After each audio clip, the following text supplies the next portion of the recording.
Chapter 751, Uncontrollable Situation. Chapter 751, Uncontrollable Situation. What swift reactions! The crowd gasped. Even Perfected Lord Yujun was a step slower in stopping Perfected Lord Hun Yi's ambush. To think that Su Zimo could stop in time and shield his head with the Golden Lotus. That was the benefit of cultivating the mystic classic of the 12 demon kings of the great wilderness. Even without seeing or hearing it, he could still detect danger. However, detecting danger was one thing, whether or not he could defend against the power of a nascent soul was another. A blinding light burst forth when the gigantic sword collided against the Golden Lotus, sending resplendent streaks of light everywhere. A heatwave burst forth and almost flipped all the golden cores in the vicinity over. The gigantic sword was repelled high into the air. The Golden Lotus exploded right away. Finally, that earth-shaking golden core phenomenon was shattered into pieces after being ground down by Chaos Ocean relentlessly coupled with the attack of a nascent soul. There was a boom. Su Zimo crashed down onto the ruins of the collapsed stone platform and was buried beneath the stone slabs, vanishing from sight. Many cultivators shook their heads when they saw that. Su Zimo's spirit energy was probably used up completely after his intense battle with Diin. It was clear that the power of his phenomenon had also deteriorated. Coupled with his hurried defense, he would most likely be crippled even if he managed to survive that sword strike. What a pity! To think that the number one of this phenomenon ranking would meet with such an end. That's what happens when you don't have the backing of a strong sect or faction. Many cultivators lamented internally. Hun Yi, what are you trying to do? Perfected Lord Yujun was enraged and bellowed as he swept his sleeves to send an attack forth. The gigantic sword conjured by Perfected Lord Hun Yi's Dharmic power was shattered by Perfected Lord Yujun's sleeve sweep and dissipated instantly. Perfected Lord Yujun soared into the air and slapped his storage bag. His spirit consciousness jolted and summoned 2 chilling flying swords that circled around him. The tip of the swords quivered like the forked tongues of snakes and were aimed directly at Perfected Lord Hun Yi. At the same time, Perfected Lord Do Bei of Heavenly Dipper Sect, Perfected Lord Tian Ming of Zephyr Thunder Palace, Monk Yuan Kong of Hollow Monastery, Monk Wei Fu of Diamond Monastery and some others rose one after another, glaring at Perfected Lord Yujun with hostile expressions. Lin Xuanji's heart skipped a beat when he saw that. The fight for the phenomenon ranking began to spin out of control the moment Perfected Lord Hun Yi attacked. In fact, it might already be beyond Enigma Palace's control at this point. Why, you wish to kill me, Yujun? Perfected Lord Hun Yi raised his brow slightly. You harbored designs and tried to murder a paragon of our human race. What does it matter even if I kill you? Perfected Lord Yujun was truly furious at this moment given his character. Nothing so vile had ever happened since the inception of the Golden Core phenomenon ranking in the ancient era. A nascent soul had disregarded Enigma Palace completely by ambushing a Golden Core. His methods were simply way too despicable. Hun Yi, don't you have any shame? Perfected Lord Luo Shui stood up as well with a cold expression that seemed as though her face was veiled by a layer of frost. Fu. Perfected Lord Hun Yi swept his gaze at Perfected Lord Luo Shui before sneering, Yujun, this lad is a demon. What's wrong with me stepping in to kill a demon? You're trying to kill me because of a demon instead? Yujun, Enigma Palace was founded by Fairy Ling Long. You must not forget your roots and stand on the side of the demons, Monk Wei Fu said slowly as well. Bullshit. Perfected Lord Yujun replied coldly, Su Zimo had been to the Human Emperor's palace and ascended the Myriad phenomenon peak to leave his name on the ancient phenomenon stele. He is recognized by both the legendary Human Emperor and Fairy Ling Long. That alone is proof of his identity. Yet, you guys insist on twisting the facts. Where are your morals? Perfected Lord Bei Do said indifferently, make way, Yujun. That lad will definitely have to die today, and not even Enigma Palace can protect him. What if Snowdrift Valley is included? Perfected Lord Luo Shui shifted to the side of Perfected Lord Yujun in a flash. The two nascent souls of the Fiend sects smirked coldly. Although both of them looked down on the disgusting antics of the immortal cultivators, they chose to wait by the sidelines idly. In the blink of an eye, two factions were created on the battlefield. From the immortal sects, apart from Glass Palace that was not present, 7 nascent souls stood forth, leaving Perfected Lord Luo Shui as the only one on Perfected Lord Yujun's side. From the 6 Buddhist monasteries, Hollow Monastery and Diamond Monastery took the lead, and 5 of the monasteries stood on the side of Perfected Lord Hun Yi. Why are you guys doing this? Monk Yin Lu frowned as he looked at the 5 perfected lords of the Buddhist monasteries in disbelief. Monk Wei Fu said deeply, I don't care if he's a demon or a fiend. In any case, he isn't someone from our Buddhist monasteries. Since that's the case, he has to hand over the cultivation techniques and secret skills of the Buddhist monasteries, such as the mystic Dharmic Lotus Sutra, and will have to cripple everything related to the Buddhist Tao in his body. That's right.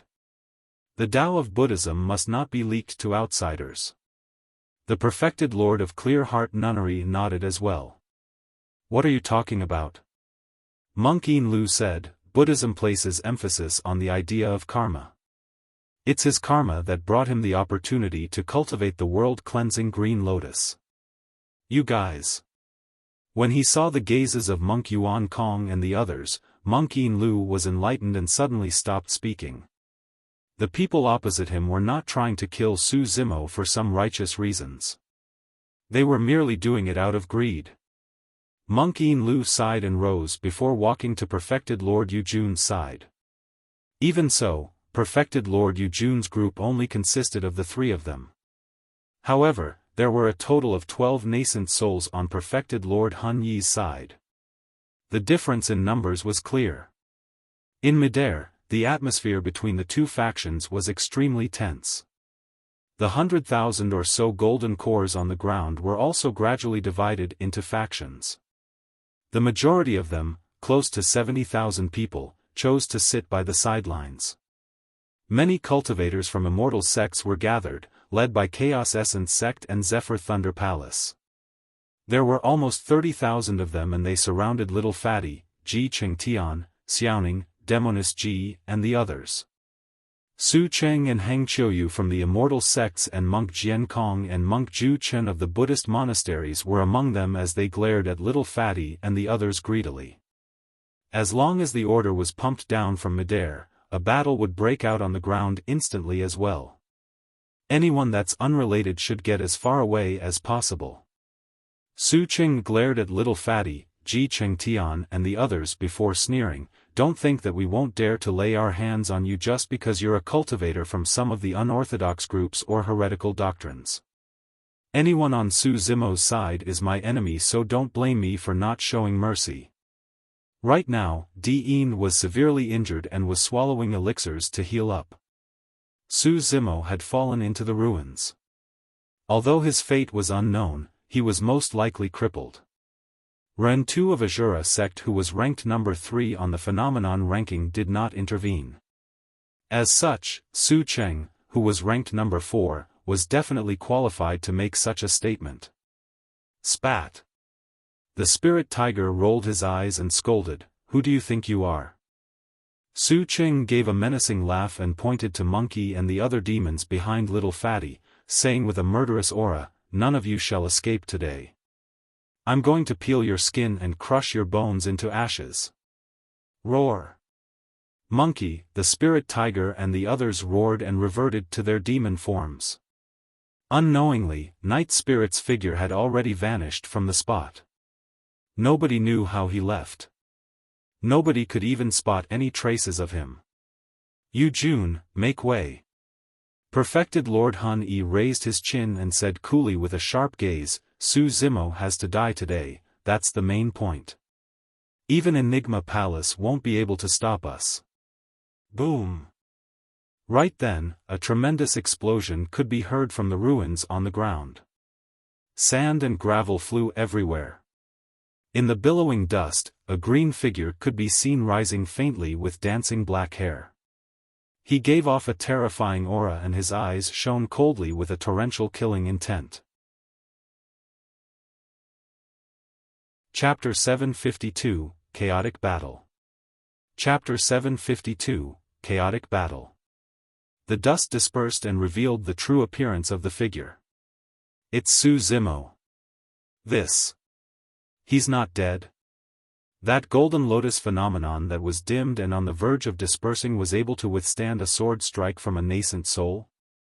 Didn't that mean that the golden lotus phenomenon would have been able to go against a nascent soul at its peak when it was undamaged? Everyone turned toward Su Zimo. Although his green robes were slightly tattered, he was not injured at all. On the contrary, the aura Su Zimo emitted had turned even more frightening. Everyone felt unsettled after looking at him, as though they were faced with impending danger. It was as though perfected Lord Hun Yi's sword strike had released an even more terrifying existence. Initially, Di-In had consumed many elixirs from his sect and was recuperating with closed eyes, trying his best to recover as quickly as possible. However, he shuddered when he sensed that aura and looked over instinctively. Instantly, his pupils constricted. It was extremely dangerous. Di-In could clearly sense that Su Zimo was even more dangerous at the moment than when they fought earlier on. Perfected Lord Hun Yi, you have a death wish. Su Zimo stood in their air and glared at perfected Lord Han Yi, who was not far away, declaring with a tone that chilled one to the bones. The crowd fell into an uproar. He was provoking a nascent soul openly. Furthermore, even as a golden core, Su Zimo was on par with perfected Lord Han Yi in terms of aura and was not disadvantaged at all. Has Su Zimo gone insane? He's trying to provoke a nascent soul even after his spirit energy has been depleted. What does it matter even if he doesn't do anything? Right now, there are 12 nascent souls that want to join forces to kill him. By the looks of things, perfected Lord Yujun and the other two won't be able to protect him. If I were him, I'd flee as soon as possible to hide in a secluded place and wait till I leave the ancient battlefield and return to Tianhuang mainland to break through to the nascent soul realm. All the cultivators knew that the ancient battlefield was merely a dimensional fragment with limited heaven and earth powers. There's no way for Su Zimo to break through here even if he was at the peak of the Golden Core realm. The breakthrough to the nascent soul realm was a significant event. It was when a cultivator cultivated to the point where he was able to connect to heaven and earth. Even in Tianhuang mainland, a single mistake could lead to one's death, let alone right now when they were in this shattered dimensional fragment. Although he was facing 12 nascent souls, Su Zimo's eyes surged with killing intent and there was no fear in them. He did not make use of any demonic capabilities throughout his entire battle with Di-In. No techniques from the mystic classic of the 12 demon kings of the great wilderness were used, let alone the power of his inner core. That was because he was bound by the rules of Enigma Palace and the phenomenon ranking. Su Zimo respected the rules not because of fear, but because he respected Fairy Ling Long. Now that perfected Lord Han Yi had already broken the rules by attacking him, there was no need for him to have any reservations. Although Su Zimo's spirit energy was depleted and he could not release his golden core phenomenon for the time being, he had even more terrifying means and trump cards. His inner core, his blood chi and his melee combat capabilities. All the nascent souls present would find themselves praying if he closed in on them. Su Zimo, retreat first. Perfected Lord Yujun said deeply with a grim expression, this is no longer a fight for the phenomenon ranking. Let me handle it. Su Zimo could tell from perfected Lord Yujun's words that the latter was clearly trying to protect him. Before Su Zimo's thought was finished, perfected Lord Yujun sent a voice transmission into his mind, Su Zimo, leave Myriad Phenomenon City first with the others. Enigma Palace will send the rewards for the phenomenon ranking to you. As long as they left Myriad Phenomenon City, nascent souls would be bounded by the rules of the ancient battlefield and would not be able to attack recklessly, that would ensure the lives of Su Zimo and the others at the very least. To be fair, the alliance of Perfected Lord Han Yi and 11 other nascent souls had already gone far beyond Perfected Lord Yu Jun's expectations. Even he was not confident that he would be able to contain the situation right now. Trying to escape? Perfected Lord Han Yi's eyes flashed. He could naturally tell what Perfected Lord Yu Jun was implying as he glared at Su Zimo and sneered, "Little bastard, you won't be able to leave Myriad Phenomenon City today." Ha ha ha. Su Zimo reared his head in laughter and pointed to Perfected Lord Han Yi with a murderous intent. "Old dog, how dare you threaten me when you don't even know that you're about to die?" Swash. In a flash, Su Zimo transformed into a streak of light and darted towards Perfected Lord Han Yi at an extremely fast speed.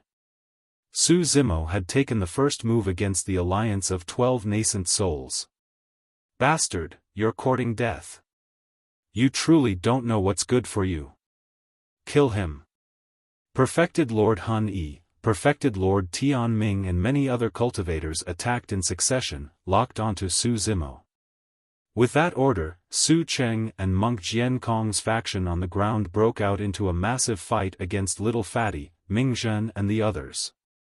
In the blink of an eye, the skies were filled with spirit lights and Dharmic powers surged. The void seemed to have been weaved into an inescapable net made of Dharmic powers that shrouded over Su Zimo. "Save him!" Perfected Lord Yu Jun shouted and struck without hesitation. Shoo! Shoo! Two flying swords streaked through the air and penetrated the gigantic web of Dharmic powers weaved by the 12 nascent souls. "Frost Seal!" Perfected Lord Luo Shui shouted and conjured hand seals. Her spirit consciousness fluctuated as she released a Dharmic art from Snowdrift Valley. The temperature on the battlefield dipped instantly. Layers of frost appeared on the surface of the flying swords. In fact, Perfected Lord Han Yi and the others even felt signs of their bloodlines and Dharmic powers freezing up. "Go!" Monk Yin Lu flicked his finger and a dark speck of flame drifted into the center of the battlefield. Crackle! The flame ignited and the Dharmic powers in the air burned. Together, Perfected Lord Yu Jun, Perfected Lord Luo Shui and Monk Yin Lu instantly created a huge hole in the Dharmic power net weaved by the 12 nascent souls. Perfected Lord Yu Jun waved his sleeves and they extended 100 feet as though they were alive. They coiled in the direction of Su Zimo and attempted to save him from the chaotic battlefield. This was a massive battle between nascent souls. An ordinary golden core would definitely die if he was drawn into the fight. Unexpectedly, Su Zimo sensed the fluctuation in the Dharmic power in the air and channeled his inner core. All of a sudden, his blood chi surged and his speed exploded as he burst away from the radius of Perfected Lord Yu Jun's sleeves. In a flash, Su Zimo tore through the hole in the Dharmic power web and charged towards Perfected Lord Han Yi. "You!" Perfected Lord Yu Jun froze for a moment. Before he could react, the situation in midair underwent an earth-shaking change. Su Zimo relied on the help from Perfected Lord Yu Jun and the other two to break free from the obstruction of the 12 nascent souls, and he was now less than 30 feet away from Perfected Lord Han Yi. Perfected Lord Han Yi's expression changed starkly as he fled in retreat without hesitation. At the same time, his glabella shone and his hands shifted rapidly to conjure a Dharmic seal that gathered at his fingertips. Dharmic powers converged into it relentlessly, gushing with a horrifying might. All of a sudden, a figure appeared behind Perfected Lord Han Yi. It was imperceptible under the guise of the night like a phantom. It was Night Spirit. Nobody noticed how Night Spirit entered the battlefield. By the time everyone realized, Night Spirit was behind Perfected Lord Han Yi and had already extended his palm, thrusting it into the latter's back. "Watch out!" Monk Yuan Kong, Perfected Lord Tian Ming and the others yelled in shock.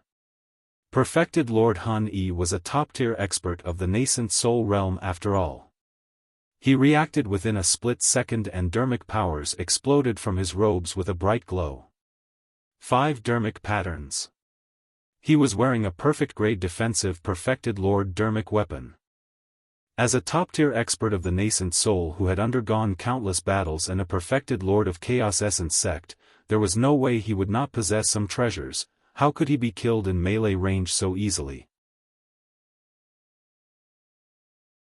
Chapter 753, Pursuit. Chapter 753, Pursuit. Bang! Night Spirit thrust his palm into Perfected Lord Hun Yi's back. The glow of the perfect-grade Perfected Lord Dao robe flickered momentarily before dimming. The Dao robe caved in deeply and Perfected Lord Hun Yi shuddered. Blood drained from his face as he staggered to the front. Even the Dharmic art that had yet to form in his hand was dispersed by the attack. Nobody understood the shock Perfected Lord Hun Yi experienced at that moment.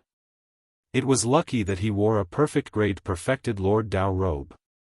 If it was any other supreme-grade Dharmic weapon, his organs might have been ruptured by Night Spirit's attack. That sort of power was way too terrifying. Perfected Lord Hun Yi did not dare to linger at all and fled into the distance. He had the perfect-grade Perfected Lord Dao robe with him. As long as he could hold out for a couple of breaths, Perfected Lord Tianming and the others would be able to step in and rescue him. However, although he was fast, Su Zimo was faster. Hand over your life. Su Zimo shouted and released Divine Steed Fleeting, gliding through the voids before arriving instantly behind Perfected Lord Hun Yi. He reached out and flung his arm in the direction of Perfected Lord Hun Yi's head. His arm coiled and trembled around Perfected Lord Hun Yi's head like the trunk of a divine elephant. Snap! Right in front of countless gazes, Perfected Lord Hun Yi's head spun a few times around his own neck and his spine was completely snapped. Rumble! A bloodied head that was completely mangled fell to the ground. The burst power of that attack ruptured Perfected Lord Hun Yi's brains completely and his essence spirit did not even have the chance to escape. Perfected Lord Hun Yi was dead. The chaotic battle on the surface paused for a brief moment. Nobody expected the battle to be this tragic, such that a nascent soul died right after the commencement of the fight. Furthermore, he died to a golden core. The number one perfected being. This was the true number one perfected being. That was the courage and capabilities befitting someone at the top of the phenomenon ranking. Within the crowd of the battle royale, Dean heaved a deep breath of air and a resolute look flashed through his eyes. Without hesitation, he bolted in a flash to escape Myriad Phenomenon City. He had fled. Given the current circumstances, the number one of the previous phenomenon ranking chose to escape. The cultivators that noticed what he did sighed with emotional looks on their faces. At the same time, all of them could empathize with Dean. Su Zimo was way too strong. Even a nascent soul was killed by him. Dean had no choice but to avoid Su Zimo. As long as he survived, given his talent and potential, he could rise again after advancing to the nascent soul realm. At that time, he could challenge Su Zimo again and might have a shot at winning. Both on the ground and in midair, the golden cores and nascent souls were fighting in a chaotic mess. Dean's movements were nothing special and he did not attract the attention of many people. However, Su Zimo noticed him. He had kept his eyes on Dean's activity right from the beginning without relaxing at all. In his heart, Dean was a greater threat than Perfected Lord Tianming and the others. If he missed this opportunity, it would be too difficult to kill Dean once they returned to Tianhuang mainland with the protection of a massive faction such as Chaos Essence Sect. Su Zimo made his decision the moment he thought about that. Night Spirit, stay here and take care of Xiaoning and the others. I'll go and kill Dean. Su Zimo left that statement and burst forward in a flash, charging in the direction where Dean disappeared. Trying to run? Leave the Purple Thunder manual behind. Perfected Lord Tianming, Perfected Lord Bei Do and the others stood out in succession to block him. Naturally, there was no way Perfected Lord Yujun, perfected Lord Luoxue and Monk Yin Lu were going to stand by idly as they released many Dharmic arts and secret skills to defend against most of the attacks. Monk Wei Fu managed to break free from Monk Yin Lu and appeared in front of Su Zimo in a flash. Ba. He let out a long Buddhist proclamation and extended his palm, gripping it into a fist. Blood qi surged and his arm shone with a blinding light as though it was covered with a layer of gold. Boom! He threw a punch out. Dharmic powers surged and the voids trembled. Monk Wei Fu had a burning gaze as he glared into Su Zimo's eyes, shouting, "Demon, where do you think you're going?" With that, Monk Wei Fu released 2 secret skills and a Dharmic art of Diamond Monastery. The secret skills were none other than the Enraged Diamond Gaze and Lion Roar. The Dharmic art was Monk Wei Fu's punch. Known as the Diamond Fiend Suppression Punch, it was the ultimate technique that supported Diamond Monastery. Every single punch contained a ton of power and could subdue evil and fiends, as though one was imbued with diamond. However, Monk Wei Fu's visual technique could not affect Su Zimo at all. Su Zimo cultivated the mystic classic of the 12 demon kings of the Great Wilderness regularly and was superior to Monk Wei Fu in terms of visual prowess. Furthermore, Su Zimo cultivated illumination eye daily with an unwavering resolve. The Enraged Diamond Gaze could not push him back at all. Get lost. Su Zimo was in a rush to catch up to Diin and did not wish to be stopped here as he released a tremendous roar. It was the secret skill, Thunderclap Kill. The power of his lungs was way too strong. The roar engulfed Monk Wei Fu's lion roar instantly like a sudden thunderbolt. Su Zimo's eyes shone ferociously as he faced Monk Wei Fu's incoming golden fist. Without dodging or avoiding, he charged forward and threw his leg ahead. A gigantic ravine seemed to have formed in the air. Using Plow Heaven Stride as a foundation, Su Zimo threw out a punch as well, channeling his inner core to gather his blood qi towards his fist. Everything burst forth the moment he clashed against Monk Wei Fu. Boom! There was a deafening sound. Their surroundings seemed to have frozen. The next moment, a figure was repelled and nearly fell from the skies. Monk Wei Fu had a frightfully pale face and the robes on his arm were shredded into pieces.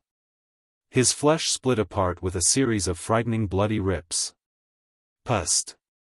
A perfected lord of Diamond Monastery that specialized in body tempering was sent flying by a single punch from Su Zimo. To think that Su Zimo's melee combat strength would be this terrifying. Su Zimo did not pause at all as he tore through countless obstacles and continued his pursuit for Diin. Diin sped the entire way. When he heard the commotion, he turned around instinctively and caught sight of Su Zimo who was sprinting towards him. Lunatic. He cursed as he conjured hand seals and channeled spirit energy. 5 elements escape. Fight streams of lights with a myriad of colors shone from Diin's body and his speed exploded, as though he was in resonance with heaven and earth. Su Zimo narrowed his gaze and slapped his storage bag, grabbing a handful of elixirs to stuff into his mouth. The elixirs in his storage bag were all at perfect grade. The moment they entered his tummy, the elixirs were converted into rumbling spirit energy that cruised through his limbs before converging in his dantian. Su Zimo was invigorated and a pair of gigantic wings spread behind him. Ethereal wings. Coupled with Su Zimo's blood qi and the burst of his body, a green streak of light bolted by at a terrifying speed when he flapped his wings. The 2 monster incarnates rushed out of Myriad Phenomenon City one after another. The one at the front was running for his life. All his attention was focused on his pursuer. Neither of them noticed that not far away from Myriad Phenomenon City, a group of cultivators was approaching slowly. There were around 100 cultivators and all of them were tall and muscular. All of them wore black robes that concealed their appearances beneath a dark hood as they emanated malevolent auras. Is this the Myriad Phenomenon City of the human race? The black-robed man that led the group paused in his tracks and raised his head slowly to gaze at the majestic ancient city before him. Suddenly, he laughed sinisterly. He, we're finally here. Chapter 754, Change in Myriad Phenomenon City. Chapter 754, Change in Myriad Phenomenon City. Commander, hurry, look over there. A black-robed cultivator pointed to the east of Myriad Phenomenon City where two figures were sprinting away from Myriad Phenomenon City, one after the other. They arrived from the south so they did not encounter the two figures. The black-robed cultivator said deeply, "The man at the back has a pair of wings. That seems like a secret skill that was created by imitating our bloodline. Commander, please permit me to kill the two of them." Another black-robed cultivator said murderously, "They are sullying our bloodline by trying to imitate it. They deserve to die." The black-robed man that led them turned his head slightly and two cold glints flashed from the depths of his dark hood. "Go and return quickly. The rest of you, follow me into Myriad Phenomenon City. The Paragons of the human race are all gathered here. They must have a lot of treasures with them and we can defeat them all at the same time. I heard that the god race has entered the ancient battlefield this time round as well. We can't let them get ahead of us." Understood. The black-robed cultivator bowed and was about to chase after the two figures in the east. The black-robed man mulled and said, "Be careful. Judging from their speed, those two should be top-tier paragons of the human race. Don't underestimate them and end up dying." "Don't worry, Commander." The black-robed cultivator smirked. "Humans have a weak innate bloodline. No matter how much effort they spend cultivating, they are no match for us." "All right, go on." The black-robed man nodded. The black-robed cultivator transformed into a dark streak of light in a flash and disappeared from the spot. His speed was frightening. Myriad Phenomenon City. Although Su Zimo and Diin had already left, perfected Lord Han Yi's death caused the chaotic battle to spiral out of control completely. Under Nia Hao's lead, Chaos Essence Sect, along with Su Cheng of Zephyr Thunder Palace and Monk Jian Kong of Hollow Monastery, released a bombardment of ferocious attacks against Little Fatty, Shi Jian, Ji Cheng Tian, Night Spirit, Monkey and the others. There were many paragons from the Immortal and Buddhist sects and they surrounded Little Fatty and the others right in the middle. It was lucky that Thousand Crane Sect and Elixir Yang Sect were on their side because of Leng Ro, Ji Cheng Tian and Xiaoning. Otherwise, they would have been drowned by the thousands of paragons on the opposing end. Talismans filled the skies and flying swords streaked everywhere. Among them, the 6 demon beasts, Monkey, the Spirit, Ching Ching, Night Spirit, Little Fox, and the Golden Lion went on a massacre and burst forth with terrifying combat strength. Monkey, the Spirit Tiger and the Golden Lion rammed through the crowd and not many cultivators could stand in their way. Some of them merely suffered light injuries such as snapped tendons and broken bones, but others died on the spot. Ching Ching reverted to her true form and flapped her gigantic wings, spiraling in midair with sharp fangs and claws. Little Fox released her fox charming techniques and gazed at weak-willed cultivators, bewitching them instantly to create chaos in the crowd. Night Spirit was the most frightening among them. Like a phantom, he shuttled through the crowd. His feet barely touched the ground and there was barely anyone who could even touch his clothes. Everywhere his shadow passed by, paragons died. The true uproar happened when Su Cheng, who was number 4 on the phenomenon ranking, found his head separated from his body in less than 10 moves against Night Spirit. His golden core phenomenon, the apocalyptic 5 thunders, was shattered by 3 punches from Night Spirit. The battle turned increasingly tragic and bloody as it dragged on. There were cultivators from both factions injured or dead. It was difficult to end a massive battle as such the moment it started. In midair, Perfected Lord Tian Ming, Perfected Lord Bei Do and the others tried to stop Night Spirit countless times when they saw cultivators from their factions dying to him. However, Perfected Lord Yujun, Perfected Lord Luo Shua and Monk Yin Lu managed to hold them back. Yujun. Perfected Lord Tian Ming narrowed his gaze and shouted murderously, Perfected Lord Tian Ming died from an ambush of the demon race, and cultivators from the Immortal and Buddhist sects are being murdered by those beasts as well. Yet, you're trying to stop us from stepping in to kill them? Perfected Lord Han Yi deserved to die. Perfected Lord Luo Shue sneered, as someone from an immortal sect and a nascent soul, he ambushed a golden core. He deserved to die 100 times over. Amitba. Monk Yin Lu frowned as well as he said deeply, this battle started from your end. Do you expect them to surrender obediently and die in your hands without a fight? Perfected Lord Yujun declared loudly, Tian Ming, Bei Do, lay down the orders to stop and leave everything else for me to settle. Do you guys really wish to see Myriad Phenomenon City turn into rivers of blood and have mountains of corpses built in front of the Myriad Phenomenon Peak? Stop. Perfected Lord Tian Ming laughed menacingly. We'll talk about stopping after the group of them and their beasts pay with their lives. Ha! The Perfected Lord of Overlord Palace, who was watching by the sidelines, clapped and said gloatingly, Fight, fight. All of you from the Immortal and Buddhist sects love to preach about your self-righteousness. Yet, you guys look nothing more than disgusting and pathetic right now. Perfected Lord Chu Yu of Azura sect was watching coldly by the sidelines with crossed arms as well. However, he frowned slightly. He. Right then, a sinister laughter sounded, and it actually overwhelmed the chaotic noises of the massive battle and echoed in every single corner of Myriad Phenomenon City. Puny ants indeed. The voice was erratic and sounded as though it came from everywhere. Its origin could not be determined. Even the Perfected Lord of Overlord Palace knitted his brows tightly with an indeterminate expression.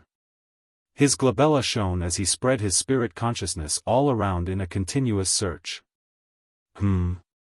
Perfected Lord Chu Yu of Azura sect seemed to have detected something as he spun around and gazed to the south. On the long street in the south, a group of black-robed cultivators approached. There were around 100 of them, and they were all unusually bulky and tall. They were even taller than 10 feet.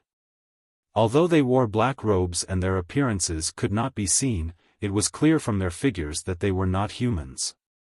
Chu Yu shuddered when his spirit consciousness made contact with the group of them, and he retracted it immediately. What a strong malevolent qi! His spirit consciousness was almost tainted by the malevolent qi the moment it made contact with the group of cultivators, and his essence spirit was almost injured. The Perfected Lord of Overlord Palace had a slightly grim look. Clearly, he had also noticed the strangeness of the group of black-robed cultivators. The nascent souls that were fighting in the air had no intention of stopping. All of them merely glanced over casually without paying much attention. Perfected Lord Yujun was the only one who seemed to recall something as his pupils constricted. That's the thing about humans, you love to fight among yourselves. The black-robed man in the lead approached and stopped in his tracks. In my opinion, humans will cause themselves to go extinct sooner or later, even without any catastrophes or calamities. Who is there? The Perfected Lord of Overlord Palace questioned loudly. Who? The black-robed man sneered, do you think you're worthy to know? Insolent. Brazen. Who is this coward who is hiding his face? The cultivators of Overlord Palace did not partake in the chaotic battle. One of them could not hold himself back and arrived before the black-robed cultivator in a flash. He brought out a spear and thrust forward instantly. The spear streaked through the air and buzzed. It was clear how powerful the attack was. The black-robed man in the lead did not move at all. Behind him, a black-robed cultivator flickered and bolted forward in a flash. His black robes covered everything as he dragged the cultivator along with the spear into them instantly. In the blink of an eye, the black-robed cultivator reappeared on where he was. It was as though he had never moved. However, the cultivator of Overlord Palace was gone. Before everyone could recover from their surprise, a series of weird sounds came from beneath the cultivator's black robes. Crack. Crack. Rip. Rip. It was as though someone was biting off the flesh and chewing on the bones. Pust. Many cultivators had goosebumps all over their bodies. Chapter 755, Rakshasa Race. Chapter 755, Rakshasa Race. A thick blood stench emanated out. One after another, lumps of flesh fell beside the feet of the black-robed cultivator. A golden core of Overlord Palace was eaten alive by that black-robed cultivator. Any cultivator that could arrive in Myriad Phenomenon City had witnessed deaths and have killed others as well. However, they were still shocked nevertheless when they witnessed a cultivator eaten alive mouthful by mouthful. Some of the female cultivators turned pale and their tummies churned. Unable to control themselves, they vomited on the spot. Night Spirit, who was initially in a massacre in the battlefield, suddenly stopped as though he sensed something. His ears twitched as he sniffed in the air and his expression changed. In a flash, he disappeared into the crowd and vanished. Brother Zhao. The fiend heir of Overlord Palace, Pang Yu, was enraged when he saw that as he let out a tragic cry. Without a second word, he brought forth a spear and charged towards the black-robed cultivator on the other end. He, another person who wishes to die. A black-robed cultivator in the crowd laughed and moved. Leave this one for me to eat. The moment he said that, he vanished from the spot. Pang Yu felt his vision blur as though a shadow passed by. Not good. He lamented internally. It was too fast. That speed was much faster than he could see with his eyes. Swoosh. It was as though someone was blowing at the back of his neck. A chilling intent rose from the bottom of his feet and his hairs stood on end. Pang Yu did not hesitate and released his golden core phenomenon right away. Boom! The power of phenomenon churned in midair. Spirit energy circled Pang Yu continuously and converged rapidly to form a terrifying, pitch-black spear. The spear crackled with lightning and quivered slightly, even the voids cried in its presence. Overlord Palace's legacy phenomenon, Heavenly Thrusting Spear. Too late. The moment Pang Yu released his golden core phenomenon, two words sounded in his ears with a hint of mockery, playfulness and killing intent. Immediately, he felt a chill down his throat. It was a chill that he could not be more familiar with. It was the coldness of a sword's blade. In less than a single breath, an outcome between their fight was decided. Right in front of many cultivators, Pang Yu charged forward and the black-robed cultivator vanished. The moment Pang Yu released his golden core phenomenon, a phantom-like shadow appeared behind him, gripping a cold, curved saber and swinging it towards his throat. A paragon who was on the top 10 of the phenomenon ranking could not survive a single attack from the black-robed cultivator. Just as everyone thought that Pang Yu's head was going to be severed from his body, a series of spear shadows streaked through the air densely towards the black-robed cultivator at an extremely fast speed. The spear shadows possessed a wisp of heaven and earth's might. It was a Dharmic art. The nascent souls had attacked. Many cultivators turned over. The perfected Lord of Overlord Palace glared deeply at the group of black-robed cultivators with a grim expression. He shuffled his fingers to create hand seals and the Dharmic power in his body surged. He was the one that produced the dense spear shadows. Damn it! The black-robed cultivator who was initially behind Pang Yu shrieked and his black robes suddenly tore apart, falling through the air in pieces. The true appearance of the black-robed cultivator was fully exposed. He was extremely tall with black skin and a pair of jet-black meat wings on his back. They were full spread and were dozens of feet wide. The black-robed cultivator looked extremely ugly with a green face and bared fangs. His nose was pointed to the skies and his fingers and toes had sharp, curved nails that shimmered coldly. That was no human, it resembled a malevolent ghost from hell. The green-faced malevolent ghost sensed the pressure behind him and could not pierce Pang Yu's throat in time. He revealed his true form and flapped his wings, transforming into a dark streak of light. Shoo! Shoo! Shoo! The streak of light was extremely fast and surpassed the sensory reactions of every cultivator present. He shuttled through the dense spear shadows with unusual nimbleness and dodged through everything before reappearing behind the black-robed man. The crowd was shocked.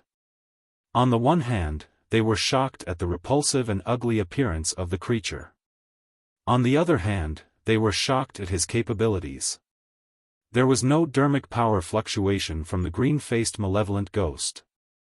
In other words, he was only at Golden Core realm at the very most. However, he was able to escape fully unscathed from a nascent soul's killing move by relying on his terrifying speed, and he was only a Golden Core. Pang Yu felt his limbs go cold. Although he managed to survive, his heart palpitated and had not calmed down. A thin bloodline appeared on his throat. If the perfected Lord of Overlord Palace was a single step slower, he would have been a corpse. You have a death wish. The moment the green-faced malevolent ghost returned to the crowd, the black-robed man at the lead suddenly released a loud roar and his black robes exploded as well. He had the most muscular body among the black-robed cultivators, and his black meat wings produced a shuddering malevolent chi. Swoosh! The black-robed man vanished. You guys are. The eyes of Overlord Palace's perfected lord constricted violently. He had just raised his spear and his mouth was slightly agape after saying 3 words when he came to an abrupt stop. It was as though time froze. Right in front of many cultivators, the black-robed man vanished.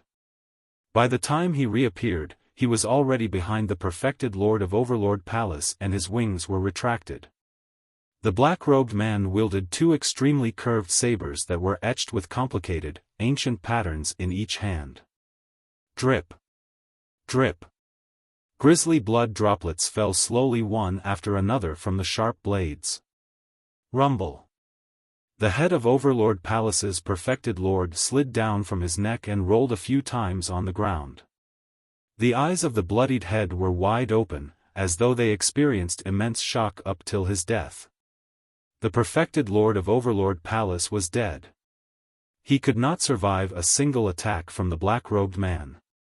Many cultivators watched the scene unfold squarely and their minds went blank. Everything had happened way too quickly and suddenly. Pang Yu's gaze froze.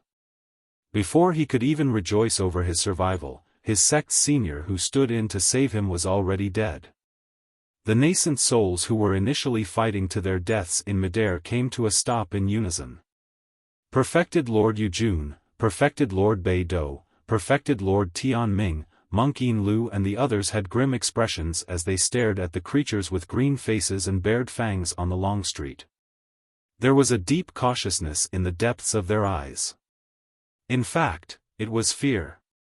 The chaotic battle on the ground came to a stop as well. Even a fool could tell that the green-faced beings with bared fangs were hostile. Initially, the massive Myriad phenomenon city was filled with clamor and murderous yells. In the blink of an eye, it was dead silent. A blood stench wafted through the air with a murderous intent.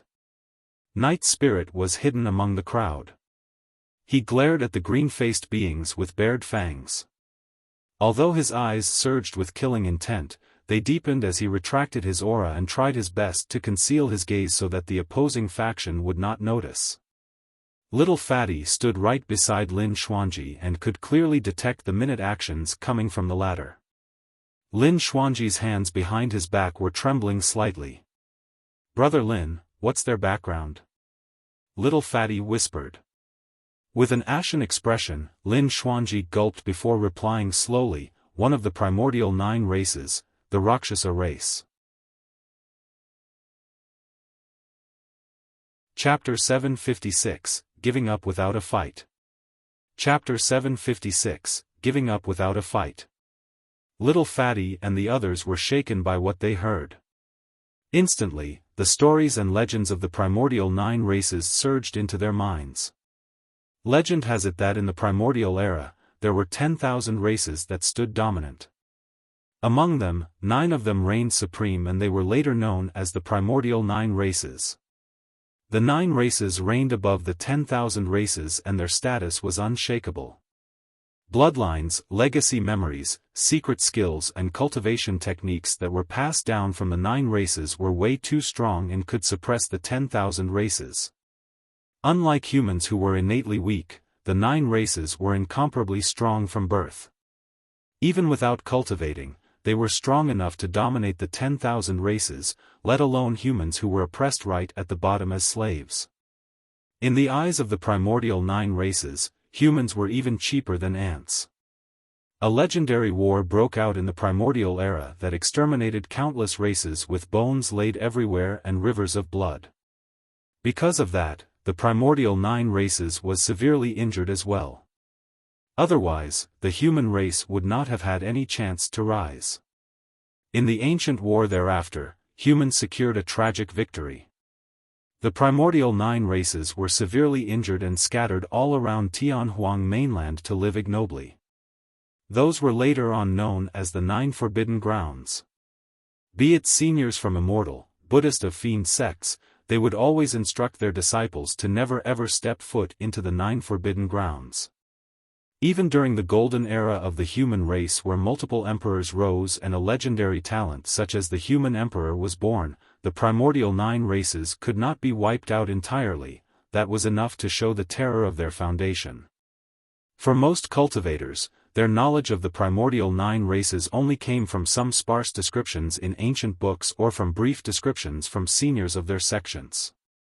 It was said that even the most ordinary existence in the bloodline of the primordial 9 races could easily kill anyone else from the other races of the same cultivation realm, humans included.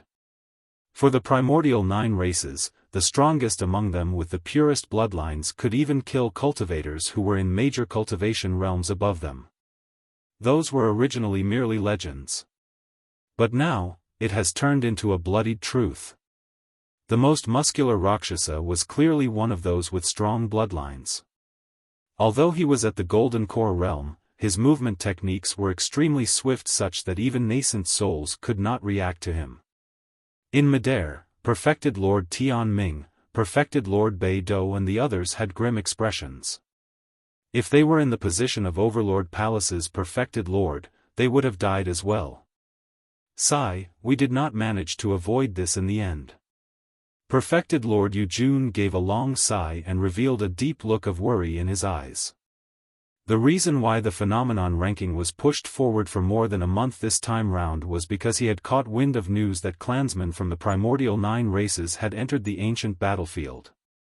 After the ancient war, clansmen from the primordial 9 races rarely appeared in Tianhuang mainland. However, each time they did, there would be a bloodbath. 10,000 years ago, an earth-shaking catastrophe was even created that resulted in the annihilation of 2 super sects and a great empire that lasted for 10,000 years. This time round, perfected Lord Yujun received news that one of the primordial 9 races, the God race, had appeared in the ancient battlefield.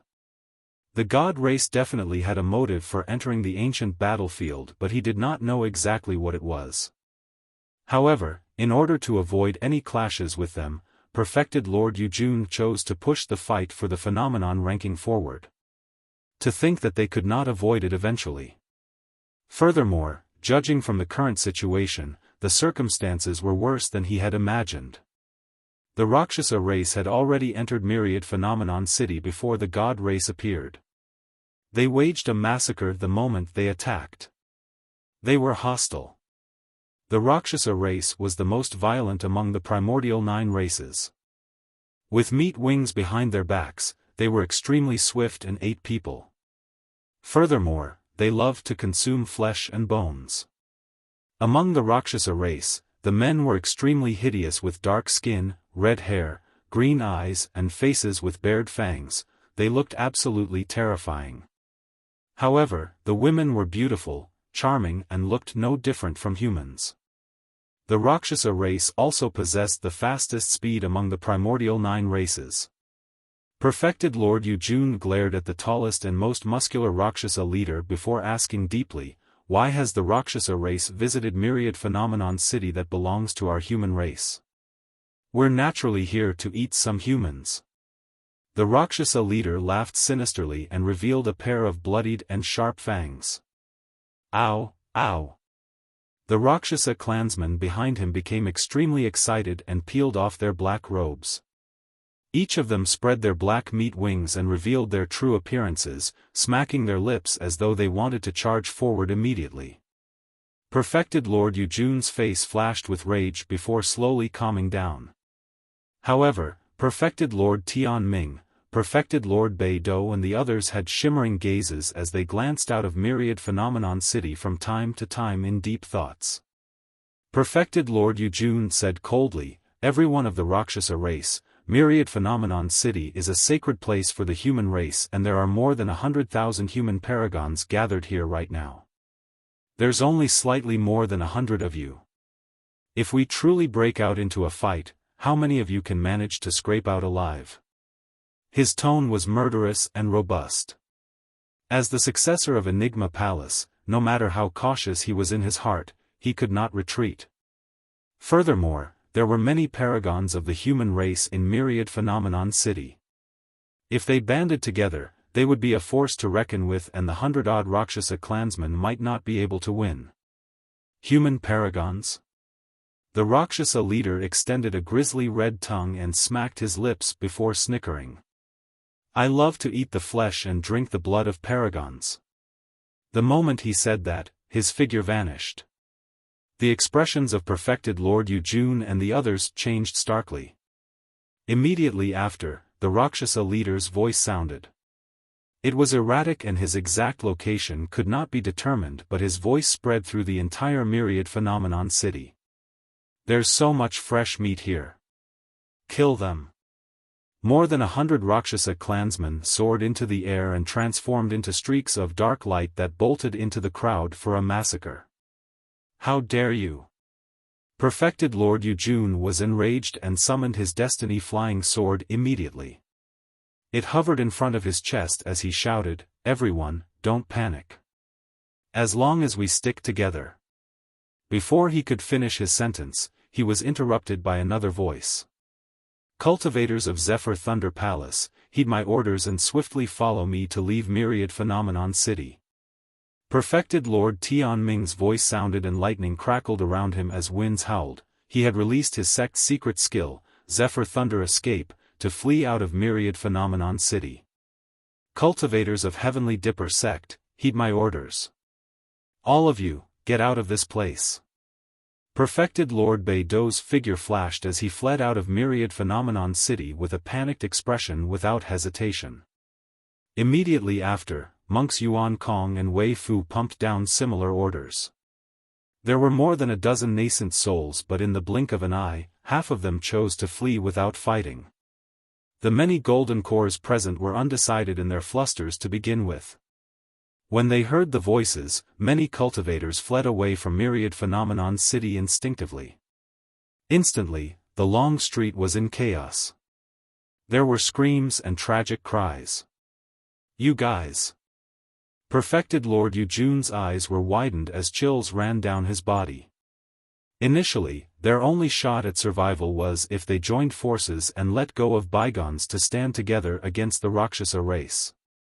But now, Zephyr Thunder Palace, Heavenly Dipper Sect, Hollow Monastery and some other sects chose to escape without fighting. That was equivalent to them giving up their final opportunity. Escape? Perfected Lord Luo Shui gave a bitter chuckle. Who will be able to escape? Even Zephyr Thunder Palace's unparalleled escape technique can't compare to the speed of the Rakshasa race. How foolish. Monk Yin Lu sighed helplessly. Perfected Lord Yujun gazed at the chaotic long street and fleeing cultivators with a sense of turmoil as tears welled in his eyes. All of those paragons were going to turn into the prey of the Rakshasa race and there would be no survivors left. Chapter 757, Shifting Tides. Chapter 757, Shifting Tides. Perfected Lord Tianming released Zephyr Thunder Escape and Dharmic powers surged. Like a thunderbolt, he sprinted away from Myriad Phenomenon City without stopping. In fact, he was not even bothered about the disciples in his sect. Perfected Lord Tianming was not a sealer in his twilight years. He was a nascent soul that was in his prime. There was no way he was going to sacrifice his life to protect the disciples of his sect. His expression was panicked with a deep hint of fear in his eyes. He did not make the decision out of a moment of foolishness, it was a decisive choice judging from the situation. The primordial 9 races was way too terrifying. His fear towards the primordial 9 races was already rooted and stemmed from the depths of his bloodline. There was no way to resist it. It was the same way how a mortal would feel fearful upon encountering a ferocious beast even without fighting it. Furthermore, Perfected Lord Tianming knew that he was no match for the Rakshasa leader after witnessing the latter's terrifying capabilities. If he lingered in Myriad Phenomenon City, he would definitely die. Right now, they might have a shot at survival if they chose to escape. In truth, Perfected Lord Tianming was not the only one. Even Perfected Lord Beidou, Monk Yuan Kong and most of the other Perfected Lords had the same thoughts. Myriad Phenomenon City was in chaos. Figures danced in midair one after another. Sinister laughters echoed through the entire city. The Rakshasa clansmen bared their mouths and revealed bloodied fangs as they gazed at the cultivators scurrying in escape. Their gazes were fervent as though they were looking at a delicious feast. Poof! A purple firmament sect cultivator had barely moved when he found his chest punctured by a dark light, causing fresh blood to spurt. The person's gaze froze and gradually dimmed. His body paused momentarily before exploding suddenly. He died right on the spot. Ah! A nun from Clear Heart Nunnery was overcast by a shadow the moment she soared into the air. Before she could release her golden core phenomenon, she nearly fainted from a sharp pain in her abdomen. Instinctively, she looked down. She saw a bloodied claw protruding from her abdomen wielding a round golden core in its palm. Her head slanted to the side and she fainted. Hee. The Rakshasa clansman tore out her golden core and tossed it into his mouth, swallowing it. Immediately after, he dug out the nun's heart and stuffed it into his mouth as well, chewing it with blood splashing everywhere. Similar scenes were repeated elsewhere constantly. Although they were all at Golden Core realm, human Paragons could not withstand a single attack against a Rakshasa clansman. Even ordinary Golden Core phenomenons were shattered with ease by the Rakshasa race. Only Paragons on the phenomenon ranking could hold out briefly when they released their Golden Core phenomenons. However, the Rakshasa race specialized in speed and movement techniques. The Paragons of the phenomenon ranking could only struggle and defend upon release of their Golden Core phenomenons. Once the power of their phenomenon was depleted, they would be nothing more than fish on a chopping board. More than 100 Rakshasa clansmen shuttled through the crowd wildly wielding sabers in their hands. Blood and corpse was left in the wake of everywhere they passed. The streams of dark light were like scythes of the Reaper that collected the lives of human Paragons.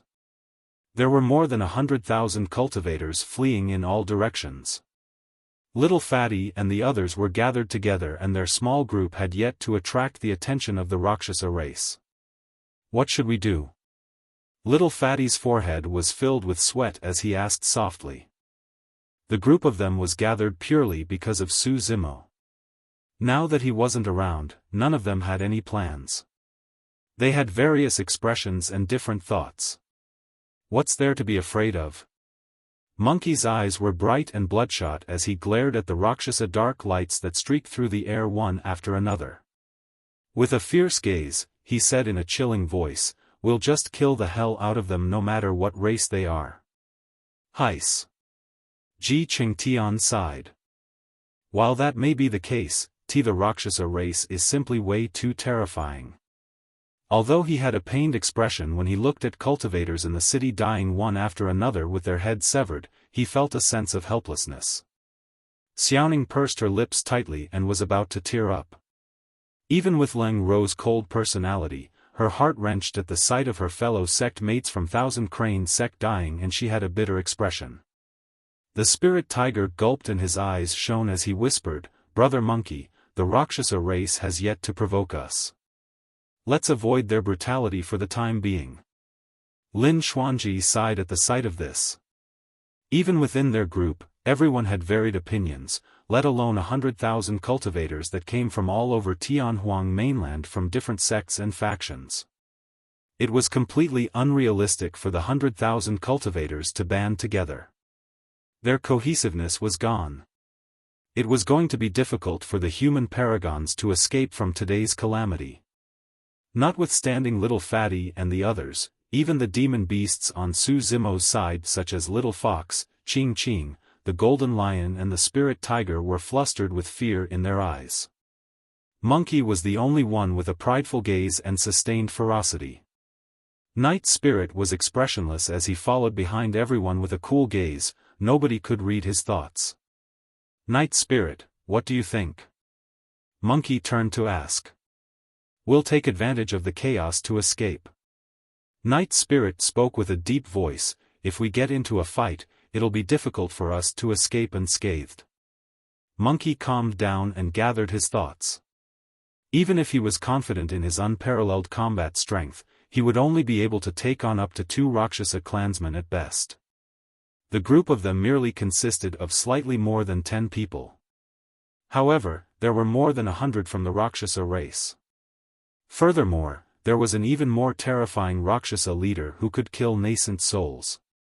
If a fight were to break out, the majority of them would not be able to avoid the slaughter of the Rakshasa race. "Let's flee from Myriad Phenomenon City first, the tides are no longer on our side." Right then, Lin Xuanji's voice sounded with a hint of fatigue and exasperation. Since they had a decision, the group of them no longer hesitated. "Let's leave too." Monkey beckoned and the group of them followed the crowd to flee out of Myriad Phenomenon City.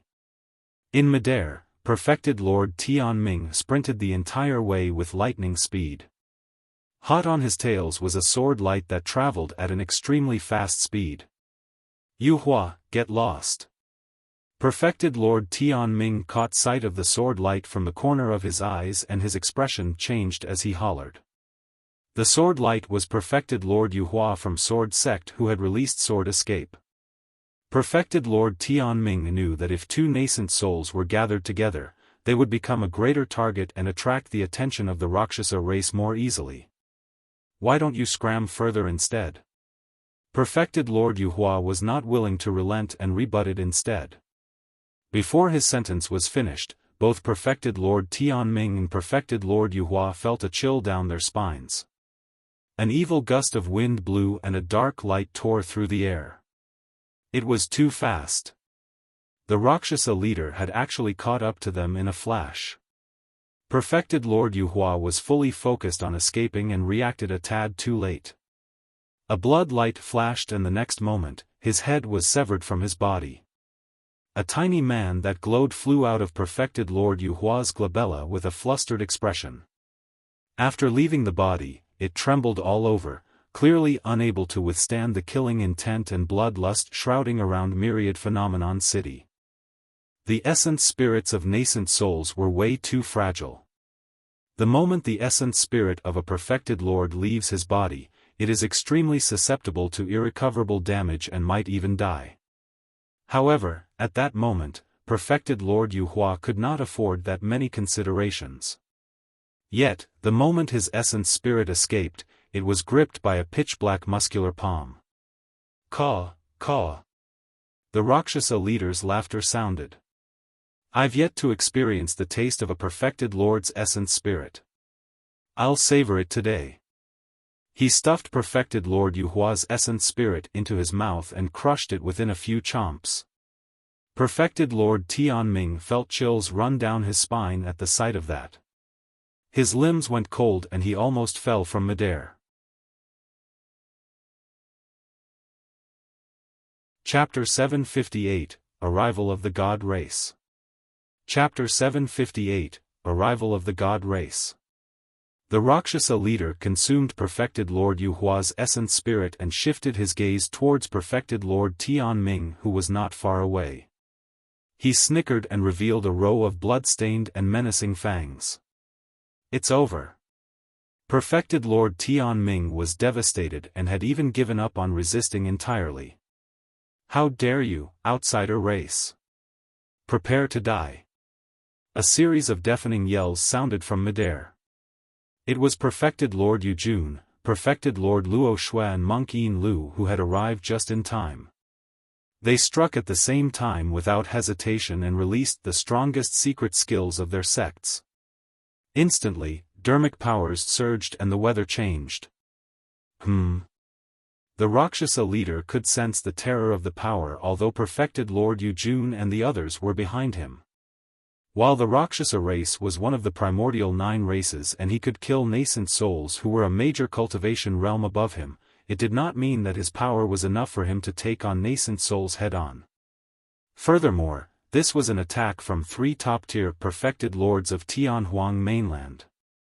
However, the Rakshasa race's advantage was not in terms of strength, but in speed. They can shuttle through the air at an unfathomable speed. His movement technique was something that even nascent souls would have difficulty capturing. The Rakshasa leader scoffed coldly and chose not to fight perfected Lord Yujun and the other 2 head-on. In a flash, he transformed into a dark streak of light and vanished from the spot, delving into the voids.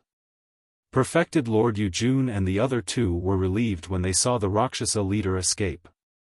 Tianming, this Rakshasa leader is definitely not our match in terms of strength. Perfected Lord Yujun looked towards perfected Lord Tianming, who was still in a daze not far away. As long as we join forces and create a circular formation, we might be able to kill that Rakshasa leader. That's right. Monk Yin Lu nodded as well. That Rakshasa earlier did not dare to fight us head-on. This is our only chance. Perfected Lord Tianming gradually returned to his senses and realized that the reason he survived was due to the arrival of perfected Lord Yujun and the other 2. However, there was no fighting spirit at all in his eyes. He was scared out of his wits. He knew that perfected Lord Yujun's words made sense. However, they could not react to the Rakshasa leader's speed at all. What were their chances of winning even if they worked together? Perfected Lord Tianming did not wish to die. He wanted to get out of this place, get out of Myriad Phenomenon City, get out of this hell as soon as possible. You guys can work together if you want to, don't include me. Perfected Lord Tianming's expression changed and mulled for a moment. A determined look flashed through his eyes as he left that declaration before sprinting away without turning back. You. Perfected Lord Yujun was so furious that his arms trembled. Monk Yin Lu had a disappointed look in the depths of his eyes as he sighed. Everyone is only concerned about themselves, but at a moment as such, who can stand by idly? The 3 of you are the ones who want to join forces to kill me? Suddenly, a sinister laughter sounded beside their ears with a chilling intent. Not good. Perfected Lord Yujun and the other 2 felt chills run down their spines. A cold glint shone with the aura of death as it descended from above Monk Yin Lu's head, prepared to cleave him into 2.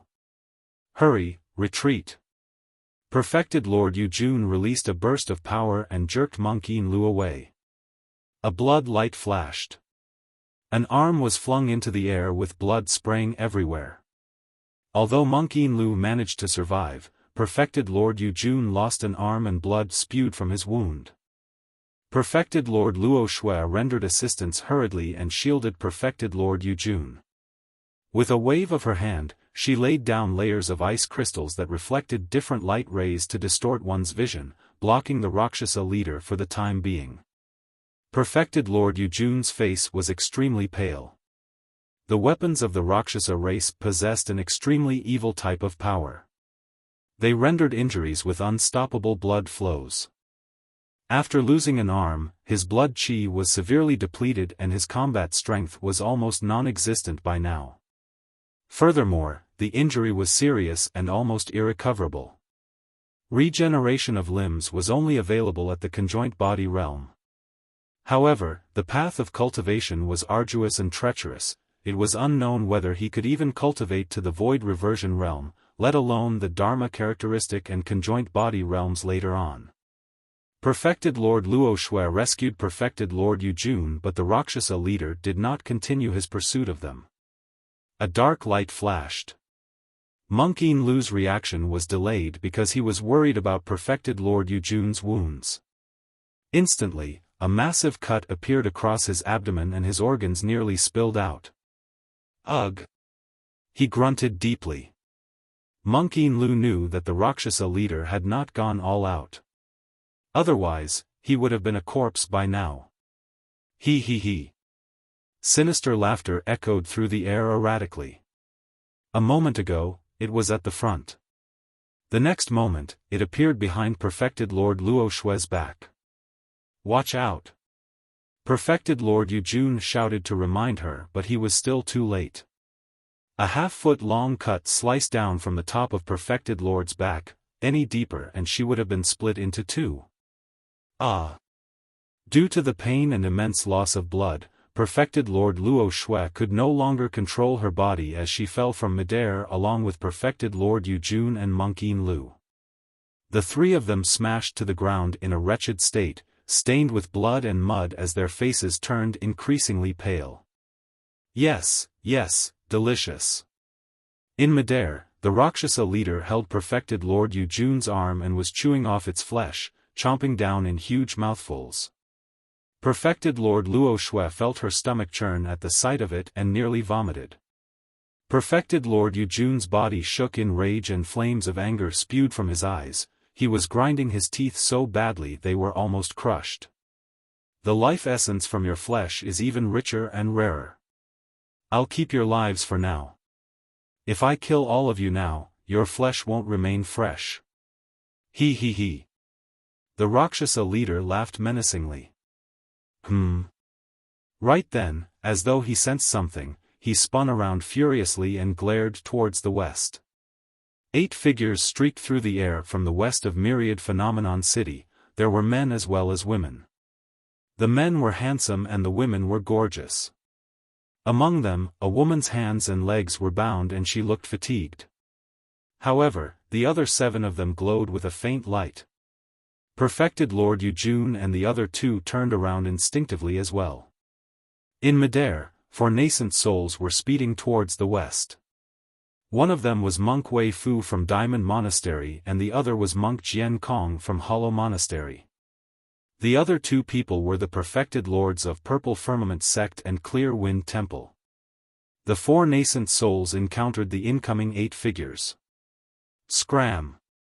Monk Wei Fu was busy trying to escape and could not be bothered with the 4 people before him. He shouted and his blood chi churned to release the Buddhist sect's Lion Roar and Diamond Fiend Suppression Fist right away. Fu. The leader of the 8 people was a man with golden hair and blue eyes. He was extremely tall and handsome with a deep gaze. As he looked at the incoming Monk Wei Fu, he merely smiled faintly. The golden-haired man did not avoid or dodge and charged forward instead. Get the hell back. His blood chi churned and gave off a golden glow.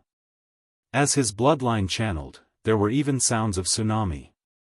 It was as though a golden ocean was hidden within his body.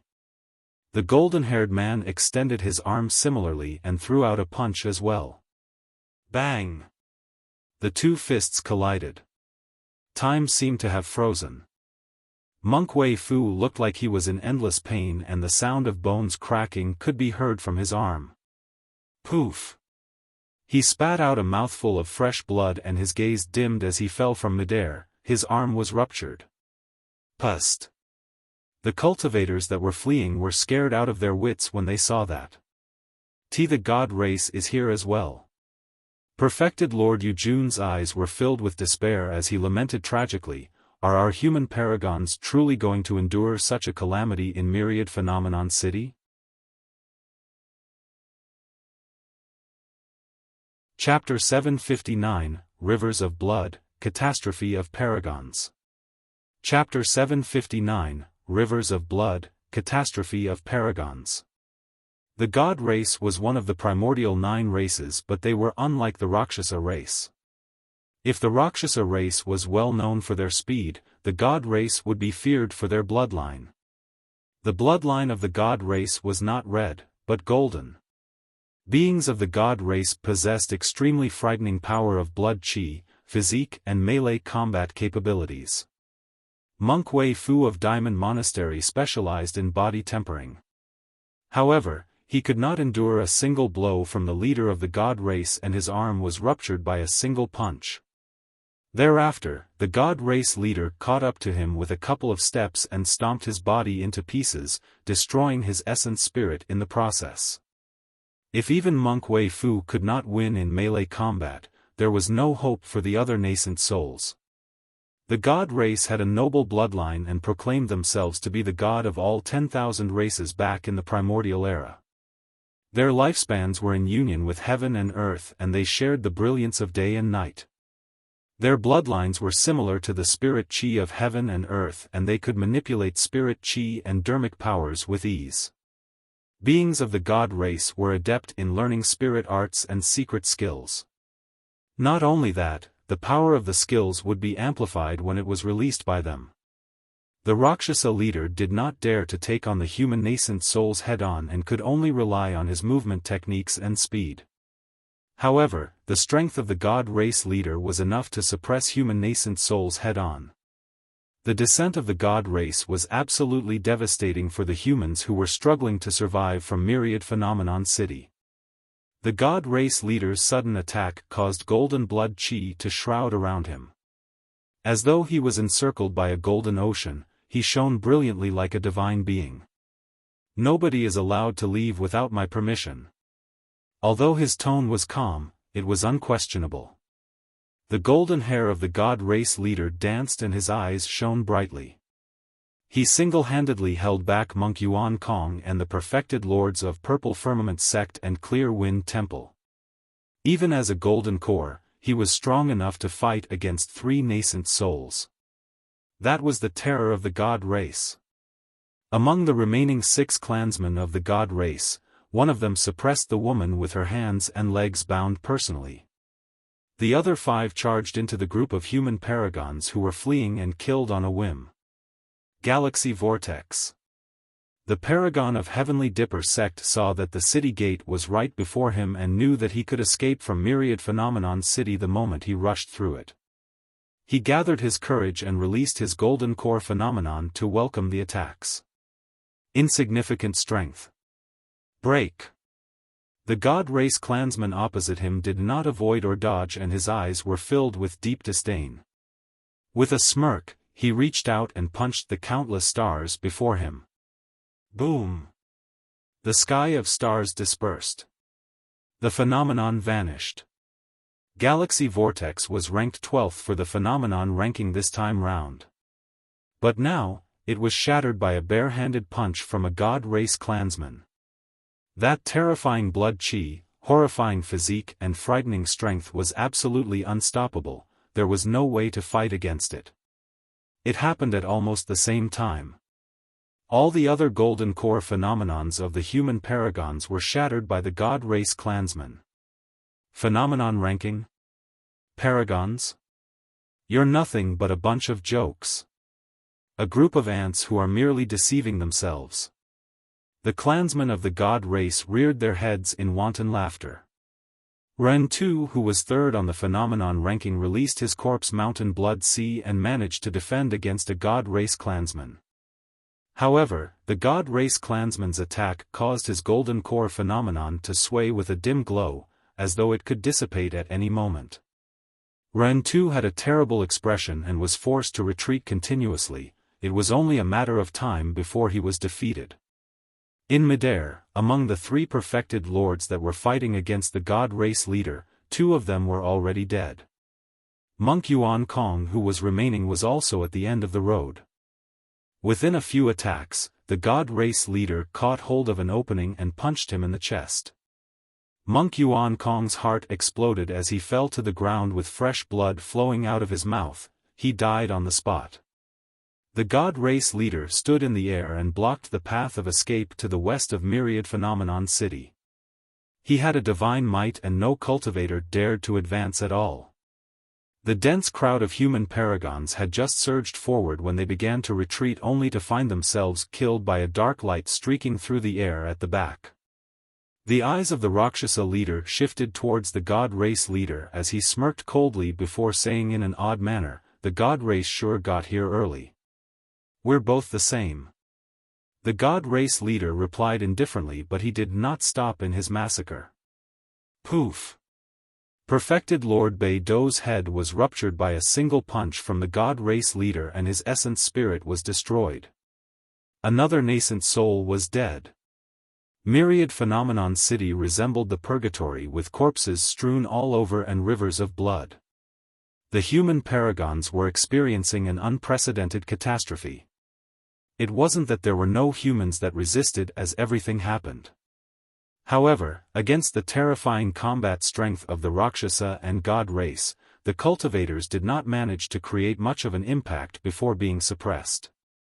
They either became cold corpses on the ground, or food in the bellies of the Rakshasa race.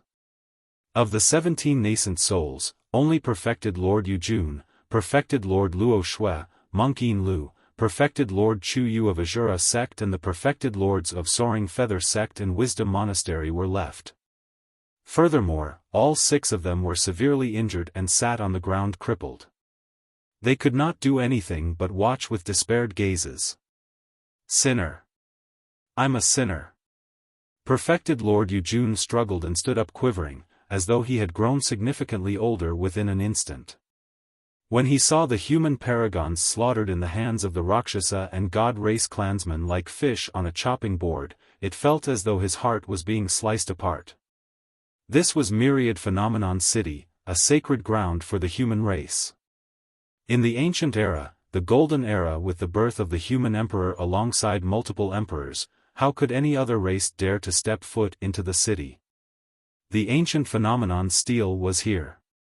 There were marks left here by countless predecessors. In fact, the shadows of the ancient emperors existed here. Yet, after countless years, although they were similarly beneath the foot of the Myriad Phenomenon peak in the same old ancient city, human paragons were being slaughtered helplessly by other races. I've let down Fairy Ling Long. I've let down the predecessors of the human race.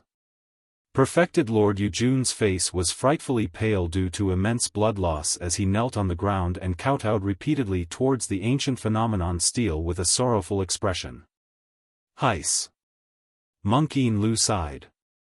Although Buddhism believed in the concepts of karma and reincarnation such that he no longer had many attachments towards life and death, he felt his heart wrench at the moment as well. May the heavens take pity on us. Past emperors, if you're able to see this with your spirits, the human paragons are undergoing a catastrophe. Can anyone save them? Perfected Lord Luo Shui was dispirited as she gazed at the grey, hazy skies above her. 2 clear streams of tears flowed from the corners of her eyes, turning into crystals instantly as she murmured softly. The arrogant laughter of the Rakshasa and God Race echoed throughout Myriad Phenomenon City in a piercing manner. However, countless human paragons could only howl helplessly in a heart-wrenching manner. Regardless of gender, immortals or fiends, at that moment, the lives of the human paragons were cheaply and mercilessly reaped by the Rakshasa and God Race. Their blood flowed for thousands of miles and their miserable cries could be heard everywhere. In the blink of an eye, there were only less than 80,000 human paragons left from the initial 100,000. That figure was even decreasing rapidly at the moment. The remaining cultivators fled wildly in panic as they yelled with fearful faces. Some of them even gave up on escaping and knelt outright on the ground, begging the heavens to spare them. Myriad Phenomenon City had been relegated to an endless hell. Chapter 760, Protection Dharmic Weapon. Chapter 760, Protection Dharmic Weapon.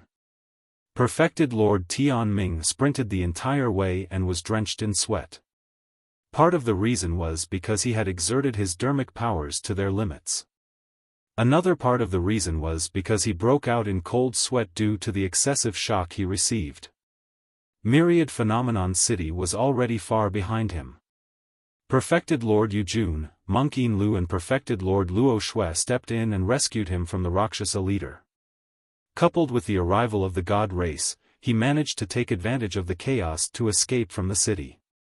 Even then, he did not dare to stop or turn back as he fled far away, afraid that the Rakshasa leader would catch up to him. Perfected Lord Tianming sprinted a little more and the only sounds he could hear was the howling winds and his own panting. It was only then that he gradually came to a stop and turned back with a sense of trepidation. At the end of his vision was Myriad Phenomenon City, which was now a black spot the size of a palm. However, he could clearly see blood chi surging into the skies around the black spot, disrupting the firmaments.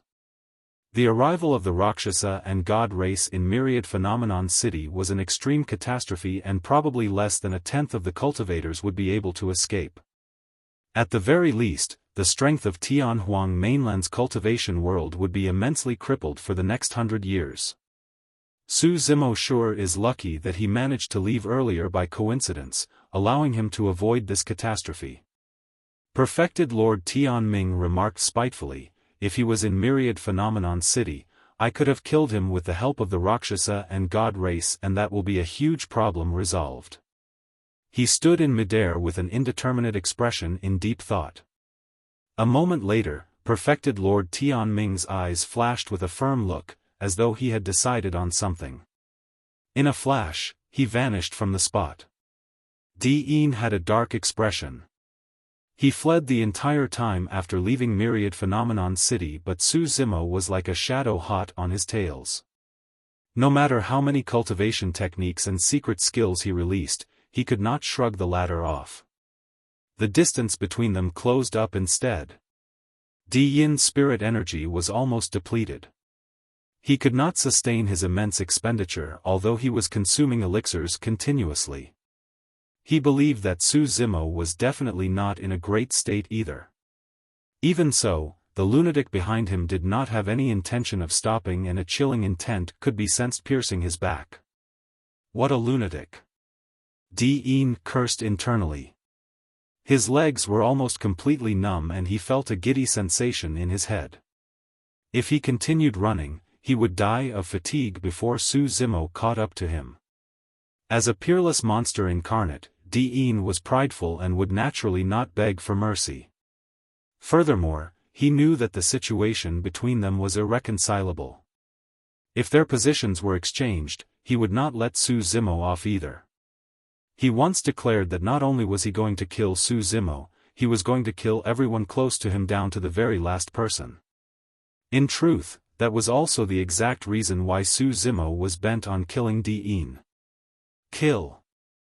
When he realized that he could not escape, Di-Yin spun around and brought out the Great Qian Imperial Seal, smashing it down fiercely onto Su Zimo's face. In fact, his spirit energy was depleted so badly that he could not activate the spirit patterns on the Imperial Seal. Even so, the Great Qian Imperial Seal was indestructible and would be able to smash Su Zimo into sludge as long as sufficient strength was exerted. Humph! Although Su Zimo was hot in pursuit, his spirit perception warned him the moment Di-Yin made a sudden move. As such, he was prepared. The futile struggle of a trapped beast. Su Zimo wielded the coiling dragon seal and demonic chi shrouded him as he yelled, Di-Yin, your spirit energy has been depleted and you have no more techniques left. However, I can still kill you even without spirit energy. Clang! The sound of metal clashing was released the moment the Great Qian Imperial Seal and coiling dragon seal clashed. It was extremely sharp and sparks flew everywhere. Ugh! Di-Yin grunted dully and his palm split apart. He could no longer maintain his grip on the Great Qian Imperial Seal and it flew from his hands. 10 years ago, Di-Yin and Su Zimo were evenly matched in the fight at the bottom of the Dragon Burial Valley. 10 years later, Fiend was no longer a match for Su Zimo. Fiend could not win even with the legacy of the human emperor. How did this man manage to cultivate his blood qi and body to such a frightening degree? Fiend's palms quivered as he tapped on the ground and burst in retreat. Boom! Su Zimo landed on the ground and burst forward like a divine steed, releasing a tragic aura. He wielded the coiling dragon seal with his right hand like an ancient demon with a torrential ferocity, while his left hand scooped through the air to grab the falling Great Qian imperial seal. Die! He arrived before Fiend almost in the blink of an eye. The two gigantic seals covered the skies like two massive mountains that possessed a boundless might as they crashed down onto Fiend's head. Fiend would be ruptured to death if that attack landed, even if had a connate defensive spirit weapon. When he realized that it was too late to dodge, Fiend yanked down a jade pendant that hung on his waist and crushed it without hesitation. Buzz! A resplendent glow was released and condensed into a light barrier around Fiend, protecting the latter inside. Boom! The two gigantic seals smashed heavily against the light barrier at the same time. Fiend was sent flying right away and only stopped after rolling on the ground for more than 100 feet. That's a protection Dharmic weapon? Su Zimo focused his gaze. A protection Dharmic weapon such as a jade pendant was exceptionally rare in the cultivation world because it could be carried around easily. These were items that were prepared by super sects or mighty figure Dao lords for the people closest to them. Fiend was the #1 perfected being of Tianhuang mainland and was a monster incarnate that dominated through everyone of the same cultivation realm. It was no surprise that he would carry a protection Dharmic weapon as such. He struggled to stand from the ground and his pupils constricted violently when he glanced at the light barrier around him. The glow of the light barrier had dimmed significantly. However, what truly shocked him was that a crack appeared on the light barrier. Although it was thin, he could see it clearly. The protection Dharmic weapon could even defend against the full-powered attack of a top-tier nascent soul. In other words, the presence of the protection Dharmic weapon along with his frightening combat strength meant that he would not be in any danger at all within the ancient battlefield.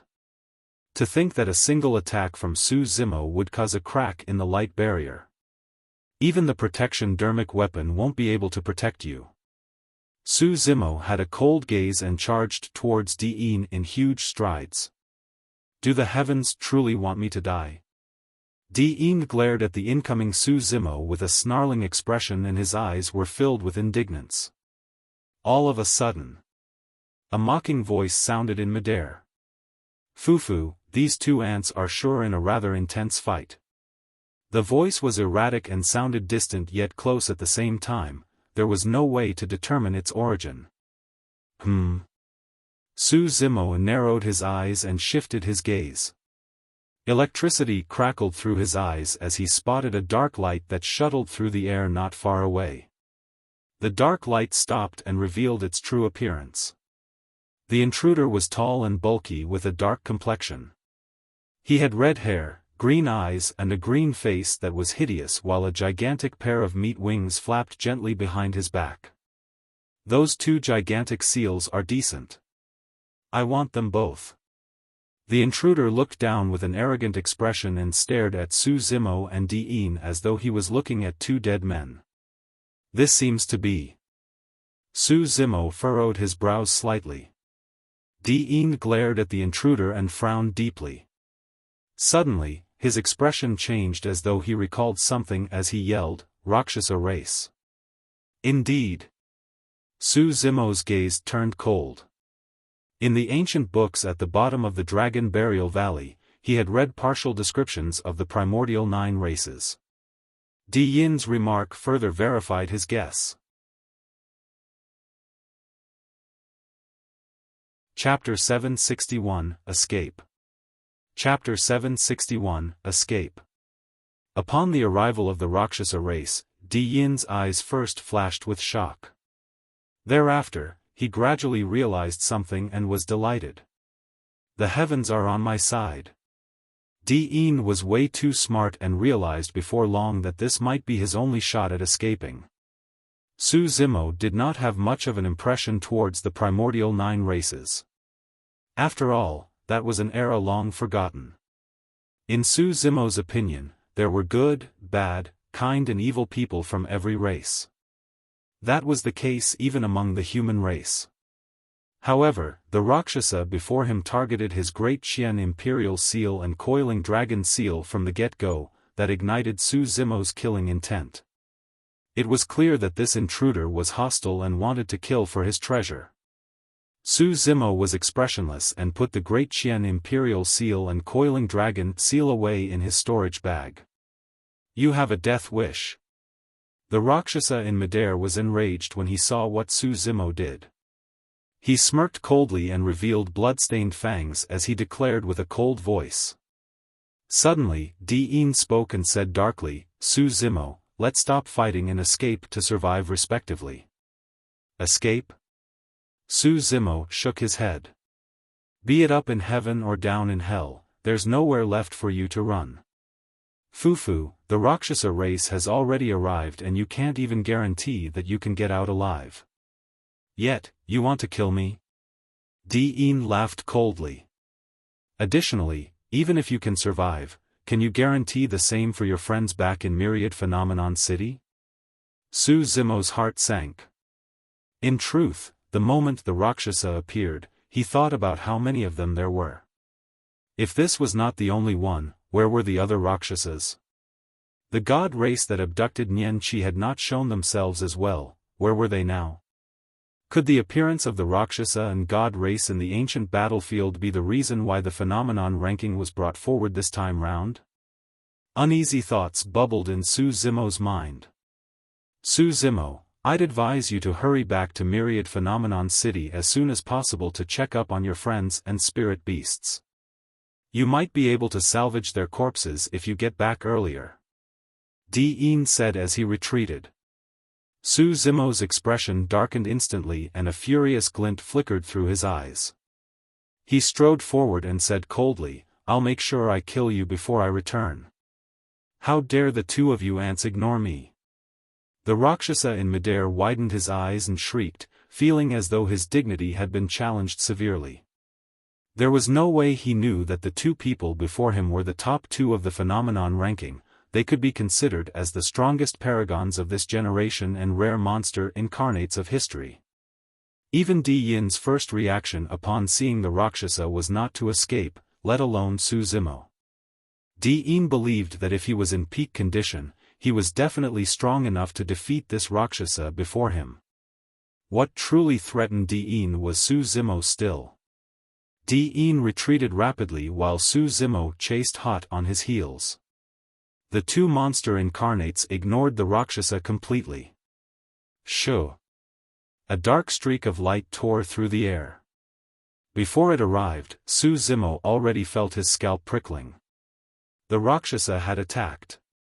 He was furious that Su Zimo ignored him and put away the great Qian imperial seal and coiling dragon seal. As such, his first target was Su Zimo.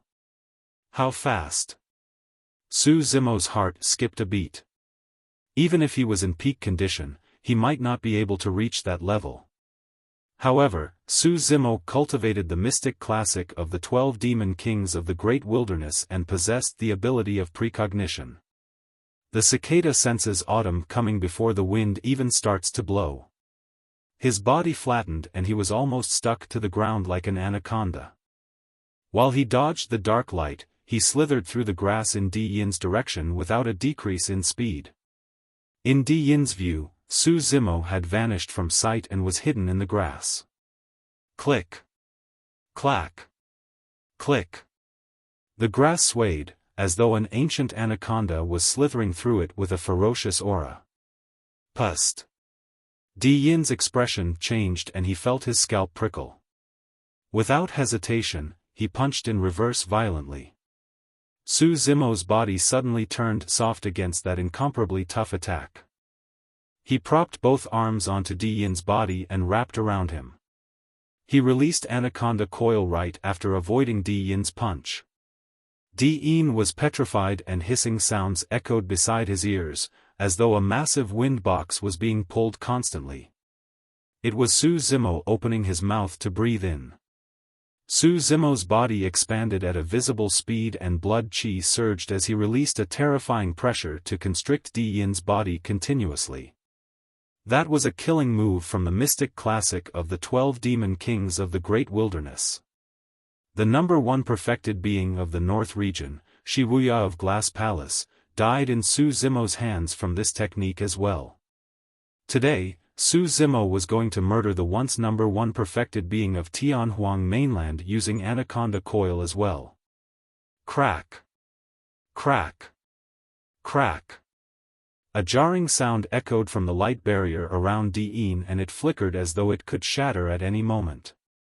There was no way he would be able to defend against the constrictive power if the light barrier shattered. All of a sudden, a cold glint flashed and sliced towards the throat. This was a rare opportunity to kill Diin and there might not be another chance as such if this was missed. Although he sensed the danger, Su Zimo's body continued wrapping around Diin's body while exerting strength. At the same time, he struck towards the cold glint with his left hand. "You must have a death wish." The voice of the Rakshasa sounded. Clang! A metallic sound could be heard. The cold glint froze and revealed its appearance. It was a chilling saber that curved with a shocking degree. Right now, Su Zimo grabbed the curved saber in his palm. However, his palm was perfectly fine without any wound at all. Su Zimo's left hand was equipped with the Connate-grade spirit glove he obtained from the Glass Palace Paragons and would naturally not get injured. The Rakshasa was momentarily stunned. However, he broke out of his stupor instantly and sliced again with a cold gi toward Su Zimo's throat at an extremely fast speed. With no other choice, Su Zimo withdrew Blood Quencher with the back of his hand and slashed forward. Clang! The blades of the sabers collided.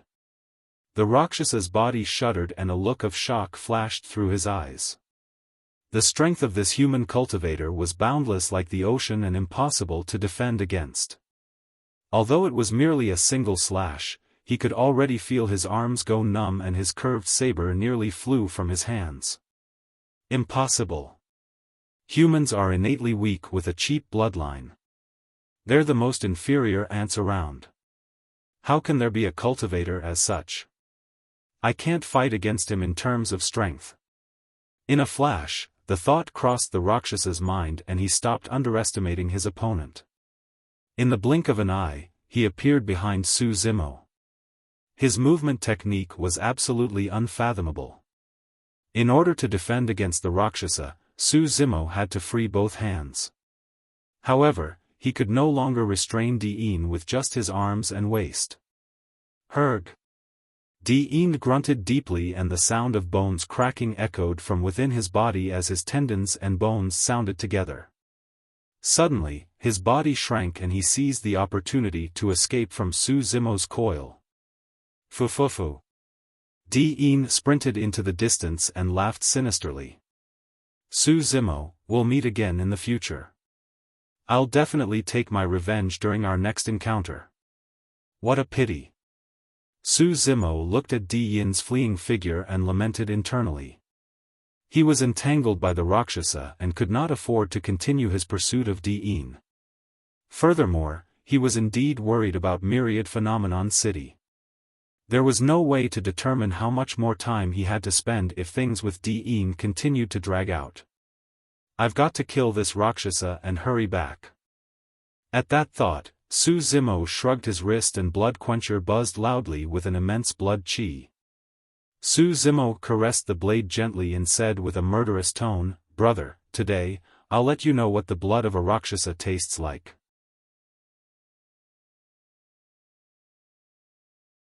Chapter 762, Killing a Rakshasa. Chapter 762, Killing a Rakshasa. An unusual fluctuation appeared in the void behind. Su Zimo did not even turn back and released a slash with an icy gaze. Splash! The sound of tsunami surged and a blood beam expanded. The sound of metal clashing did not echo as expected as the slash missed. The Rakshasa had already dodged a moment earlier and was at Suzumo's side. "Huh!" The Rakshasa exclaimed softly with a mocking, cruel tone, "to think that you've cultivated to the tsunami blood realm. Not bad.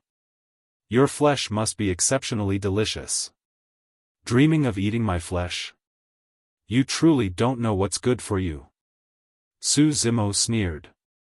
"And, I think even at this point, you've yet to notice who your opponent truly is." The Rakshasa shrieked, "I'm from the noblest race of the primordial era, the Rakshasa race of the primordial 9 races. We once ruled over the 10,000 races, and ants such as yourself were not even worthy of carrying my shoes." With his agile movement technique, the Rakshasa circled around Suzumo continuously, appearing left and right, distant and near.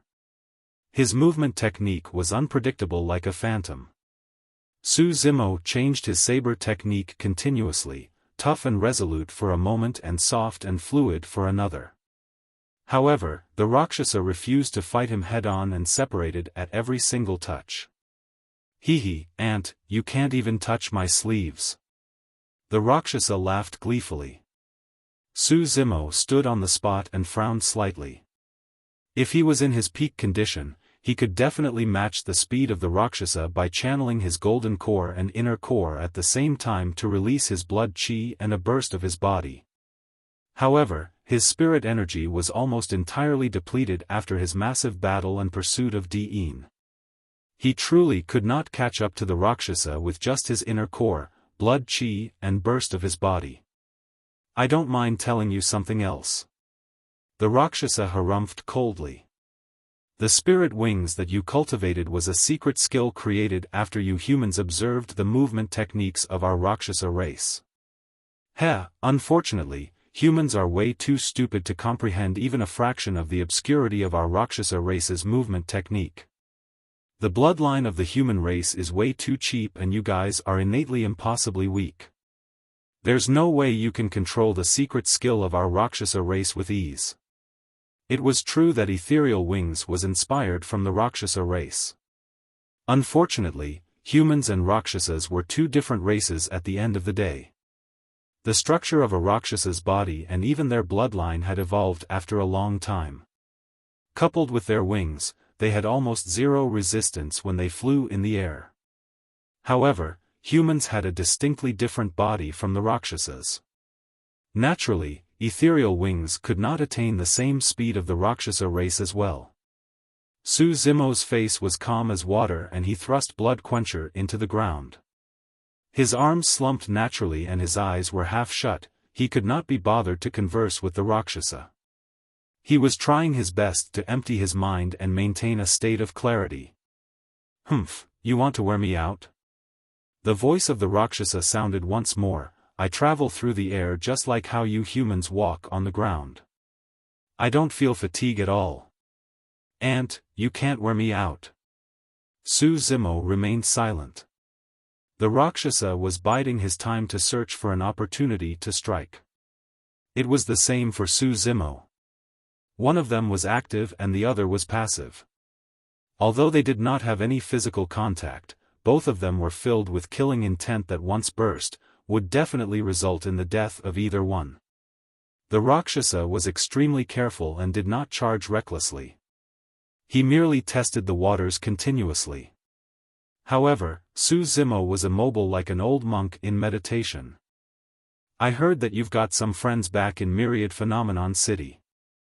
After a short stalemate, the Rakshasa suddenly spoke, "Let me remind you that those friends of yours should have become food for our Rakshasa race by now." "Ha ha ha." The Rakshasa laughed cockily. "There's more than 100 from our race that entered the ancient battlefield this time round. Myriad Phenomenon City, a sacred haven for the human race, will become a slaughter field for our Rakshasa race."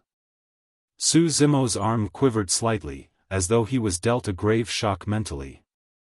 It was an opening that was hard to detect. However, the Rakshasa's eyes were extremely sharp and instantly recognized it as a rare opportunity to strike.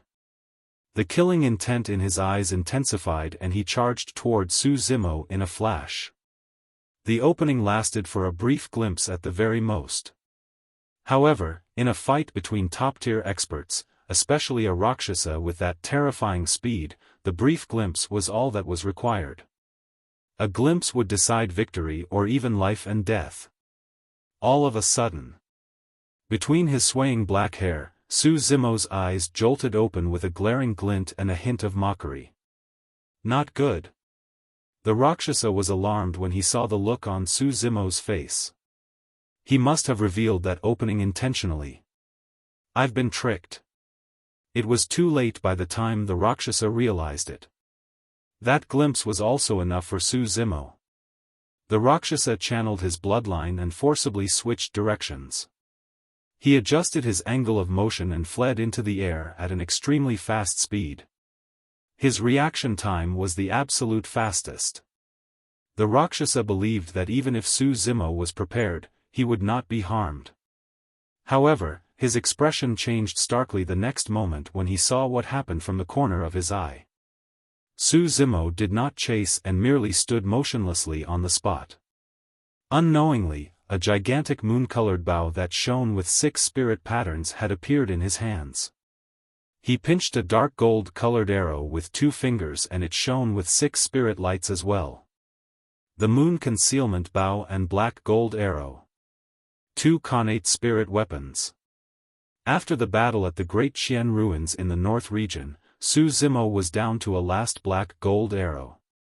Right now, he was ready to launch the arrow in his palm at any moment. Buzz. Bow like a full moon and arrows like shooting stars. By the time the Rakshasa heard the buzzing sound of the bowstring, the black gold arrow was already close to him. Although Su Zimo could not match the Rakshasa with his movement technique, the burst of his 2 connate spirit weapons could. The Rakshasa was rather impressive as well. Even with his passive position, he managed an evasive maneuver and avoided fatal damage to his vitals. The black gold arrow tore through the Rakshasa's meat wing and created a hole of blood the size of a bowl. Those were not any ordinary bow or arrow. Those were connate spirit weapons. Although it seemed like it was merely a hole of blood, the power within it was enough to cripple one of the Rakshasa's meat wings completely. The flesh of the wing exploded and his tendons and bones were snapped. Ah! The Rakshasa yelled miserably.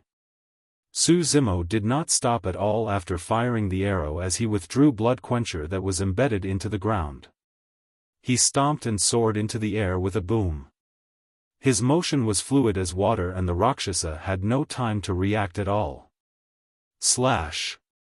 He released a thunderous roar that sounded almost at the same time as the Rakshasa's yells. A blood beam expanded and slashed down viciously along the Rakshasa's body, seemingly able to rip through the void. The Rakshasa with half his wings crippled was like a bird with snapped wings. After losing the greatest advantage of the Rakshasa race, the Rakshasa was on the verge of falling. He could barely stabilize himself, let alone dodge Su Zimo's lethal slash.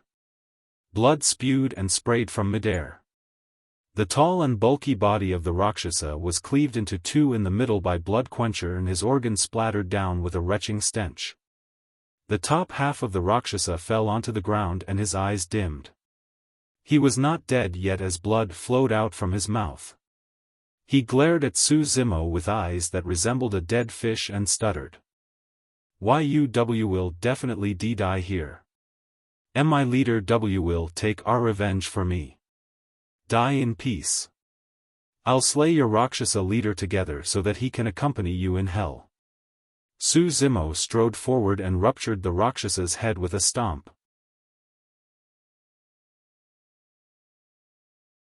Chapter 763, Darkest Chapter. Chapter 763, Darkest Chapter. The duration of their fight could be considered as extremely short. However, no one outside the fight could understand how dangerous the situation was.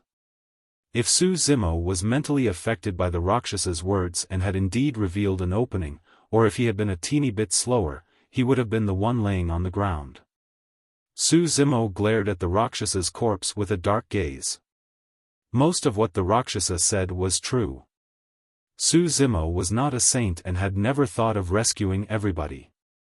However, with the fates of Little Fatty, Monkey and the others unknown in Myriad Phenomenon City, he knew he definitely had to check things out. The situation in Myriad Phenomenon City seemed dire.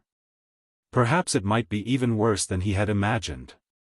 A single Rakshasa was already so troublesome to deal with. Su Zimo truly did not have much confidence if there were truly more than 100 Rakshasas in Myriad Phenomenon City.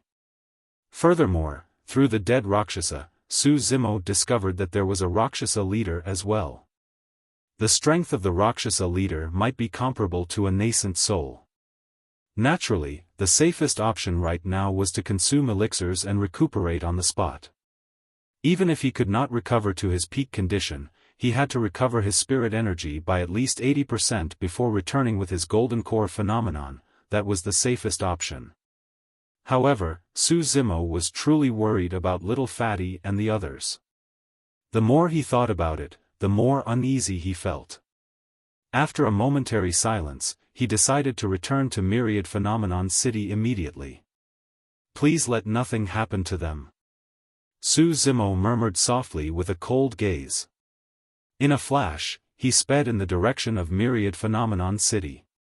Blood chi surged into the skies and vengeful spirits surrounded Myriad Phenomenon City. On the streets, the roofs and every single corner, splinted limbs and cold corpses could be seen. It was a terrifying sight. The dark lights in midair were still hovering around. Sinister laughters could be heard everywhere. Every single Rakshasa whisked a barely alive cultivator in their hands. They chewed off flesh in huge mouthfuls and their eyes shone with green, excited glints. Of the 100,000 Paragons, close to half were dead and even more were injured. I've already said that no one is allowed to leave without my permission. The god race leader stood in the air and looked down at the incomparably frightened cultivators below. Although his tone was calm, it possessed an unquestionable authority. Nobody dared to challenge the god race. Anyone that challenged the god race only had death awaiting them. Gradually, some of the cultivators stopped their attempts to flee and their eyes were filled with endless despair. Some of them stood on the spot stiffly and gazed at the corpses in the cesspools of blood with blank expressions as though they've lost their souls. Very good.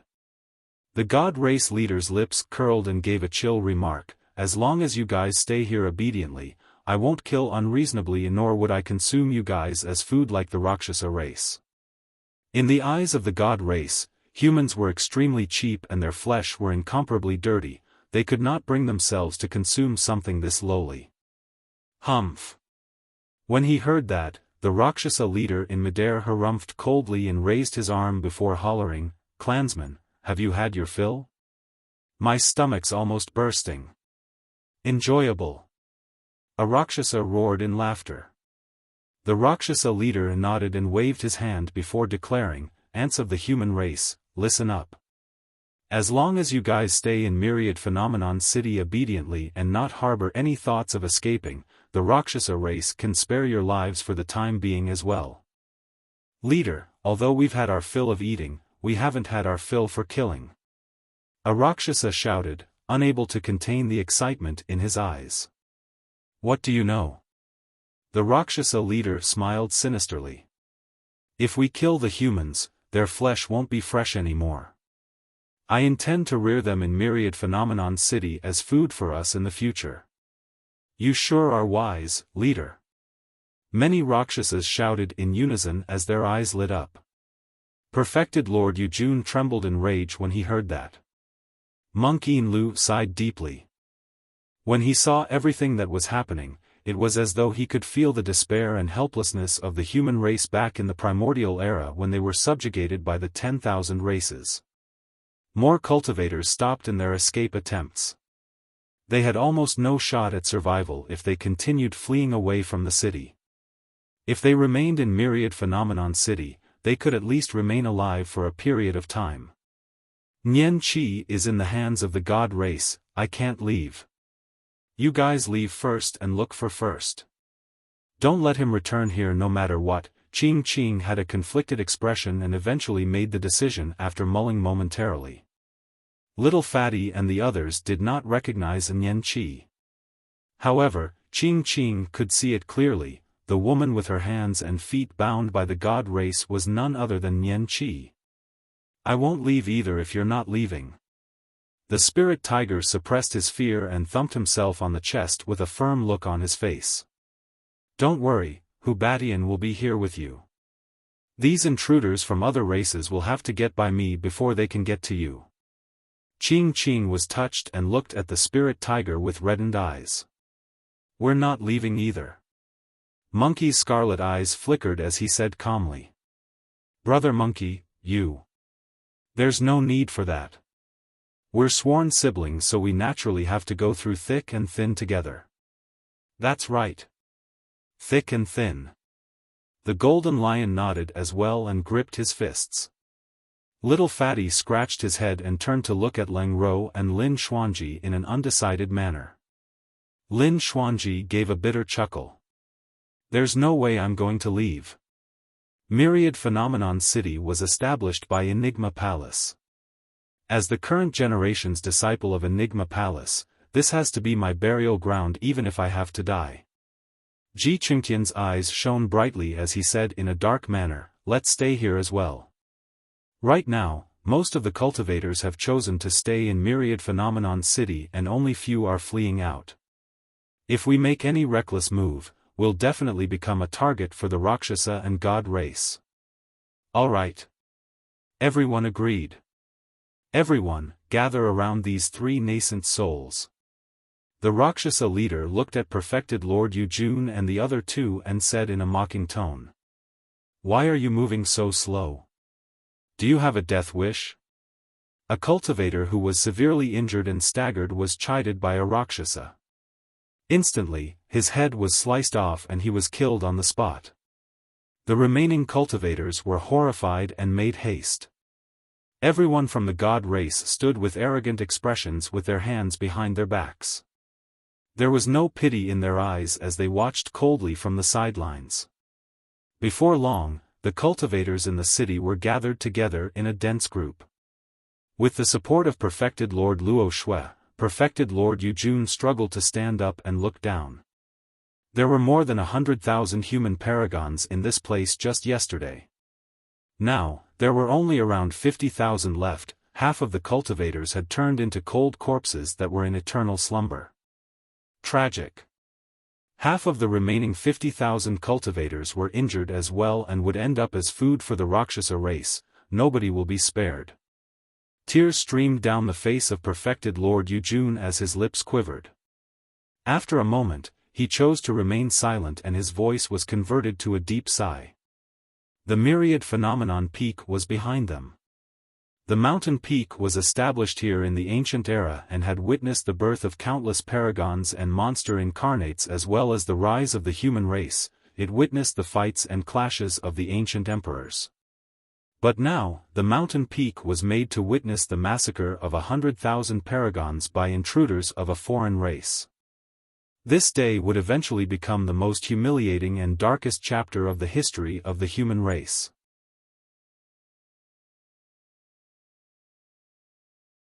Chapter 764, Unyielding Humans. Chapter 764, Unyielding Humans. Gooey fresh blood seeped between the gaps of the stone slabs in a grisly manner. More than 100 Rakshasas circled around the remaining cultivators and their massive feet left behind bloodied footprints on the stone slabs in a frightening manner. The tall and massive bodies of the Rakshasa and their pitch-black meat wings exerted immense pressure. Within the group, many cultivators shivered with lowered heads. They did not dare to face the menacing faces and green eyes of the Rakshasa race. The atmosphere was turning extremely repressive. In fact, many cultivators were wary about how they breathed, afraid that they might draw the attention of the Rakshasa race with any activity. Ha ha ha. The Rakshasa leader was delighted when he saw that and reared his head in laughter. So, these are the so-called paragons of the human race. How worthless. Nobody refuted him. Lin Xuanji and the others had cold expressions. Although their hearts were blazing with rage, they repressed their emotions. The god race leader stood in the air and swept his gaze across the cultivators gathered beneath indifferently. Most of the cultivators here can't be considered as paragons. He paused for a moment before changing the topic, smirking in a carefree manner. I heard that there's a total of 108 spots on the phenomenon ranking of the human race. Only those that are able to get a spot on the phenomenon ranking can be considered as true paragons of the human race. Huh? The Rakshasa leader grinned. His gaze fluttered as he declared loudly, "Who are the paragons of the phenomenon ranking? Stand up and let me take a look at you." He placed emphasis on the word paragon, and his tone was murderous. Everyone could hear the killing intent in the Rakshasa leader's tone. Originally, a listing on the phenomenon ranking was an immense honor for cultivators and they would gain fabulous rewards as well. But now, the phenomenon ranking was a mark of death for these cultivators. Nobody stood out. Anybody that stood out would die. Foo-foo. The Rakshasa leader laughed sinisterly. I'm going to start killing people if nobody comes forth automatically. A stir broke out amongst the crowd. Please spare my life, senior. I'm willing to follow you and be your slave or spirit beast. Finally, a cultivator that could not handle the pressure fell to a thud on his knees before the Rakshasa leader with a frightful expression. It was Duan Qingping of Clear Wind Temple who was ranked 20 on the phenomenon ranking. He was definitely able to be considered as a paragon of the human race. However, at that moment, Duan Qingping knelt before the Rakshasa leader without any shred of dignity and begged for his life loudly. In fact, he was willing to be a spirit beast and slave of the other party. Nobody mocked him. Even the perfected Lord of Clear Wind Temple died in the hands of the god race leader. What more could he do? All ants were afraid to die, let alone him. Most cultivators cultivated for the purpose of longevity. Even perfected lords, mighty figures and patriarchs might not truly be able to let go of their attachments towards life and death, let alone him who was a golden core. You want to be my slave and spirit beast? The Rakshasa leader gazed coldly at Duan Qingping as he said slowly, the human race is not worthy.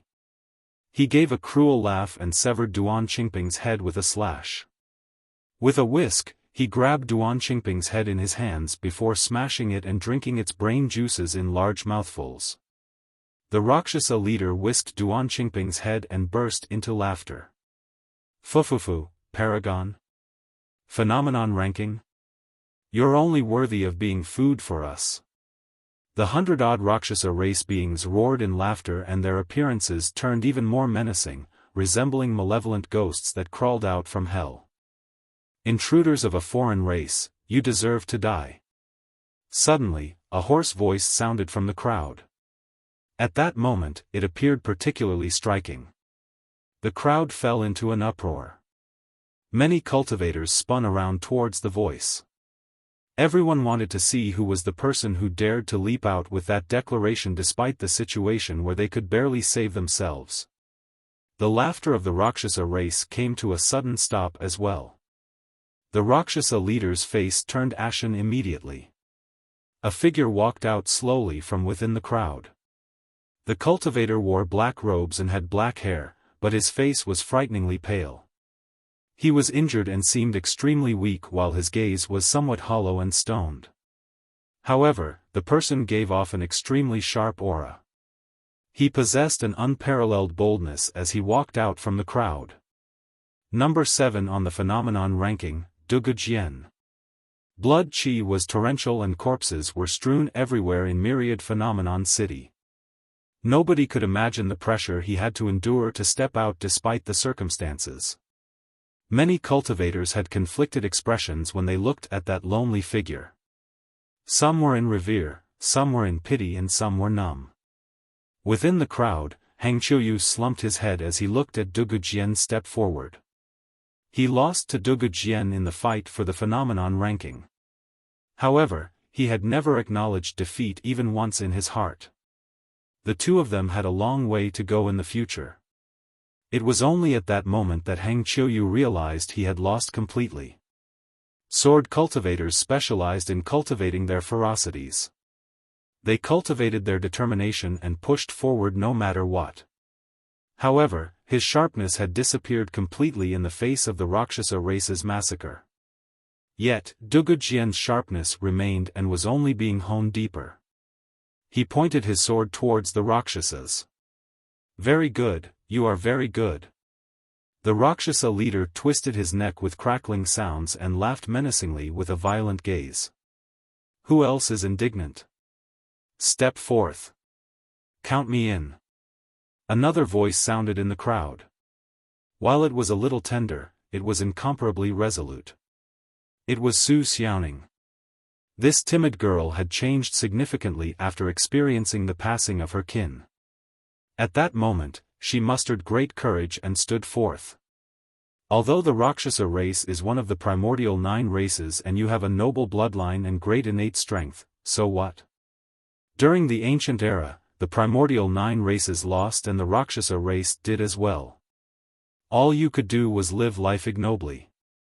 Although we humans are innately weak by birth, we won't allow ourselves to be trampled upon by you foreign races and be slaughtered by you indiscriminately." Her words were powerful and her tone was robust. Many cultivators were worked up and their fighting spirits were even ignited. "Ha ha ha." The Rakshasa leader mocked and looked at Xiaoning and Dugu Jian before bursting into laughter. "2 mere ants and you think that's enough to form a rebellion? Count me in." Lin Xuanji stood out with grit teeth. "Rakshasa race, this is a sacred place for the human race. Every single tile here was crafted effortlessly by Fairy Ling Long. Even if I have to give up my life, I'll guard this place and never back down." "Me too." Demonis Ji stood forward. "Me as well." Little Fatty shrugged his rotund body and squeezed his way out. "Count me in. Count me in." Shi Jian, Ji Qingtian, Leng Rou and the others stood forward. Voices sounded within the crowd one after another. Perfected Lord Luo Shui's eyes reddened. Monk Yin Lu's eyes turned damp as well. Perfected Lord Yujun was emotional and his body trembled. Those were true paragons. Those were the hopes for the future of the human race. During the ancient era, it was precisely because paragons stood out one after another to fight against the 10,000 races. Every single generation preceded the previous and they fought against the primordial 9 races, creating the current status quo. The human race was unyielding and would fight. Even if they might not be able to win, they would not yield. That was the spirit of the human race, their soul. Caw, caw. Monkey's inner core circulated and his body expanded. Demonic chi shrouded around him as he thumped his chest furiously with a raring battle intent. He burst into laughter with a scarlet glint in his eyes. "Rakshasa race? What nonsense! I've had it with your ugly faces for a long time." Roar. The spirit tiger and golden lion let out roars one after another as well and walked forth from the crowd.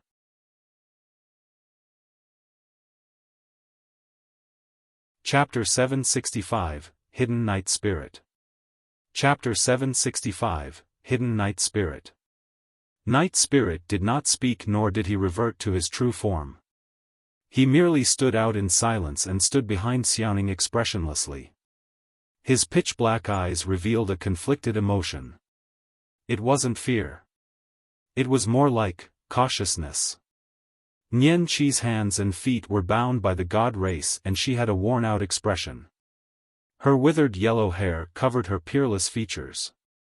Her head was slumped the entire time as she remained silent.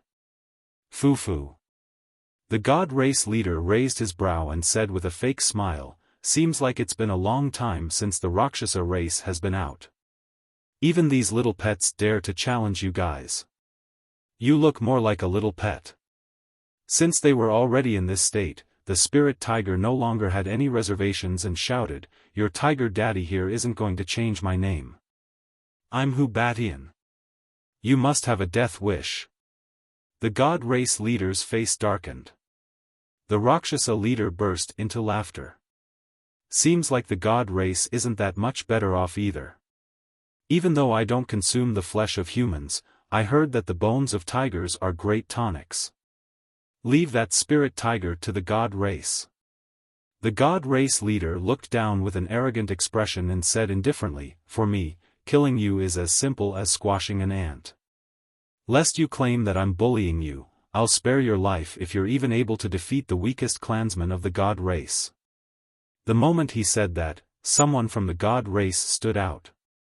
He had golden hair, azure eyes and exquisite features as he glared at the spirit tiger with a deadly intent.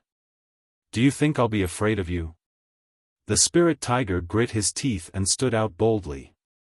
To be fair, this was the best possible scenario.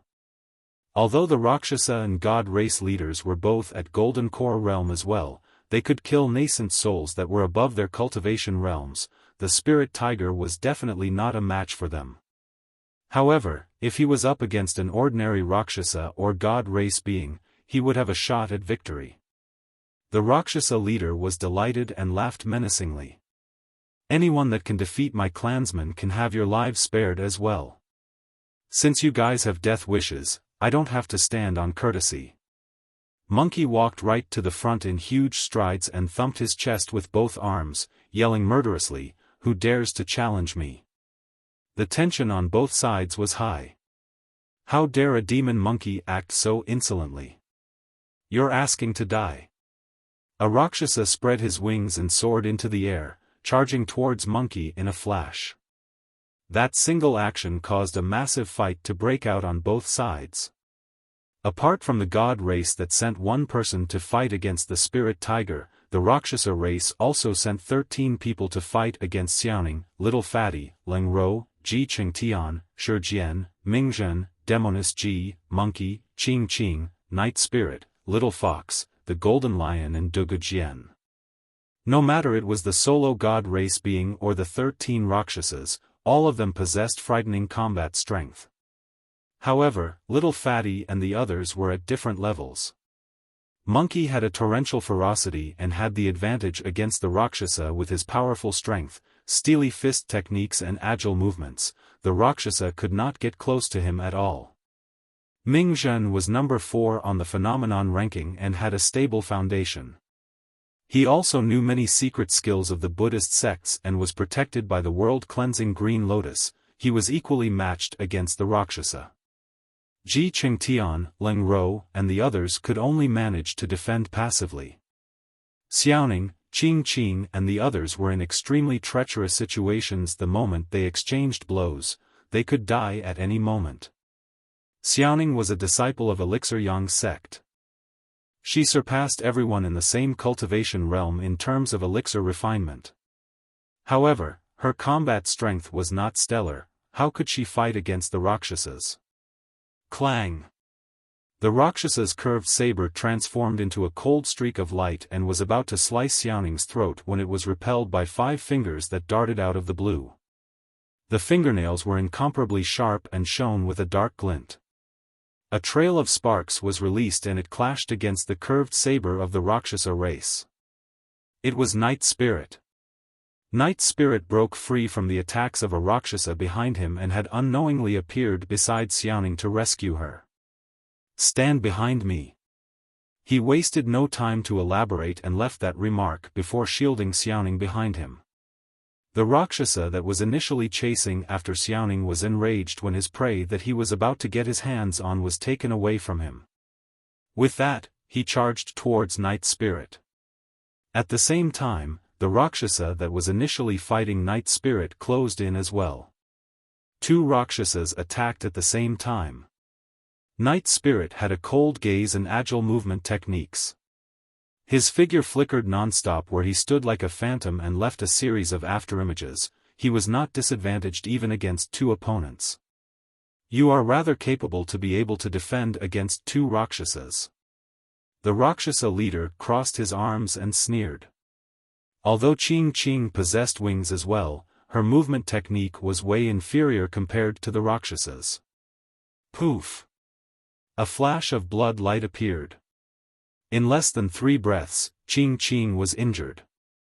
Although it was not fatal, blood gushed out endlessly from her wounds.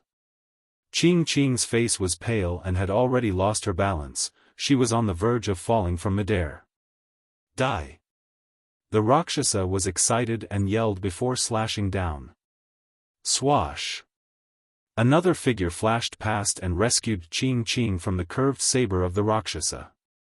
It was Night Spirit again. After rescuing Qing, Night Spirit fought against 3 Rakshasas. No matter how frightening the movement techniques of the Rakshasas were or the sort of angles they attacked from, everything was negated as Night Spirit defended every single move. The 3 Rakshasas failed in their slaughter attempts and were instead injured themselves. The Rakshasa leader's expression darkened slightly as he glared at Night Spirit in silence. Night Spirit's situation drew the attention of the 3 nascent souls as well. Perfected Lord Luoxue asked in surprise, "What is that spirit beast? His movement technique isn't inferior to the Rakshasa race?" "That's not all." Monk Lu shook his head. "Don't forget, he has yet to revert to his true form. In other words, he is not at the peak of his combat strength right now." Perfected Lord Yujun frowned slightly without saying anything. He was thinking about the reason why. Why was Night Spirit not reverting to his true form even at this point? What was he trying to hide? What were his considerations?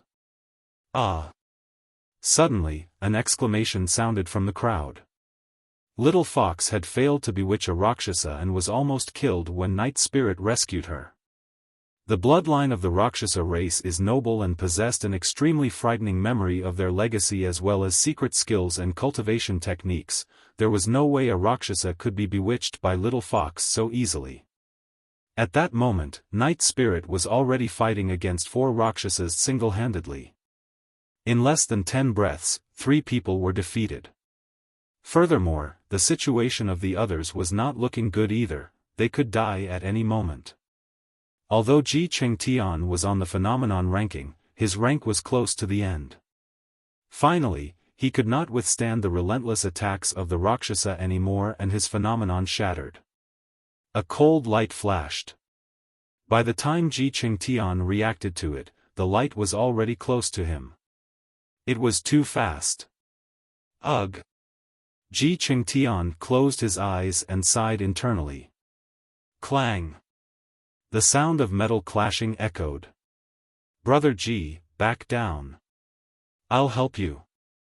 Lin Xuanji waved the folding fan in his hand and repelled the Rakshas's curved saber to rescue Ji Chengtian. His blood chi and spirit energy was released completely as he fought against 2 Rakshasas. The disciples of Enigma Palace had never partaken in the fights for the phenomenon ranking. Nobody knew how strong they were. At this moment, many cultivators finally witnessed the capabilities of Lin Xuanji. This was a true paragon of the human race. Although he was fighting against the Rakshasa race, there were no signs of weakness and he did not back down at all.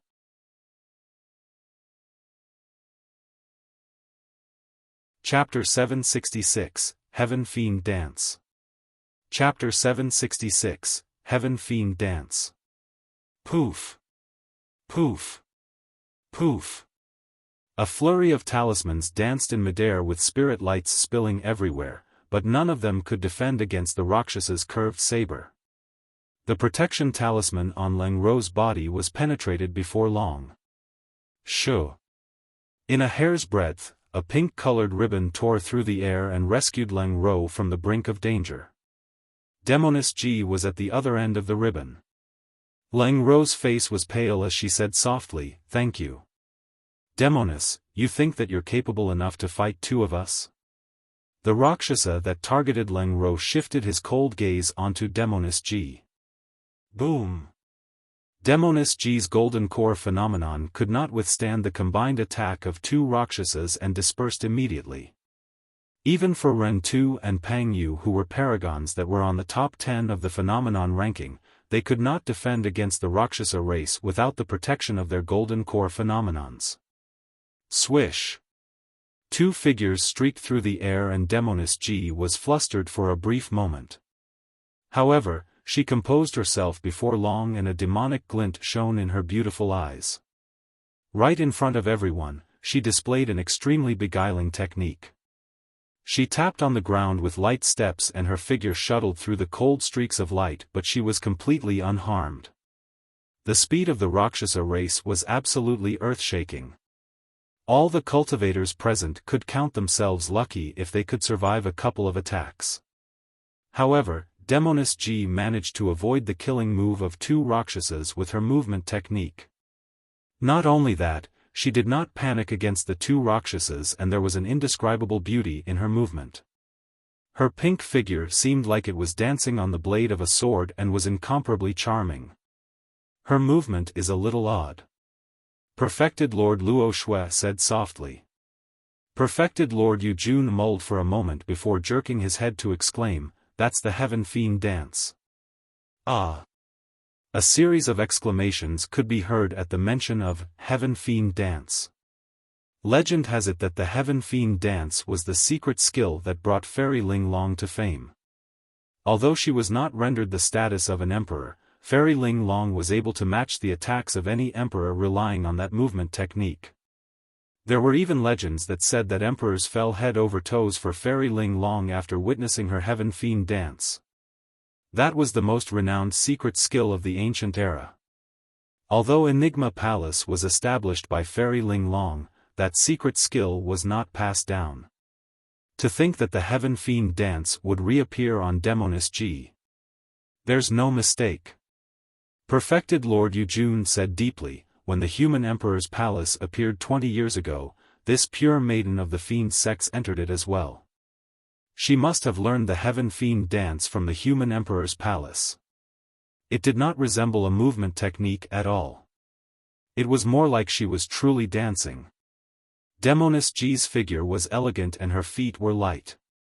As her skirt fluttered, she displayed her figure perfectly and revealed a sensational charm. The sharp saber lights brushed past her body by a hair's breadth. As time passed by, Demoness G's movement became increasingly fluid and an invisible aura was formed around her. Her aura encompassed the two Rakshasas. Both of them looked flustered and their movement techniques became sluggish as though they had stepped into a swamp. Humph! The Rakshasa leader's expression turned grim as he harumphed coldly. Initially, he thought that his clansmen would be able to crush all the ants in less than 10 breaths. To think that they were having some issues. Do you need the god race to give you a hand? The god race leader tilted his head and asked with a smile. The Rakshasa leader grit his teeth. No. On the other side. The spirit tiger's massive body was sent flying by a single punch from the god race being and he rolled dozens of feet on the ground in a wretched manner. His head was spinning and he could no longer recall if this was the 5th or 6th time it had happened. At that moment, he was injured from head to toe. He was completely defeated in terms of strength and speed. He was not a match at all. If the spirit tiger did not fuse his palm with the 4 claws of the divine being of the tiger race back in the astral dragon sputum lair and underwent a complete transformation, his body would have been ruptured by the god race being a long time ago. The spirit tiger felt that he was already at his limits to be able to survive till now. Roar! He growled deeply and attempted to struggle and stand up. However, he knelt onto the ground with a thud. It's over. The god race being strode over in huge steps and reached out, thumping down onto the spirit tiger's massive head. If the hit landed, a bloody hole would definitely appear on the spirit tiger's forehead. All of a sudden, a dark figure that resembled a figure appeared out of thin air and punched out, colliding against the god race being's fist. You're asking for death. The god race being merely laughed in contempt without even making out who the intruder was. No matter who it was, anyone that tried to take the god race head-on in melee combat to challenge their physique and blood chi merely had a death wish. The god race being channeled his golden blood chi and he shone brilliantly like a divine being. His aura rose intensely and the sound of tsunami even echoed from the surface of his fist. Bang! The two fists collided. The moment the flesh and bones collided, a dull sound of defeat echoed. The expression of the god race being froze and his initially disdainful gaze vanished immediately. He frowned and staggered 3 steps back, as though he was in considerable pain. A god race being was knocked back by someone else. Everyone focused their attention and were dumbstruck. It was Night Spirit. Unknowingly, Night Spirit managed to break out of the focused attack from 4 Rakshasas and charged over to punch someone from the god race and rescue the spirit tiger. You have a death wish. The god race being was enraged and charged towards Night Spirit. At the same time, the 4 Rakshasas arrived. Right now, Night Spirit was fighting against 4 Rakshasas and a god race being. However, there were still no signs of his defeat. The god race leader narrowed his gaze and his eyes flickered. This was getting interesting. What was this thing that was able to match the Rakshasa race in speed and the god race in strength? Almost at the same time, the Rakshasa and god race leaders exchanged glances. The god race leader smiled gently and asked, "Can you tell what's the background of the man in black?" "I don't care what he is. At the very most, I'll step in personally to kill him once and for all." The Rakshasa leader replied coldly without any expression. "That's true."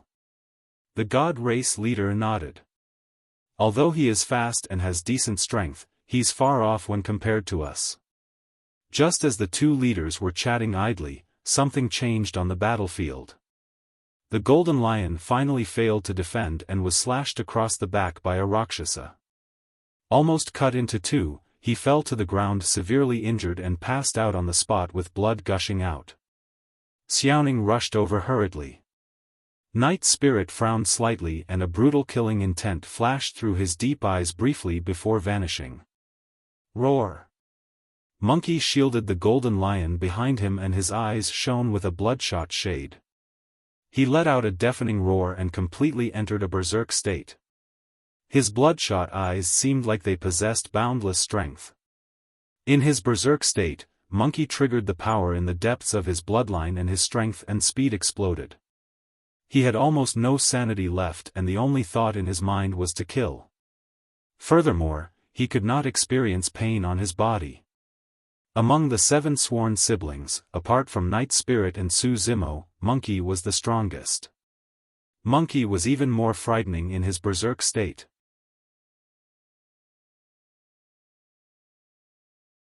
Chapter 767, Return. Chapter 767, Return. The curved saber of the Rakshasa punctured Monkey deep in the chest and was less than half an inch away from his heart. As though he could not experience any pain, Monkey's eyes were bloodshot and his ferocity was not diminished. He extended his thick arms and grabbed the Rakshasa before him.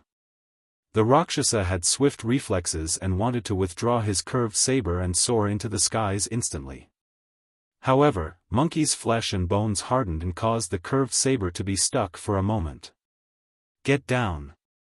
That brief moment was all it took for Monkey to grab the Raksasa's meat wings and yank the latter down from midair. Boom! There was a deafening sound. The Rakshasa smashed onto the ground heavily and created a gigantic pit with dust and gravel flying everywhere. It was a heavy smash and the Rakshasa let out a tragic cry. His blood chi was dispersed and his bones felt as though they were going to break. Gagaga! Monkey grinned and grabbed the Raksasa's meat wing with one arm. With a whirl, he yanked the Rakshasa out of the pit and smashed the latter fiercely onto the other side. Bang! Bang! Bang! He repeated it thrice in succession.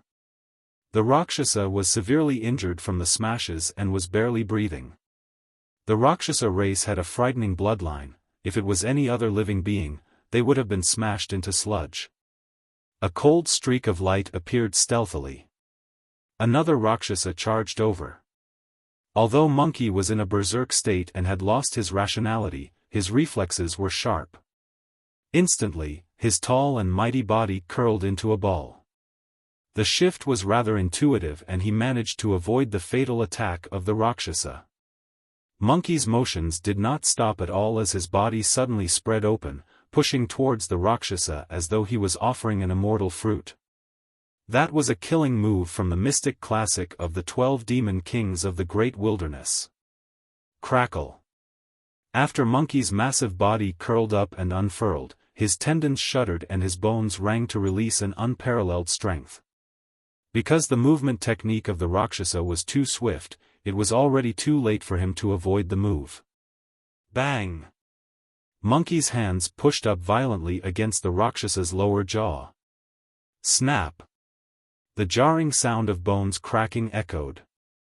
The gruesome head of the Rakshasa was tossed back fiercely and his lower jaws were smashed. With a twist, Monkey chased forward and his arms sank down, thrusting his elbows into the chest of the Rakshasa like twin spears. The Rakshasa's body smashed onto the ground with 2 bloody holes in his chest, his heart was punctured and he died on the spot. The crowd fell into an uproar. Instantly, the tides on the battlefield had shifted. Nobody expected the 2 Rakshasas that initially had the advantage to wind up injured and dead. This was the first time that the Rakshasa race had been dealt such a blow since they entered Myriad Phenomenon City. Although none of the cultivators present dared to protest, all of them cheered in their hearts. Although there are more than 100,000 Paragons, only few of them dare to step forth. They're not even comparable to these few demon beasts. What a tragedy. Perfected Lord Yujun lamented sorrowfully. It did not matter even if a Rakshasa was killed before them, the situation was not going to change. As long as the Rakshasa and God race leaders were to attack, they would definitely overwhelm everything in a domineering manner and nobody would be able to get out alive. Right at that moment, 2 figures that were clashing together suddenly separated. Dugu Jian staggered with a frightfully pale expression and was drenched in sweat. It was clear that he was thoroughly exhausted, at his limits and could no longer continue. The Rakshasa that faced him had a calm expression and stood on the spot motionlessly. A moment later, the glint in the eyes of the Rakshasa gradually dimmed. Everyone focused their attention. An eerie scarlet line appeared on the Rakshasa's glabella. It became increasingly clear and eventually, a drop of fresh blood oozed out of it. It was a fatal sword strike. The Rakshasa's head was sliced apart. The sword strike was so swift that the wound closed on itself instantly, resulting in the bizarre scene. Another Rakshasa was dead. In truth, Dugu Jian was injured to begin with and was suppressed by the Rakshasa the entire time. However, Monkey's intense battle earlier on distracted the Rakshasa for a brief moment. Dugu Jian cultivated the Tao of the sword and his focus was crystal clear. His heart of the sword gave him clarity and he was extremely sharp towards anything that happened in outside world. He spotted that brief opening instantly. His sword strike was a fatal blow. While the Rakshasa was fast, his sword was faster. Although it was only a single strike, he exemplified the terrifying killing power of the Tao of the sword to its greatest extent.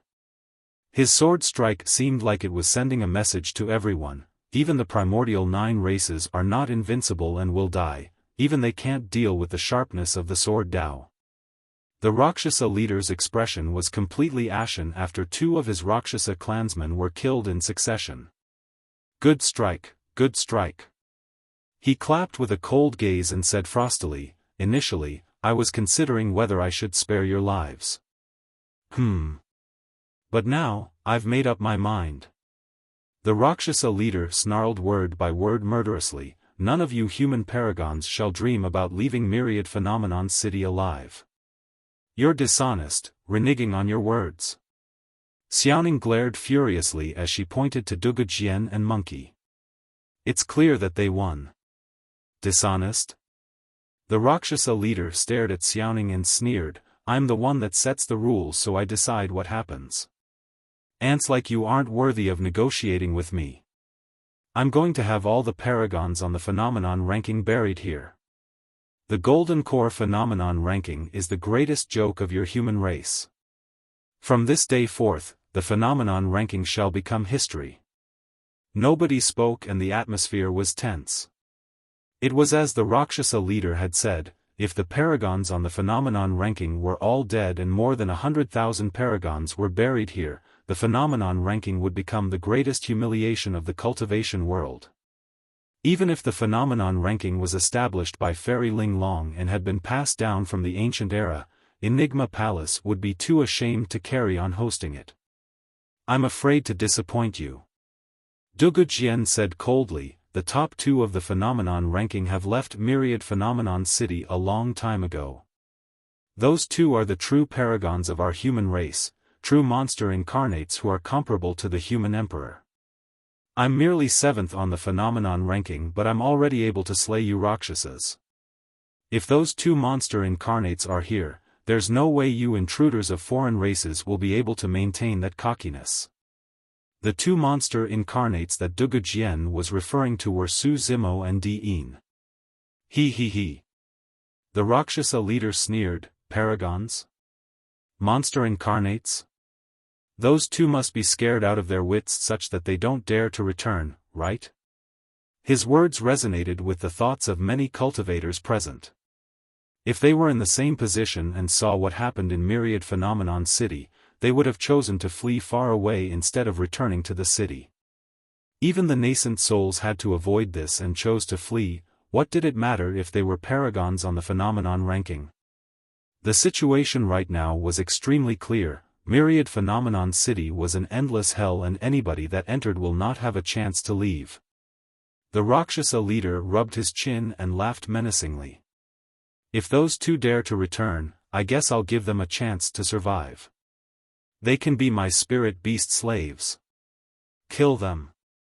The Rakshasa leader waved and more than 10 mighty figures behind him transformed into streaks of dark lights that bolted towards Monkey and the others.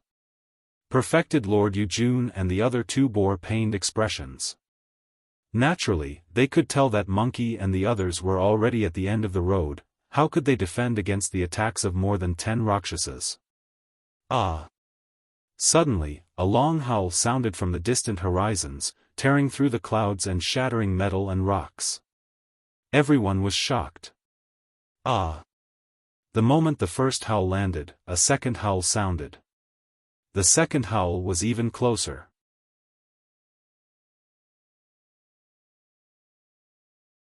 Chapter 768, How dare you?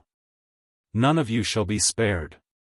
Chapter 768, How dare you? None of you shall be spared. The intruder did not bother to conceal his tracks and charged right into Myriad Phenomenon City. Moreover, his speed was shocking. The first howl was distant but the second howl was already close to Myriad Phenomenon City. Many Rakshasas paused in their tracks and turned towards the sound. Little Fatty and the others were invigorated when they heard that voice.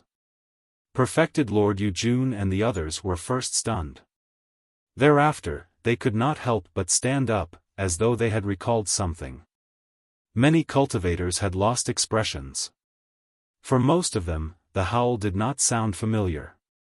They truly could not understand how anyone would choose to barge into the Myriad Phenomenon City to their deaths given the circumstances. Could it be someone else from the primordial 9 races? Not long after, a figure sprinted in from outside the city. His green robes fluttered elegantly. Ah! When he came closer and everyone took a closer look, they could not help but exclaim. Su Zimo. The intruder was none other than the top of the phenomenon ranking this time round. He was the person who managed to cultivate 3 golden core phenomenons, suppressed Diin domineeringly and even dared to challenge nascent souls, Su Zimo. Everyone was worked up. Even perfected Lord Yujun and the other two were emotional. By some freak coincidence, Su Zimo managed to leave Myriad Phenomenon City and avoid this catastrophe. None of them expected him to make the decision to return. You are truly befitting to be number 1 on the phenomenon ranking. Dugu Jian spoke slowly and made the remark. This was the sort of courage that the number 1 of the phenomenon ranking should possess. This was the true boldness befitting of the number one perfected being. Little Fatty and the others could not help but cheer at the sight of Su Zimo's return. Although the remaining 50,000 cultivators did not cheer, they were much more spirited and positive as well. The Rakshasa and God race leaders could clearly sense the shift in the moods of the cultivators. The God race leader glanced at Su Zimo indifferently for a brief moment before retracting his gaze. He had seen too many of such paragons and monster incarnates, and killed too many of them as well. This person looked extremely ordinary. There was nothing special about him. He was long indifferent to things. The Rakshasa leader stuck out his grisly red tongue and smacked his lips. He glared at Su Zimo's body and sniffed carefully before murmuring in an intoxicated manner, to think that there would be such high-quality meat in the human race. How rare. Su Zimo's expression had been frighteningly grim ever since he entered Myriad Phenomenon City. Myriad Phenomenon City was dyed almost entirely red and corpses were strewn everywhere in a horrifying sight. Those cultivators had died in wretched manners. Many of the corpses were incomplete and there were clear signs of their bodies being chewed off. When he came closer and saw the injuries on Little Fatty and the others, the killing intent in Su Zimo's eyes intensified. They were almost corporeal and could spew out. Su Zimo swept his gaze through the crowd and lingered briefly on perfected Lord Yujun's group. The situation was even worse than he had imagined. Of the dozens of nascent souls, more than half might have already died. Eventually, Su Zimo's gaze shifted onto Nian Qi. Nian Qi's head was initially slumped and she did not speak at all, nor did she acknowledge Qing Qing and the others. She was worried that she would implicate them. However, when she detected Su Zimo's gaze, Nian Qi could not hold it back any longer. Instantly, all the grievances she suffered surged into her heart as she bawled out in tears, "Mister! Don't cry, I'll save you." Su Zimo's voice was gentle. "Ugh." Nian Qi held her tears back and nodded with vigor. "Tisk." The God race leader could not help but laugh as he said idly with mocking eyes, "If I were you, I'd start thinking about how to save myself instead." The other 6 God race beings crossed their arms and burst into laughter. When Su Zimo approached, many cultivators gradually noticed something unusual. His spirit energy seems to be depleted. Yes, I sense that too. How is he going to fight against the Rakshasa and God race like that? I heard that he's extremely strong in melee combat and can even take on a demon form. What's the use of a demon form? What demon can take on the primordial 9 races? Can he defeat nascent souls in his demon form? Those 2 leaders of their foreign races are even able to kill nascent souls. Many cultivators discussed in hushed whispers and their initial elation gradually sank again. Everyone could tell that Su Zimo was in a terrible condition. His spirit energy was almost completely depleted after his massive fight with Diin. He also had a long journey back without resting at all.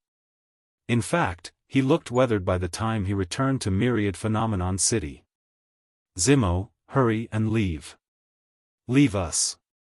Suddenly, perfected Lord Luo Shue's voice sounded in Su Zimo's mind.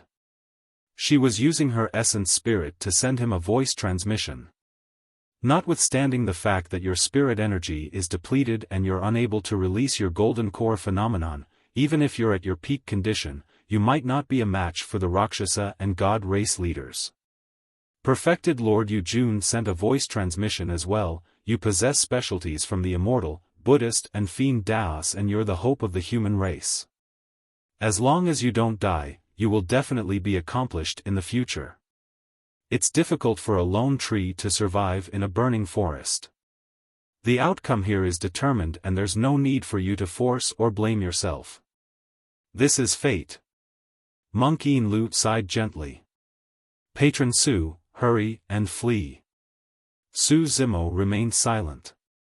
However, his expression was so cold that it was terrifying. Even if it wasn't for Little Fatty and the others, even if it wasn't for Nian Qi, Su Zimo would not leave. He was displeased. Ever since he entered Myriad Phenomenon City, he bore an anger in his heart that he could not vent. He could not stand by idly and watch as the foreign races trampled and massacred humans. This was Myriad Phenomenon City, a sacred ground for the human race. He cultivated the techniques of the Immortal, Buddhist and Fiend Daos and secret skills of the human emperor to become number one on the phenomenon ranking. If he were to flee today, how would he be able to face the human emperor and fairy Ling Long? Escape? Suddenly, the Rakshasa leader burst into laughter and said coolly, "You three old fogies intend for him to escape? Do you really think he can escape?" Perfected Lord Yujun and the other two were startled. The Rakshasa race could detect their voice transmissions using their spirit consciousnesses. Indeed, the primordial 9 races had unimaginable capabilities and it was difficult to defend against them. The thought of escaping hasn't crossed my mind. Right then, Su Zimo turned around and gazed at the Rakshasas nearby with a calm expression. Slowly, he said, "I did not cultivate just so I can escape. I want to vent every bit of displeasure in my heart. I want to have peace of mind. I believe in an eye for an eye. All of you intruders from foreign races must die as well." Su Zimo's tone turned increasingly intense towards the end and his killing intent surged. His voice was like a bell that shook the voids. "I'll let you guys understand that this is a sacred place for the human race that shall not be sullied. Intruders of foreign races, how dare you? None of you shall be spared." By the time Su Zimo's declaration was complete, Blood Quencher was already in his hands. Its blade buzzed and a blood beam expanded. "Ant, you have a death wish." The Rakshasa leader was enraged and his eyes shone with fury. "There's no need to use a sledgehammer just to crack a nut. I'll slaughter him for you, leader." A Rakshasa darted forward and spread his wings before transforming into a dark streak of light. He burst toward Su Zimo at a terrifying speed. Kill. Su Zimo did not dodge or avoid and circulated his inner core. He welcomed the attack and released a loud shout. The secret skill, Thunderclap Kill. The energy of the sound wave exploded instantly. With the brief pause in the Rakshas's movements, the blood beam shrouded over his head, there was nowhere for him to run. Clang! The curved saber and Blood Quencher collided violently. Su Zimo's attack carried his wrath. As for the Rakshasa, his blood chi was almost completely dissipated after the burst of Thunderclap Kill. His strength was diminished and he was at his weakest. The difference between them was clear. Victory was determined with a single strike.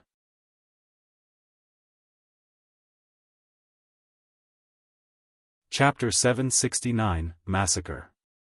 Chapter 769, Massacre. The dark light paused briefly and revealed the Rakshasa. Poof! The Rakshasa spat out a huge mouthful of blood with a pale expression. His palm was split with fresh blood gushing and he could no longer maintain his grip on the curved saber, it was repelled instantly. "I've got to escape first.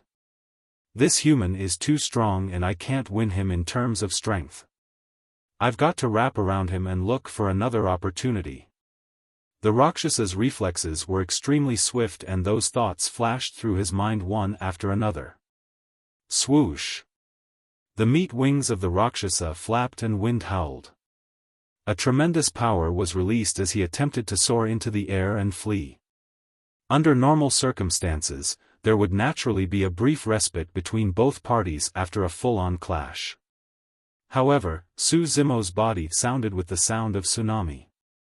His strength that was deteriorated after the collision received a fresh boost like the surge of a tide. That was tidal might.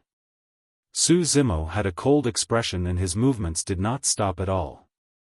With the strength of tidal might, he leaned in and his saber force shifted. The blade released a slight vibration as though it was forming blood-colored ripples in midair. The blood-colored ripples smudged across the Rakshasa's throat gently. His two attacks, one tough and the other gentle, were fluid as water without any delays at all. The tall and mighty body of the Rakshasa could not get out of Su Zimo's saber force's range at all. Poof! A massive current of blood spurted out. A gruesome head was lopped high into the air with fresh blood spraying everywhere. The headless corpse of the Rakshasa collapsed stiffly onto the ground and writhed unconsciously. Suddenly, the battlefield went silent.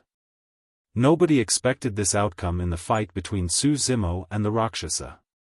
Less than that, nobody expected Su Zimo to kill the Rakshasa with 2 slashes. For any outsider, the entire process seemed fleeting and simple. However, nobody knew that Su Zimo had used at least 3 of his trump cards in order to kill the Rakshasa. The Rakshasa's death was not worthless. The Rakshasa leader glared at Su Zimo and said slowly, "Don't worry, I won't let you die so easily. I'm going to torture you bit by bit and have you suffer an existence worse than death." His smile turned more sinister as he waved. "Tie him up and kill everyone else. Spare no one." Understood. The many Rakshasas behind him agreed in unison. "When the battle breaks out, I might not be able to protect all of you. Everyone, watch out." Su Zimo glanced sideways and instructed Little Fatty and the others. The dangers in this battle were unprecedented. Even Su Zimo was not confident about it. Notwithstanding the Rakshasa and God race leaders who could kill nascent souls, even the 100-odd Rakshasas that were about to attack were difficult to deal with. Night Spirit's expression changed and his gaze flickered. A moment later, it was as though Night Spirit had made up his mind about something. "First, I'm going to fight together with you later." Night Spirit did not speak. However, his voice sounded inside Su Zimo's mind. Night Spirit was a spirit beast that was only at Golden Core realm, yet he could utilize the secret skill of nascent souls to send voice transmissions. Su Zimo looked at Night Spirit deeply.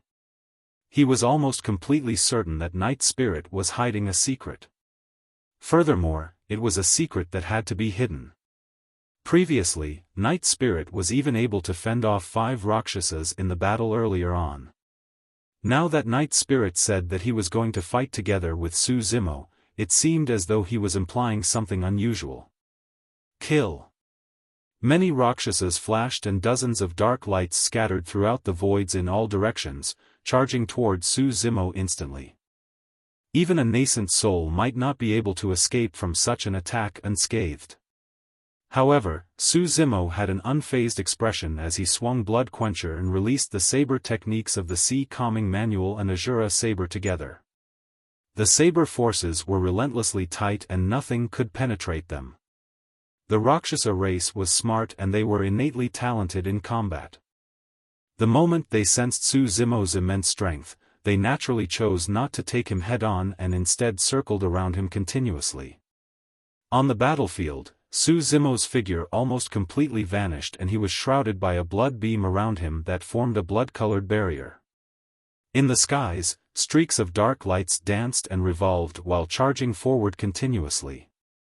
They attempted to destroy the defense of the blood barrier but to no avail. If this drags on, Su Zimo is going to be disadvantaged. That's right, the saber technique released by Su Zimo requires immense stamina and mental focus. He can't afford to be distracted in the slightest bit. However, the Rakshasas are merely dancing effortlessly in the air biding their time. Victory for them is almost guaranteed. Perfected Lord Yujun's group revealed worried expressions as they panicked. If Su Zimo could not break out of this, he would die of exhaustion. On the other end, more than 30 Rakshasas lunged towards Little Fatty and the others. Everyone had grim expressions. Su Zimo could defend against the combined attack of more than 10 Rakshasas. However, the most they could defend against were 2 Rakshasas. Furthermore, the spirit tiger was severely injured in his fight earlier on. Monkey's eyes were no longer bloodshot and his berserk state had worn off. The injury on his chest was deep and he was almost incapable of fighting any longer with his diminished strength. There were only a few of them who could continue to defend against the Rakshasas properly. Their situation was not much better than Su Zimo's. Little Fatty, Lin Xuanji and Demonis Ji stood forward and shielded the group with resolute gazes, as though they were prepared to die. Monkey, the spirit tiger and the other spirit beasts struggled to stand up with no hint of fear as well. The 50,000 cultivators remaining had conflicted expressions as they looked at the figures before them. Deep in their eyes, there were even hints of guilt and shame. Although they were referred to as Paragons, they were scared out of their wits by the foreign intruders right now and even had to depend on the demon beasts before them for protection. For the first time, everyone felt as though they were not worthy of being called Paragons. More than 30 Rakshasas lunged forward with an unstoppable might, as though they could shred everything in their path to pieces. Against the pressure, Little Fatty and the other two were drenched in sweat and felt immensely tense, even their arms were trembling slightly. All three of their golden core phenomenons had already dissipated. Although Heaven Fiend Dance was the secret skill of Fairy Ling Long, it could not defend against the massacre of so many Rakshasas. While Lin Xuanji possessed a multitude of techniques, he also felt despaired and helpless at the moment. All of a sudden, just as the three of them were about to give up, a figure that resembled a phantom darted out from behind them. It charged towards the large group of Rakshasas without any decrease in speed. Ah! A series of exclamations came from the crowd. Who was it? Who was it that had no regard for his life? Was he trying to use his body to delay the slaughter of the Rakshasas? That would be a joke. As thoughts ran wildly through the minds of the cultivators present, that figure had already clashed against the large group of Rakshasas. A blood mist spread almost instantly upon collision. The figure vanished entirely, as though it was smashed into sludge. However, the next moment, all the cultivators exclaimed. A corpse fell from midair. It was the corpse of a Rakshasa. There were 5 holes the size of fingers on the head of the corpse and retching brain juices oozed from them. The Rakshasa was completely dead. Many cultivators were dumbstruck and their minds went blank, they could not figure out what was happening.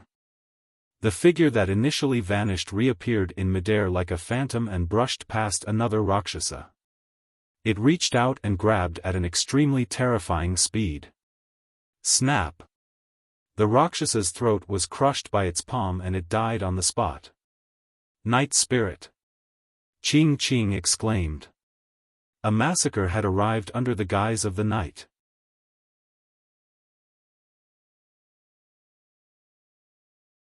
Chapter 770, Heavenly Encompassing Formation. Chapter 770, Heavenly Encompassing Formation. In less than 3 breaths, 2 Rakshasas died in succession. Many cultivators watched with widened eyes and bated breaths in disbelief. The Rakshasa race was one of the primordial 9 races. They possessed a noble bloodline, a pair of meat wings and agile movement techniques. All the cultivators present had experienced the terror of the Rakshasa race. But now, 2 Rakshasas were dead just like that. Furthermore, the cause of their deaths was practically unknown. Even for Monkey, the spirit tiger and the others who had watched Night Spirit grow up and were even sworn siblings with him now were shocked, let alone the other cultivators. While they knew that Night Spirit was strong, none of them expected him to be this frightening. More than 30 Rakshasas charged together at the same time and briefly later, 2 of them were dead.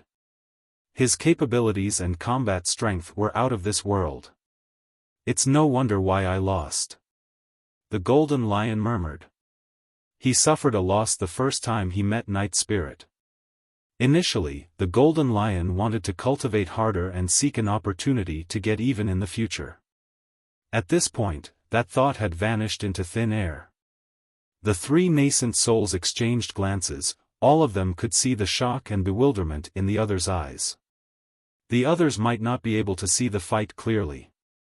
However, the 3 of them possessed spirit consciousnesses and could vaguely see the entire process of Night Spirit's fight with the large group of Rakshasas. It was shocking, perfect and frightening. Night Spirit was decisive and vicious without any bit of hesitation or stagnation. Every single strike was a killing attack.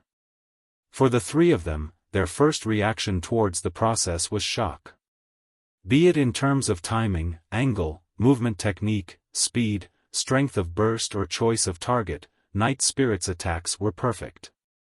They were completely flawless. However, the more they thought about it, the more frightening it seemed. Even if the three of them were in peak conditions, they might not be able to defend against Night Spirit's attacks unscathed. Night Spirit was practically born to kill. From him, there was a faint, antiquated aura that was dark and cold. It was unsettling and sent chills down one's spine. At their cultivation realm, perfected Lord Yujun and the other two had broken free of the shackles of heaven and earth, and their lifespans were at 1,000 years. This was a feeling that they did not experience even when they faced the Rakshasa race. But from Night Spirit's aura, the three of them felt a chill. Right as the three nascent souls were imagining things, another Rakshasa fell from midair with a hole in his chest. His heart was crushed. Night Spirit's figure was like a phantom. It was barely visible under the guise of the night. Although the attacks from the large group of Rakshasas were ferocious, Night Spirit was still able to identify gaps and avoid everything while retaliating. Initially, the God Race leader intended to just sit by idly and watch the show unfold. However, at that moment, he frowned as he glared at Night Spirit's figure. His gaze shone brightly as though he was in deep thought. The Rakshasa leader's face was frighteningly grim. At the same time, something else happened on another side of the battlefield. Ma. And I. Pa. Me. Ham. The 6 Sanskrit characters echoed like a resounding bell that rang through the world. The Sanskrit seemed as though they possessed the supreme noble strength of the Buddhist Tao. It was the Daming mantra. The long-lost ultimate technique of Daming Monastery had reappeared in Myriad Phenomenon City. The power of a single Sanskrit character was enough to rattle the mind of a cultivator. The combined burst of 6 Sanskrit characters shook the world and caused everything to quake. The weather changed and thunder even rumbled at the horizons of the skies in resonance. At the same time, the cultivators that were away from the battlefield felt their blood chi move and their heartbeats palpitated. However, for the dozens of Rakshasas in the battlefield, they were merely stunned momentarily. Their bloodlines were way too strong. Although the Daming mantra was powerful, it did not have much effect on them. Right then, Su Zimo struck. Slash.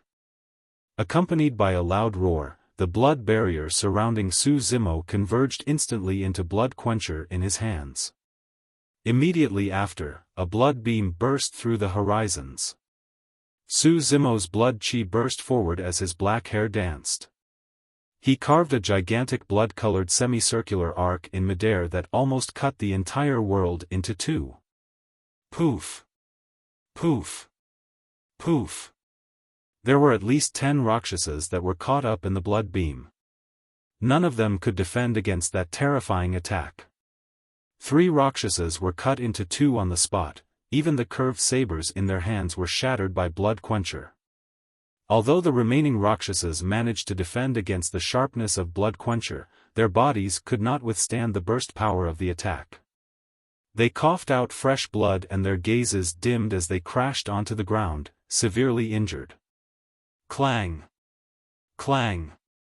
After the refinement in the backyard at the bottom of the Dragon Burial Valley, Blood Quencher had become an extremely ferocious weapon. After consuming the fresh blood of the Rakshasas, it now looked sharper and even more terrifying. Its blade emanated a rich blood scent and it quivered excitedly. Lay down the formation. The voice of the Rakshasa leader sounded suddenly. It was chilling to the bones. Clang! Clang! Rakshasas on both sides of the battlefield withdrew iron chains made from mystic metal from their storage bags. In pairs, the Rakshasas tugged on both ends of the chains.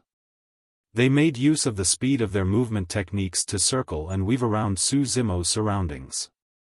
Su Zimo's heart skipped a beat and he dealt with everything carefully. He did not dare to be careless. The chains were rather flexible. When Blood Quencher slashed at them, it felt as though it was hitting air. Su Zimo continued to wave his Blood Quencher, but he could not release the might of his saber. Instead, the room he had available for maneuvering decreased by the moment. Before long, a chain was coiled around his body. Su Zimo frowned. There were imperceptible, tiny sharp spikes that were hidden on the chains. They were only revealed after the chain was coiled around Su Zimo's body and pierced into his flesh. Even with his powerful physique, Su Zimo could not defend against the sharpness of the spikes. His brief moment of distraction caused another chain to coil around his arm twice, restricting the power of Blood Quencher completely. This is bad. Perfected Lord Luo Shui gasped. More chains coiled around Su Zimo's body. The more chains there were, the more difficult it was for Su Zimo to break free. Now that the threat of Blood Quencher was gone and Su Zimo was trapped in a massive formation, the victory of the Rakshasas was almost guaranteed with their agile movement techniques. One after another, like anacondas, the chains coiled around Su Zimo's arms, thighs, chest, back and body tightly and revealed their sharp spikes to tear into his flesh. In the blink of an eye, there were already many chains around Su Zimo. The Rakshasa leader's expression loosened up as he laughed menacingly. Why aren't you struggling anymore, Ant? This is the heavenly encompassing formation of our Rakshasa race. Even the barbarian race of the primordial 9 races won't be able to break free from this, let alone ants such as yourselves. There were dozens of Rakshasas and each of them held a chain in their hands as they stood in midair and looked down at Su Zimo with mocking gazes. Fufufu.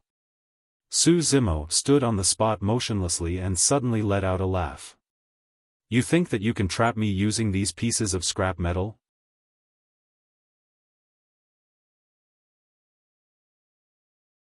Chapter 771, Unmatched.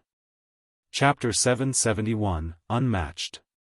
An inner core revolved slowly within Su Zimo's chest and shone with a demonic glint.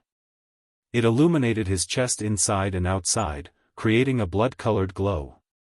Even his ribs and beating heart could be faintly seen. A terrifying aura began to spread. With each breath Su Zimo took, a scarlet demonic chi would gush out from his nostrils and circle around him. It slowly became richer and purer. Against the shroud of that aura, even the cultivators present felt pressured, let alone the dozens of Rakshasas in midair. He actually has an inner core? The eyes of the Rakshasa leader shone.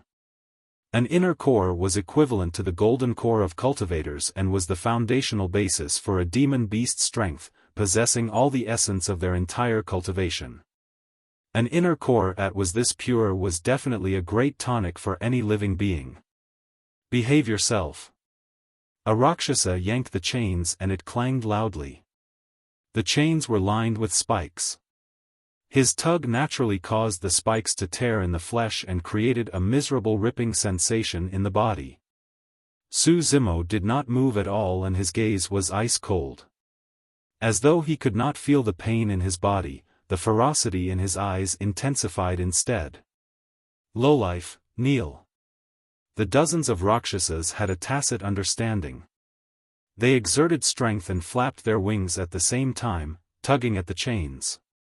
Instantly, dozens of chains became extremely taut and tense, creaking loudly. Many cultivators winced at the sight of that. This scene resembled a form of torture in the mortal world where someone was ripped into pieces by 5 horses.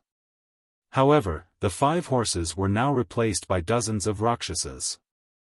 The strength of a single Rakshasa was not comparable to Su Zimo. However, there were dozens of Rakshasas exerting strength at the same time. Even nascent souls that specialized in body tempering would be torn apart, let alone Su Zimo. Pust. Pust. Pust. Su Zimo opened his mouth and started breathing. A terrifying air current surged through his throat and released a sharp wind howl, as though an ancient divine deity was tugging at a gigantic wind box. "Break it!" Su Zimo bellowed loudly. His bones and tendons sounded while his flesh expanded along with the bellow. Right in front of everyone, Su Zimo's body, which was initially only 7 foot tall, expanded instantly. In the blink of an eye, he grew to a height of 100 feet and resembled an ancient fiend celestial with a torrential ferocity. Pang! Pang! Pang! The chains that bound Su Zimo's body snapped under the immense burst power. The god race leader's heart skipped a beat and his expression turned grim. The Rakshasa leader's pupils constricted violently. The many cultivators present gasped as they looked up and gazed at the fiend celestial demon king that had just appeared with agape mouths and horrified expressions. What sort of a body was one that was 100 feet tall?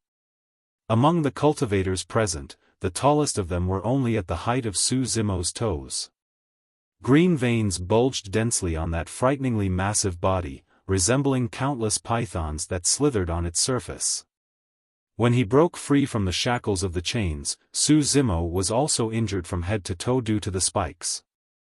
Although he was drenched in blood, he seemed indifferent to it and fighting spirit blazed in his eyes. He was murderous, resembling a human weapon that was soaked in fresh blood. Bang! Boom! Boom! The sound of thunder rumbling boomed loudly up in the skies. It was as though the awakening of this ancient fiend celestial had shocked the heavens. Lightning flashed and thunder crackled above Su Zimo's head, creating electric arcs that split the heavens.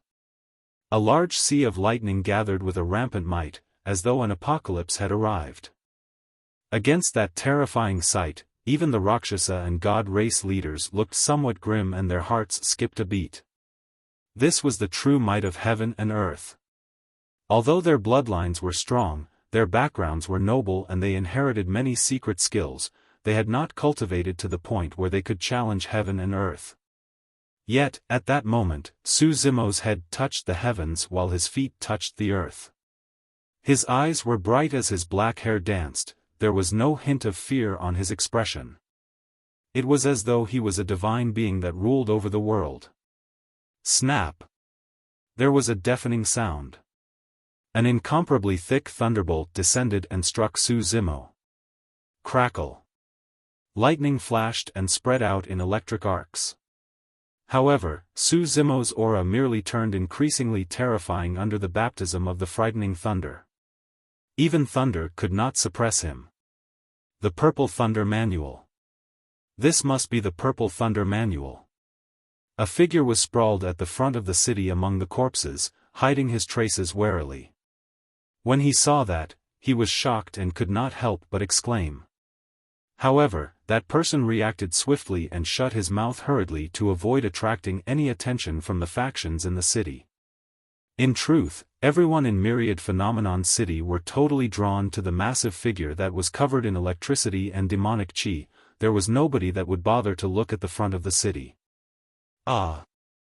Su Zimo roared and his bloodshot, demonic eyes widened. He spread his arms and covered the skies, scooping through the air with his massive palms. Cling! Clang! More than 10 snapped chains were collected by Su Zimo's hands. On the other end of the chains were Rakshasas that maintained their grip, unable to let go in time. The surging power of thunder traveled along the chains and burst into the bodies of those Rakshasas.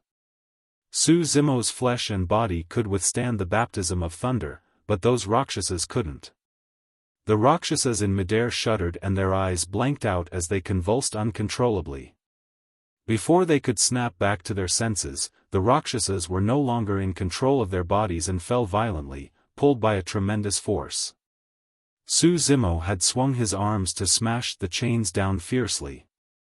More than 10 Rakshasas that shone with lightning were smashed onto the stone slabs.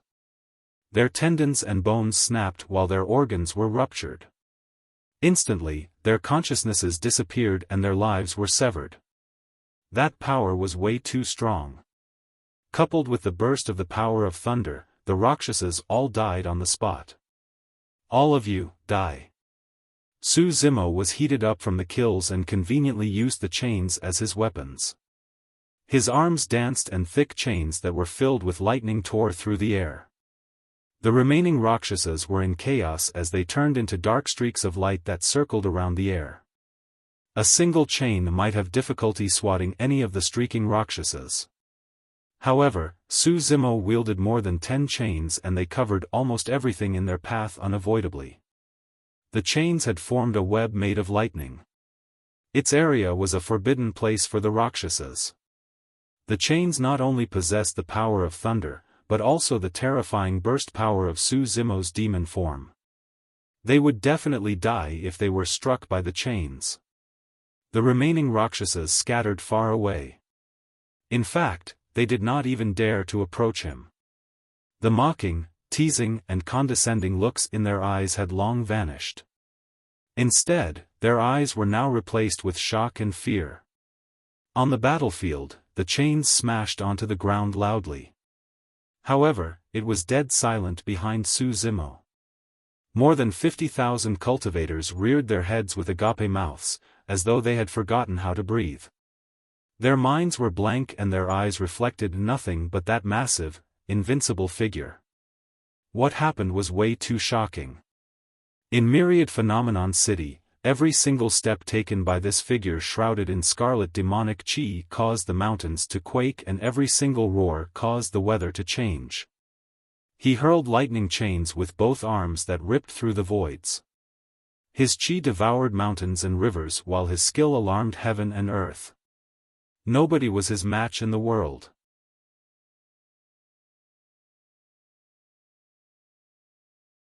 Chapter 772, The Emperors Are Not Here, But I Am. Chapter 772, The Emperors Are Not Here, But I Am. On the other side of the battlefield, faced with the same heavenly encompassing formation, compared to Su Zimo's unstoppable toughness and torrential ferocity, Night Spirit's method of dealing with it was much more beguiling and impossible to defend against. More than 30 Rakshasas wielded mystic metal iron chains but they could not trap Night Spirit at all. Night Spirit's speed was faster and his movement technique was even swifter. Even as he dodged the attacks of the Rakshasas, he identified fleeting openings and retaliated fiercely. Night Spirit was like a god of killing. He was born to kill. Every single attack from him was a killing move that was incomparably vicious. There was no Rakshasa that was struck by him that could escape, all of them died with none spared. When the massive battle broke out, many cultivators were drawn to the terrifying might released by Su Zimo's gigantic body in his demon form. By the time everyone realized what was happening and looked to the other side of the battlefield, they discovered to their shock that out of more than 30 Rakshasas that were attacking Night Spirit at the start, only 16 remained. Night Spirit's slaughter did not have a striking visual impact. However, it was filled with impossible imagination and was unfathomable, like a fairy tale. The Rakshasa leader had barely snapped out of his stupor when more than half of his 100-odd clansmen were either dead or injured. "Lowlife, I'm going to tear you guys apart," he shrieked with a furious gaze. The god race leader had a bright gaze and the blood chi in his body surged, emanating a golden glow. Slowly, his body rose and he said in a deep voice, "Prepare to attack with all your strength. We must not let these two survive." Initially, he merely intended to watch by the sidelines. But now, even he felt threatened. It was clear that the young man in black clothes was not human. However, he merely revealed semblances of his claws occasionally and did not revert to his true form, so his background could not be seen. Even so, he had already dealt frightening damage to the Rakshasa race. The 100-foot-tall existence with torrential demonic chi that resembled an ancient supreme demon king was even scarier. Humans and demons were starkly different in their body structures, bloodline and temperaments etc. However, this human managed to cultivate an inner core that could only be cultivated by demons. Furthermore, he was able to cultivate his inner core to such an extent. The demonic chi he produced was even purer than anything the god race leader had ever seen. The two of them had to be killed. Shoo! A dark streak of light tore through the air. It possessed a frightening speed and almost vanished entirely, concealed within the lightning web Su Zimo released. Even the three nascent souls could not detect the dark streak of light with their spirit consciousnesses, let alone Su Zimo. It was too fast. That was the speed of the Rakshasa leader. Without that level of speed backing him up, he would not have been able to murder top-tier nascent souls of various super sects that were a major cultivation realm above him. Although the lightning web formed by more than 10 chains that Su Zimo waved around was dense, they could not stop the Rakshasa leader in his tracks. A blood light appeared on Su Zimo's body as a torrential rain of blood poured down. Although he possessed spirit perception which warned him, his body had expanded 100 feet after he took on his demon form. While his strength exploded, his massive body turned him into a larger target with slower movement as well. It was impossible for him to avoid the attack of the Rakshasa leader entirely. Another massive wound appeared across Su Zimo's chest with flesh overturned. Blood soaked everywhere in a frightening sight. It was lucky that he had dodged preemptively or that slash might have cut him into two. Bang! Bang! More than 10 chains tore through the air and smashed down. 2 gigantic pits appeared on the ground. It was a step too late. The Rakshasa leader's figure had already vanished from the spot far away from Su Zimo's attack radius.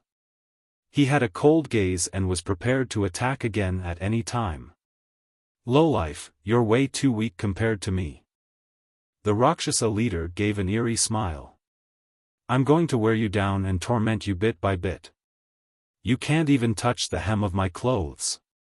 Su Zimo's blood chi surged and the blood flow around his wound slowed gradually. His body's regeneration capabilities were way too strong. Although the Rakshasa race's curved saber had the effect of tearing wounds to cause unstoppable blood flow, Su Zimo's regeneration capabilities negated the negative effect. Even so, Su Zimo was not entirely confident. He knew that the true test had just begun. It was difficult for him to defend against the speed of the Rakshasa leader. The only thing he could rely on was his unfathomable spirit perception. At the same time, Su Zimo wanted to remove his demon form. He would stand a chance to fight by trading away some strength for agility and speed. On the other end, the God race leader had already targeted him. That was not all. The God race leader even instructed 5 other God race beings to surround Su Zimo, leaving only one God race being to keep watch over Nian Qi. The God race had no intention of giving Su Zimo any breathing space. The God race leader had no intention to take on a fair fight either. It was clear that he wanted to use his full strength to murder Su Zimo. If Su Zimo were to dispel his demon form, his strength would be diminished and he would be disadvantaged against the God race. He was in a predicament. As Su Zimo hesitated, the Rakshasa leader scoffed coldly. It was clear that he recognized the circumstances as well. Swash! A dark light flashed once again. Su Zimo had a great shock. If he were to dispel his demon form at that moment, he might be able to avoid the attack of the Rakshasa leader, but he would definitely receive a devastating blow from the God race. All of a sudden, a black figure flashed like a phantom. Clang! A fearsome claw appeared in the void and held back the dark light. The dark light dissipated. The Rakshasa leader revealed himself and retreated swiftly, looking somewhat wretched. 5 scratches appeared across the robes in front of his chest. If he was a step slower earlier on, his heart would have been gouged out. Unknowingly, Night Spirit broke free of the entanglement from more than 10 Rakshasas and burst over at lightning speed to deflect the Rakshasa leader. First, leave the Rakshasa race to me. Deal with the God race. Night Spirit said slowly, be careful, the God race has a terrifying bloodline and boundless strength. They specialize in melee combat and the power of the secret skills and spirit arts they inherited is shockingly strong. Su Zimo was instantly pumped with Night Spirit's help. All right. He declared loudly, "Today, the two of us brothers will take on those of the primordial 9 races. Let's see what's so noble about your bloodline."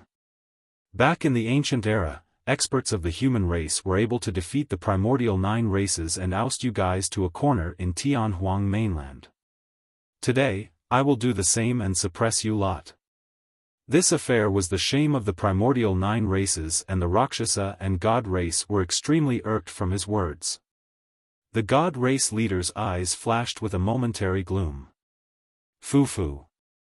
Immediately after, he laughed coldly and said in a mocking tone, "In the ancient era, the human race was full of experts and multiple emperors rose.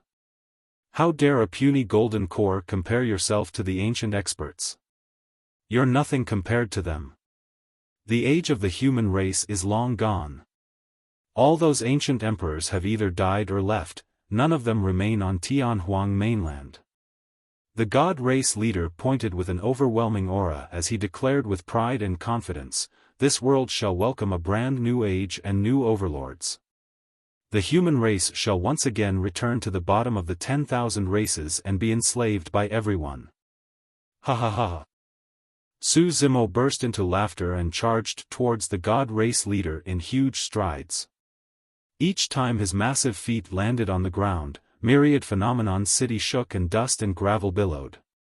"The ancient emperors are not here, but I am." Su Zimo's voice contained a dominance that looked down upon the world and everything else as he yelled, "In this ancient battlefield, I'm the emperor."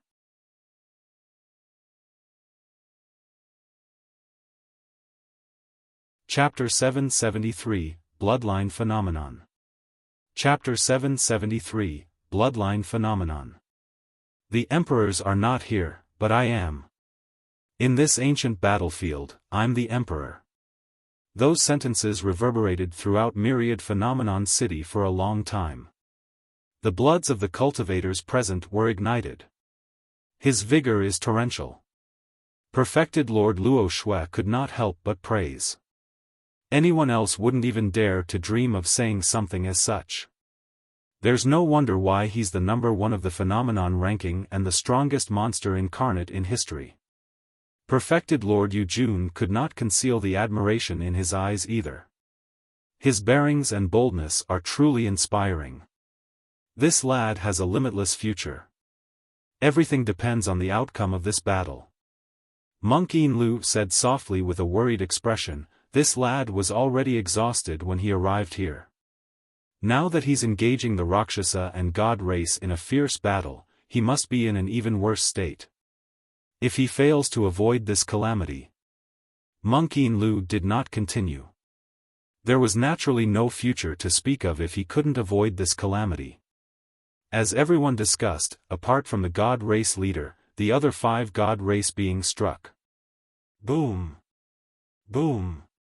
Boom! Boom! Boom! 5 explosions sounded in succession. The 5 God race beings vanished. Mysterious pyramid structures appeared slowly over where they stood initially. They were golden in color with a squarish bottom and triangular faces. Each golden pyramid resembled a gigantic gold word character. It hovered in midair and let out golden lights with rampant mites. There were countless living beings that prostrated at the bottom of the pyramid. There were at least hundreds of millions of them and there was no end in sight. Every single living being knelt on the ground with their palms clasped together. They looked up at the mysterious pyramid above their heads and recited prayers. Golden threads extended from the heads of the living beings and converged at the peak of the pyramid. A person stood at the peak of each pyramid. It was the God race beings who had vanished earlier. Their arms were eagle-spread, as though they were absorbing some sort of power from the endless living beings at the bottom using the pyramid as a medium. Their auras climbed endlessly. 5 mysterious pyramids descended in the voids and emitted a boundless might. The 50,000 cultivators at the bottom were shocked. Against the 5 pyramids, many cultivators sensed uncontrollable dread and pressure that stemmed from the depths of their souls. Many cultivators knelt onto the ground in a thud, drenched in sweat and shivering. For them, it was as though they had returned to the primordial era. They were personally witnessing the grand era where the 10,000 races paid respect to the god race as a whole. All the races and living beings were subjugated under the rule of the god race. Humans were not spared. This was a suppression that originated from an ancient memory. Even perfected Lord Yujun and the other two felt shudders, let alone the golden cores present. Bow down or die. The five god race beings spoke in unison coldly without any emotions at all. It was as though that was a final warning. Any bit of hesitance would bring about doom. Thud. Thud. More and more cultivators knelt on the ground and remained silent in fear. If that was the case for the cultivators that were not directly involved, it was impossible to imagine the pressure exerted on Su Zimo, who was standing in the middle of 5 mysterious pyramids.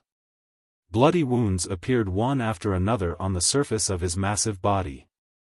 Su Zimo's body was already on the verge of exploding before the 5 pyramids even began their attacks. Golden core phenomenon? A look of surprise flashed through Su Zimo's eyes. Humph. The god race leader did not make a move still. He merely stood proudly with his hands behind his back. This is not the same golden core phenomenon that you ants are referring to. This is a bloodline phenomenon, a legacy of our god race. Su Zimo's eyes shimmered at the mention of a bloodline phenomenon, as though something crossed his mind. The god race leader continued, as long as you possess the bloodline of the god race, you will definitely be able to cultivate this phenomenon at a certain age without the need to learn it. Powerful. That was the terror of the god race. One could wield the power of a phenomenon just by growing up without the need for cultivation. The purer the bloodline, the stronger the power of the bloodline phenomenon.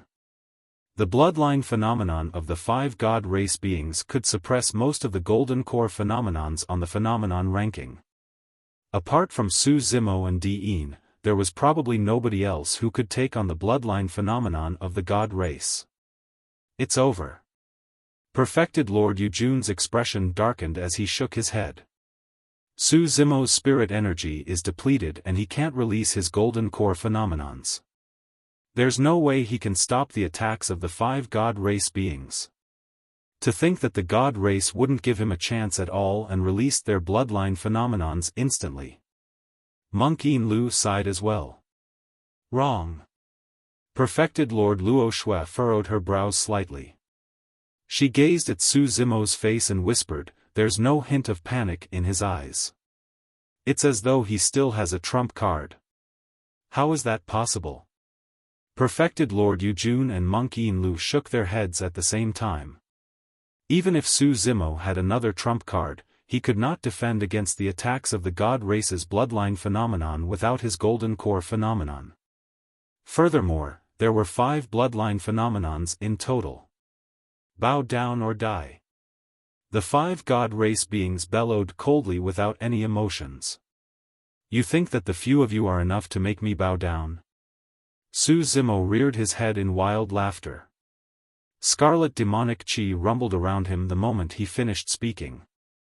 One after another, lifelike, menacing demons with sharp gazes were conjured swiftly. There was a desolate bull that plowed the heavens. A mighty and towering rock bear. A swiveling anaconda. A wild sanguine ape. A rampant divine steed. A cruel hell's tiger. A wind leopard that traversed the winds. Every single demon was incomparably massive. Some of them were more than 100 feet tall while some of them were dozens of feet long. All of them had bloodshot eyes and murderous intents. Su Zimo was surrounded by the 7 ancient demon kings and his aura rose rapidly, he was even suppressing the 5 god race beings gradually. He opened his mouth. The 7 ancient demon kings opened their mouths almost at the same time. Roar! Su Zimo let out a deafening roar the same time as the 7 ancient demon kings. Some of the cultivators fainted in shock when they heard the roars. Bloodline phenomenon. The god race leader's expression changed and he exclaimed. Bingo! The doubts in Su Zimo's hearts were fully answered when he heard the god race leader's statement. The 7 ancient demon kings were a product of his cultivation of the mystic classic of the 12 demon kings of the great wilderness. They possessed terrifying strength and helped Su Zimo take down powerful foes such as Wuxia prior to this. It was only at this moment that Su Zimo realized, the 7 ancient demon kings were his bloodline phenomenon. In truth, the 7 ancient demon kings had already appeared when he was creating his inner core. However, he did not realize that those phantoms had anything to do with a phenomenon. How is that possible? The god race leader looked at everything in disbelief and grit his teeth. The bloodline of the human race is cheap and lowly. How are you able to cultivate such a phenomenon? Even among the primordial 9 races, not every single race could possess bloodline phenomenons. The Rakshasa race did not have any. A bloodline phenomenon was extremely precious. As one's cultivation grew and their bloodline became stronger, the power of their bloodline phenomenon would increase as well. Its growth potential was limitless. What sort of a nonsensical god's jurisdiction is that? Break it! Su Zimo pointed forward. The 7 ancient demon kings around him charged forward impatiently with a ferocious aura.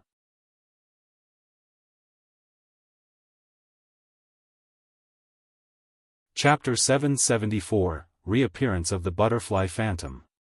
Chapter 774, Reappearance of the Butterfly Phantom. Normally, even bloodline phenomenons could not challenge a god's jurisdiction. However, the expressions of the god race beings present changed when the 7 demons appeared around Su Zimo. They sensed pressure from the 7 demons. They even had an urge to bow down in their hearts. How could this be? A look of disbelief appeared on the handsome face of a god race being as he murmured softly, "It's merely a lowlife with a cheap bloodline.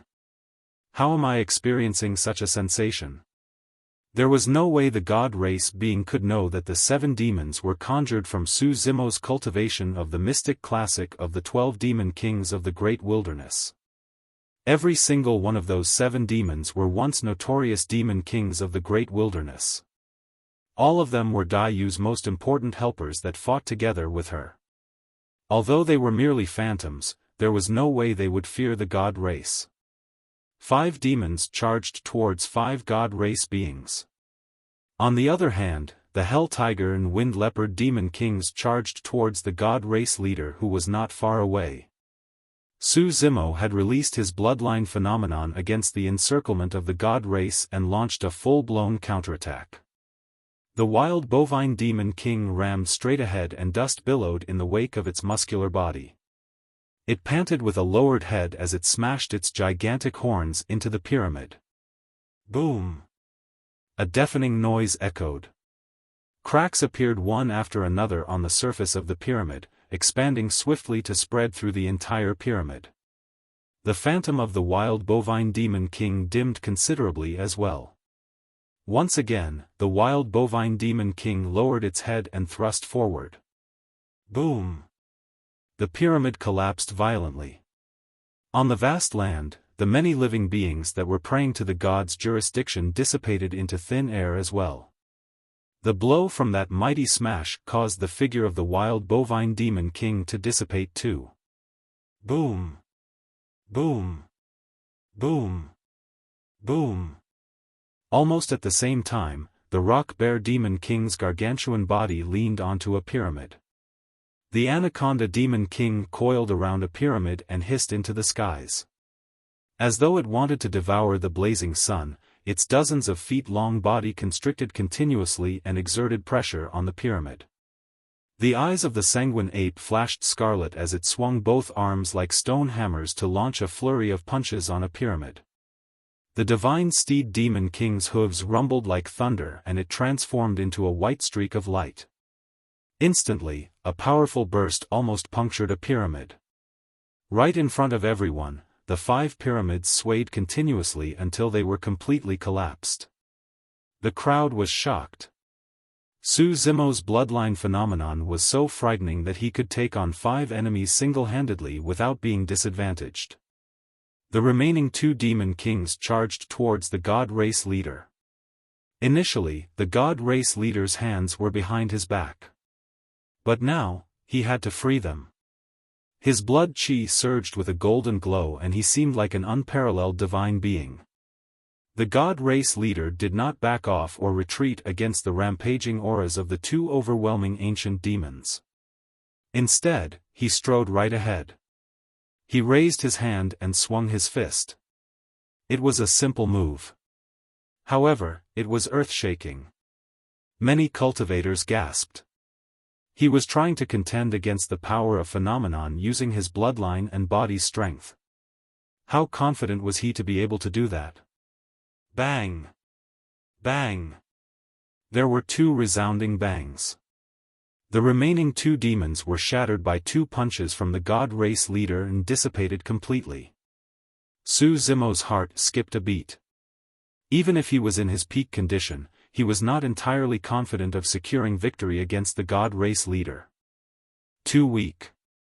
The god race leader flicked up a strand of loose golden hair on his forehead with a finger and said indifferently with a cold expression, "You might have been able to threaten me if I allowed you to continue cultivating further. Unfortunately, you won't get that chance." The moment he said that, the god race leader's figure vanished. A pyramid appeared where he originally stood. It became increasingly clearer as it reached a height of a few thousand feet. It was majestic and bedazzling with blinding golden rays. This pyramid was way too huge. The pyramids created by the other god race beings were not even 10% of this pyramid. Even Su Zimo's body that was 100 feet tall seemed short in the face of the pyramid. Many small pyramids floated around the gigantic pyramid and god race beings stood on top of each of them. Beneath the group of pyramids were countless living beings that prostrated and recited prayers day and night. This was a true god's jurisdiction. The god race leader stood on top of the middle pyramid like a divine being. He looked down upon the masses and Su Zimo, sneering coldly, "That's all you amount to, but you have not seen what I'm capable of yet. A lion gives his all even when he's fighting a rabbit. I'm not going to give you any chances." When the god race leader finished his words, the majestic and grand group of pyramids beneath him shifted toward Su Zimo's direction and crushed down slowly. A massive shadow shrouded over with a boundless might. Many cultivators broke down mentally under the shadow. Everyone felt despair. It was as though the firmaments were falling to bury everyone, but they could not do anything at all. Heis. Monk In Lu sighed in pity. If that lad's spirit energy was refilled and he could release the black tortoise golden lotus phenomenon, he might have been able to fight with this god's jurisdiction. Unfortunately. Perfected Lord Yujun shook his head as well. Perhaps a miracle might happen? Perfected Lord Luoxue murmured softly, as though she was asking a question while consoling herself and everyone else at the same time. On the battlefield. Su Zimo's gaze was cold as he looked up into the skies at the group of pyramids above his head. His eyes were deep as the ocean without any emotions in them. However, despite the pressure of the god's jurisdiction, his aura was rising rapidly as well. All of a sudden, a demon beast gradually appeared in the surging demonic chi behind him. It spread its blood-colored wings that had 2 bright moons etched on them, resembling a pair of eyes. It was a gigantic blood-colored butterfly. It was not exactly humongous and was only around 10 feet in size. Compared to the pyramid that was a few thousand feet tall, it was as insignificant as an ant.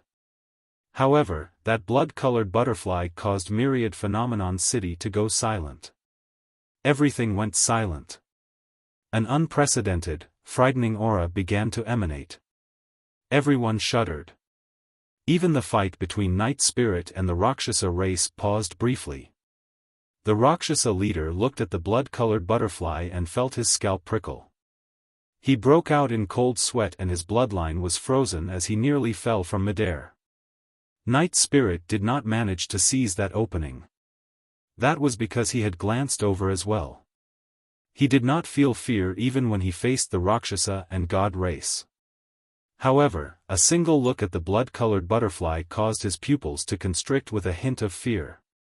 What is that? Perfected Lord Yujun grit his teeth and his voice trembled. Suddenly, the wings of the blood-colored butterfly flapped gently all of a sudden. It was a faint motion that was almost undetectable. However, that single vibration of the wings created a terrifying cyclone. The voids above Su Zimo's head contorted and shifted, it was collapsing and disintegrating.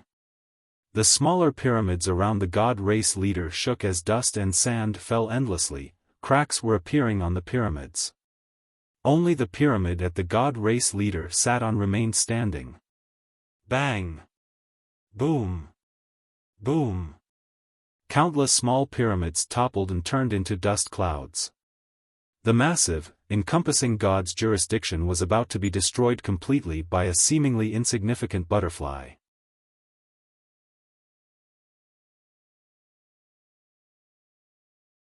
Chapter 775, Mystic Magnet Mountain. Chapter 775, Mystic Magnet Mountain. The blood-colored butterfly was Dai Yu's phantom. In the battle at the Great Xian ruins previously, the appearance of this blood butterfly phantom was also the reason why Su Zimo was able to kill the number one perfected being of the North region, Shibuya, domineeringly and rise to fame. Initially, Su Zimo had no idea why the blood butterfly phantom would appear. It was only earlier on that he finally realized, the blood butterfly phantom should be the ultimate phenomenon of his bloodline. Right now, half of the blood butterfly was illusory and incorporeal. Su Zimo had a hunch that the blood butterfly would only truly materialize and release its true strength after he had cultivated to the final step of the mystic classic of the 12 demon kings of the great wilderness and conjured all 12 demon kings. From high and above, the god race leader looked down at the blood butterfly behind Su Zimo with a shocked expression. He could smell the scent of death with the arrival of the blood butterfly. The blood butterfly merely flapped its wings gently and all the small pyramids in the god's jurisdiction crumbled completely. If the blood butterfly continued to spread its wings, even the pyramid he sat on would not be able to hold for much longer. Let's see if your blood butterfly can defeat my god's jurisdiction. The god race leader hollered and controlled the god's jurisdiction to descend heavily with a single thought in Su Zimo's direction. The blood butterfly behind Su Zimo spread its wings and flew forward. The scene resembled an ant trying to shake a tree, a praying mantis trying to stop a carriage. However, as the two of them collided in midair, an incomparably shocking aura swept through the 9 heavens and the entire world. Space and time seemed to be frozen. The next moment, a blinding light burst forth. The power released by the collision of the two bloodline phenomenons was way too terrifying. Against the impact of that power, the god race leader fell from midair, unable to control himself. Su Zimo could not stand firm either as his massive body was repelled, smashing into the ground with a billowing dust cloud. The god race leader stood up from the dust with a grim expression. His initially handsome face looked wretched and his clean robes were covered in dust. On the surface, it seemed like both of them were evenly matched. However, the god race leader knew in his heart that if Su Zimo was in peak condition, he would have been disadvantaged for this exchange in their fight. However, that was merely an if. Right now, he had 5 clansmen around him. Furthermore, Su Zimo was not in peak condition. He took a huge toll during that clash. However, the toll on Su Zimo was even more immense. Slowly, Su Zimo walked out from the ravine in the dust clouds. His frighteningly massive body with a torrential aura had vanished. Su Zimo had reverted to his original form. He looked plain and scholarly. His bare upper body was filled with wounds, most of them created when he broke free of the spiked chains from the Rakshasa race earlier on. His black hair scattered down over his face and his expression was pale.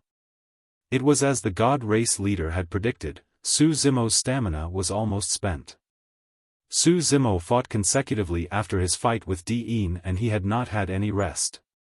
If not for his frightening physique due to his cultivation of the mystic classic of the 12 demon kings of the great wilderness, he would have fallen a long time ago. Patron Su, hurry and escape while you still have the strength. Given your capabilities, even the God race leader won't be able to stop you. Monk Yin Lu could see that Su Zimo was exhausted as well and sent a voice transmission. In truth, nobody had expected the fight to reach this stage. Everyone could tell that Su Zimo had already given it his all. However, the circumstances were immensely dire and wasn't something that he could salvage alone. Su Zimo remained silent when he heard Monk Yin Lu's advice and merely shook his head. He could not leave. Xiaoning, Monkey, Little Fatty were here. His kin, siblings and friends were here. If he left, none of them would be spared. He would not leave even if he had to die fighting in Myriad Phenomenon City. Monk Yin Lu sighed internally when he sensed Su Zimo's determination and conviction and did not offer further advice. Fufu. The God race leader laughed. Your inner core isn't able to sustain your previous body anymore. How long more can you hold out for? Long enough to kill you. Su Zimo smiled faintly but his tone was murderous. Foolish dreams. The God race leader retracted his smile and sneered, let's see what else you have left. Kill. The moment his voice sounded, the God race leader and the 5 clansmen split into different directions and attacked Su Zimo at the same time. Good timing. Su Zimo was unfazed and whipped out a blood-colored saber, yelling, I'll let my blood quencher have a taste of the God race's blood. The 5 God race beings were barehanded but their speed did not slow down. On the contrary, a look of ridicule flashed through the depths of the eyes of the 5 God race beings. Su Zimo's heart sank and he felt uneasy. All of a sudden, the God race leader swiped his storage bag and withdrew a grayish-black mountain. Although it was only the size of a palm, it gave off a mysterious aura. Before Su Zimo's saber technique was released, Blood Quencher burst towards the mountain uncontrollably. Even with his strength, Su Zimo had difficulty holding Blood Quencher back. Not only that, Blood Quencher even dragged him off the ground into the air towards the grayish-black mountain in the God race leader's palm. What's going on? Su Zimo was alarmed. Why would Blood Quencher break free from his control and fly towards the grayish-black mountain uncontrollably? At that moment, Su Zimo had already lost his balance. If he allowed Blood Quencher to pull him along, he would be killed by the 5 God race beings before he even arrived before the God race leader. Without hesitation, Su Zimo let go of his grip instantly. Even then, he felt a powerful suction force. It came from his left hand. The glove. A thought crossed Su Zimo's mind. He wore a connate spirit glove on his left hand that he had obtained after killing a glass palace paragon. Although he did not know the reason why, that was the only possibility. The 5 God race beings had closed into him. In a flash, Su Zimo removed his glove and allowed it to fly away. Suddenly, cracking sounds echoed from within his body. His body that was initially 7 foot long shrank into a meatball in the blink of an eye. Bang! Bang! Bang! The 5 God race beings punched into air. Even so, Su Zimo could feel a powerful energy fluctuation circling around his body and his organs were shaken considerably. That was close. If he had reacted slightly slower, he might have been torn apart by the 5 God race beings and died on the spot. Mister, watch out! Suddenly, Nyen Chi yelled, the mountain is an ancient treasure, the mystic magnet mountain, and it possesses magnetic properties. Any weapon made of metal would be sucked to it. No wonder. Su Zimo's eyes flashed and he was enlightened. Ah, the mystic magnet mountain. Perfected Lord Yujun's expression changed and he exclaimed. The mystic magnet mountain was famous. Some treasures were not spirit or Dharmic weapons, but they possessed extraordinary and special capabilities. If used appropriately, their true potential could even surpass Dharma treasures. Those treasures were known as unique treasures. The mystic magnet mountain one was of the 7 great unique treasures.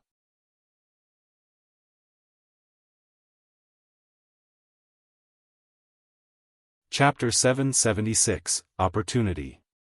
Chapter 776, Opportunity. Oh no! Perfected Lord Luoxue had a grim expression. The mystic magnet mountain is one of the 7 great ancient unique treasures. Even if the god race leader is not able to unleash its full strength, it's more than enough to suppress everything.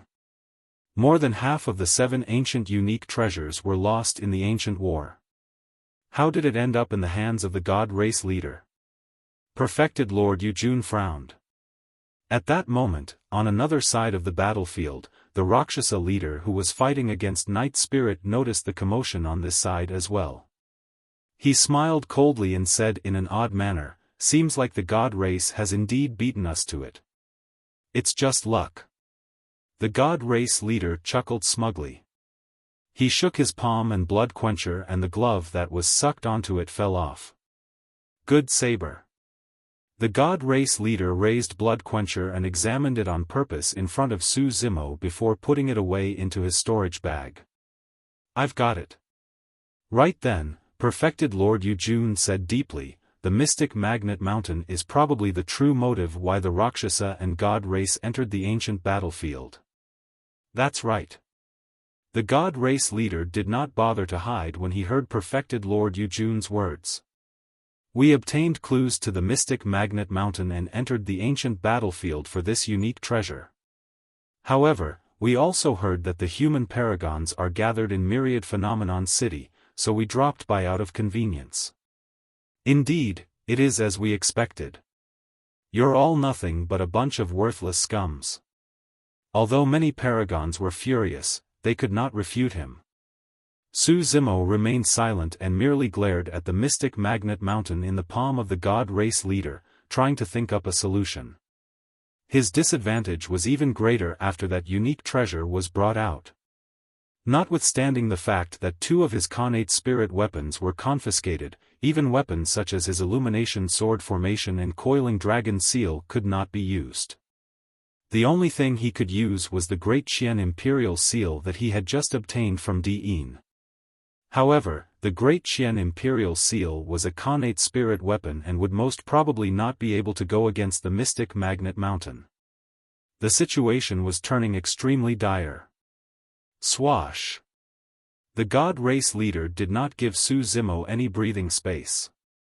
In a flash, he closed in swiftly and his blood chi surged, as though a golden ocean with a fearsome aura was created around him. The 5 god race beings in the vicinity struck at the same time. The coordination between the 6 of them was flawless and perfect. The 6 god race beings had waited for a long time and were thoroughly invigorated. However, Su Zimo had been in successive fights and was completely exhausted. Furthermore, 2 of his connate spirit weapons were taken away and he was now fighting barehanded. It was obvious who would win. Even so, many cultivators watched the battlefield intently with a hint of hope deep in their eyes. Nobody dared blink as they watched with bated breaths. A single second was the difference between life and death in a melee combat fight. When the 6 god race beings closed in, Su Zimo displayed his formidable melee combat prowess in a flash. He judged and controlled the situation with precision. Su Zimo's expression was cold as he bolted in retreat, leaning back against a god race being behind him like a clumsy rock bear. Bang! A dull sound of defeat echoed from their collision. Although Su Zimo smashed against the god race being's fist with his back, the god race being's expression changed, he gave a dull thud and staggered in retreat. That was a killing move from the mystic classic of the 12 demon kings of the great wilderness. If it was any other race or cultivator, that single move would have snapped their tendons and bones, killing them. With the retreat of the god race being him, Su Zimo's initially cramped maneuvering room became much more spacious. He continued to burst backwards with the momentum and avoided two god race beings that lunged from the side. With a sudden spin, his speed exploded once more as he bolted towards the retreating god race being with a ferocious gaze. "Kill!" Su Zimo shouted like the explosion of a deafening thunderbolt. The god race being was alarmed and shuddered. That momentary pause was all it took for Su Zimo to close in. He reached out with both hands and gripped the god race being's shoulders before raising his knee to ram forward. From the point of view of many cultivators, Su Zimo seemed to have vanished from sight. What replaced him was an incomparably divine steed. That single smash released a tragic aura. Snap! The chest of the god race being caved in with a huge dent. His snapped bones stabbed into his lungs and organs. That single attack was enough to kill him. However, the bloodline of the god race was strong and their life force was rich. Even with that blow, the god race being did not die on the spot. He coughed with golden blood in his mouth while he tried to retaliate and kill Su Zimo. There was no way Su Zimo would accord him that chance. As he rammed with his knee, his arms exerted strength on the god race being's shoulders and he yanked to both sides. Shing! The arms of the god race being were ripped off by Su Zimo. Fresh blood that shone with a faint golden glow splashed onto the ground. The god race being fell far away and his gaze dimmed. Gradually, his breathing stopped. The crowd burst into an uproar upon the sight of that. This was the number one of the phenomenon ranking. Even against the encirclement of 6 god race beings, he was so overwhelming and killed one of them instead. Lowlife, you deserve to die. The other god race beings roared and closed in as well. The god race leader twisted his palm and gripped the ancient unique treasure, the mystic magnet mountain, to smash down viciously onto Su Zimo's head. He was ruthless. I've got to get rid of the mystic magnet mountain first. A thought crossed Su Zimo's mind. There was something in his possession that, although metallic, had a mysterious origin and might be able to take on the mystic magnet mountain. With that thought, Su Zimo no longer hesitated and slapped his storage bag to withdraw a gigantic bronze square tripod. The bronze square tripod was filled with rust and cracks, looking as though it could crack at any moment. However, it gave off an antiquated aura. The aura seemed to date even further back than the ancient phenomenon steel. Su Zimo swung the bronze square tripod and smashed it violently towards the mystic magnet mountain. Clang! The mystic magnet mountain and bronze square tripod collided. A screeching sound of metal clashing echoed and almost pierced everyone's eardrums. Many cultivators that were watching squatted down and clutched their ears with pained expressions. The two people in the center of the battlefield even shuddered. Both their palms were split apart by the tremendous recoil and their flesh exploded, rendering them incapable of gripping their weapons. Both the mystic magnet mountain and bronze square tripod were sent flying. Su Zimo smashed heavily onto the ground. The god race leader rolled a few times in midair before falling as well. The remaining 4 god race beings had just charged forward when they were sent flying from the shock wave released from the clash of the two weapons. Their faces turned pale and their minds buzzed, causing them momentary deafness. Su Zimo slammed onto the ground in pain all over and almost fainted over. However, he struggled and stood up at the first moment. Within the dust, his eyes shone coldly as he glared at the god race leader not far away with a murderous intent. An opportunity. This was the only opportunity for him to kill the god race leader. If he could kill the god race leader before the other 4 god race beings regrouped, there might be a chance to turn the tides. You're tuning into the Xiaofan's Wuxia Tales YouTube channel. Don't forget to subscribe and join us on this journey to catch the most captivating stories.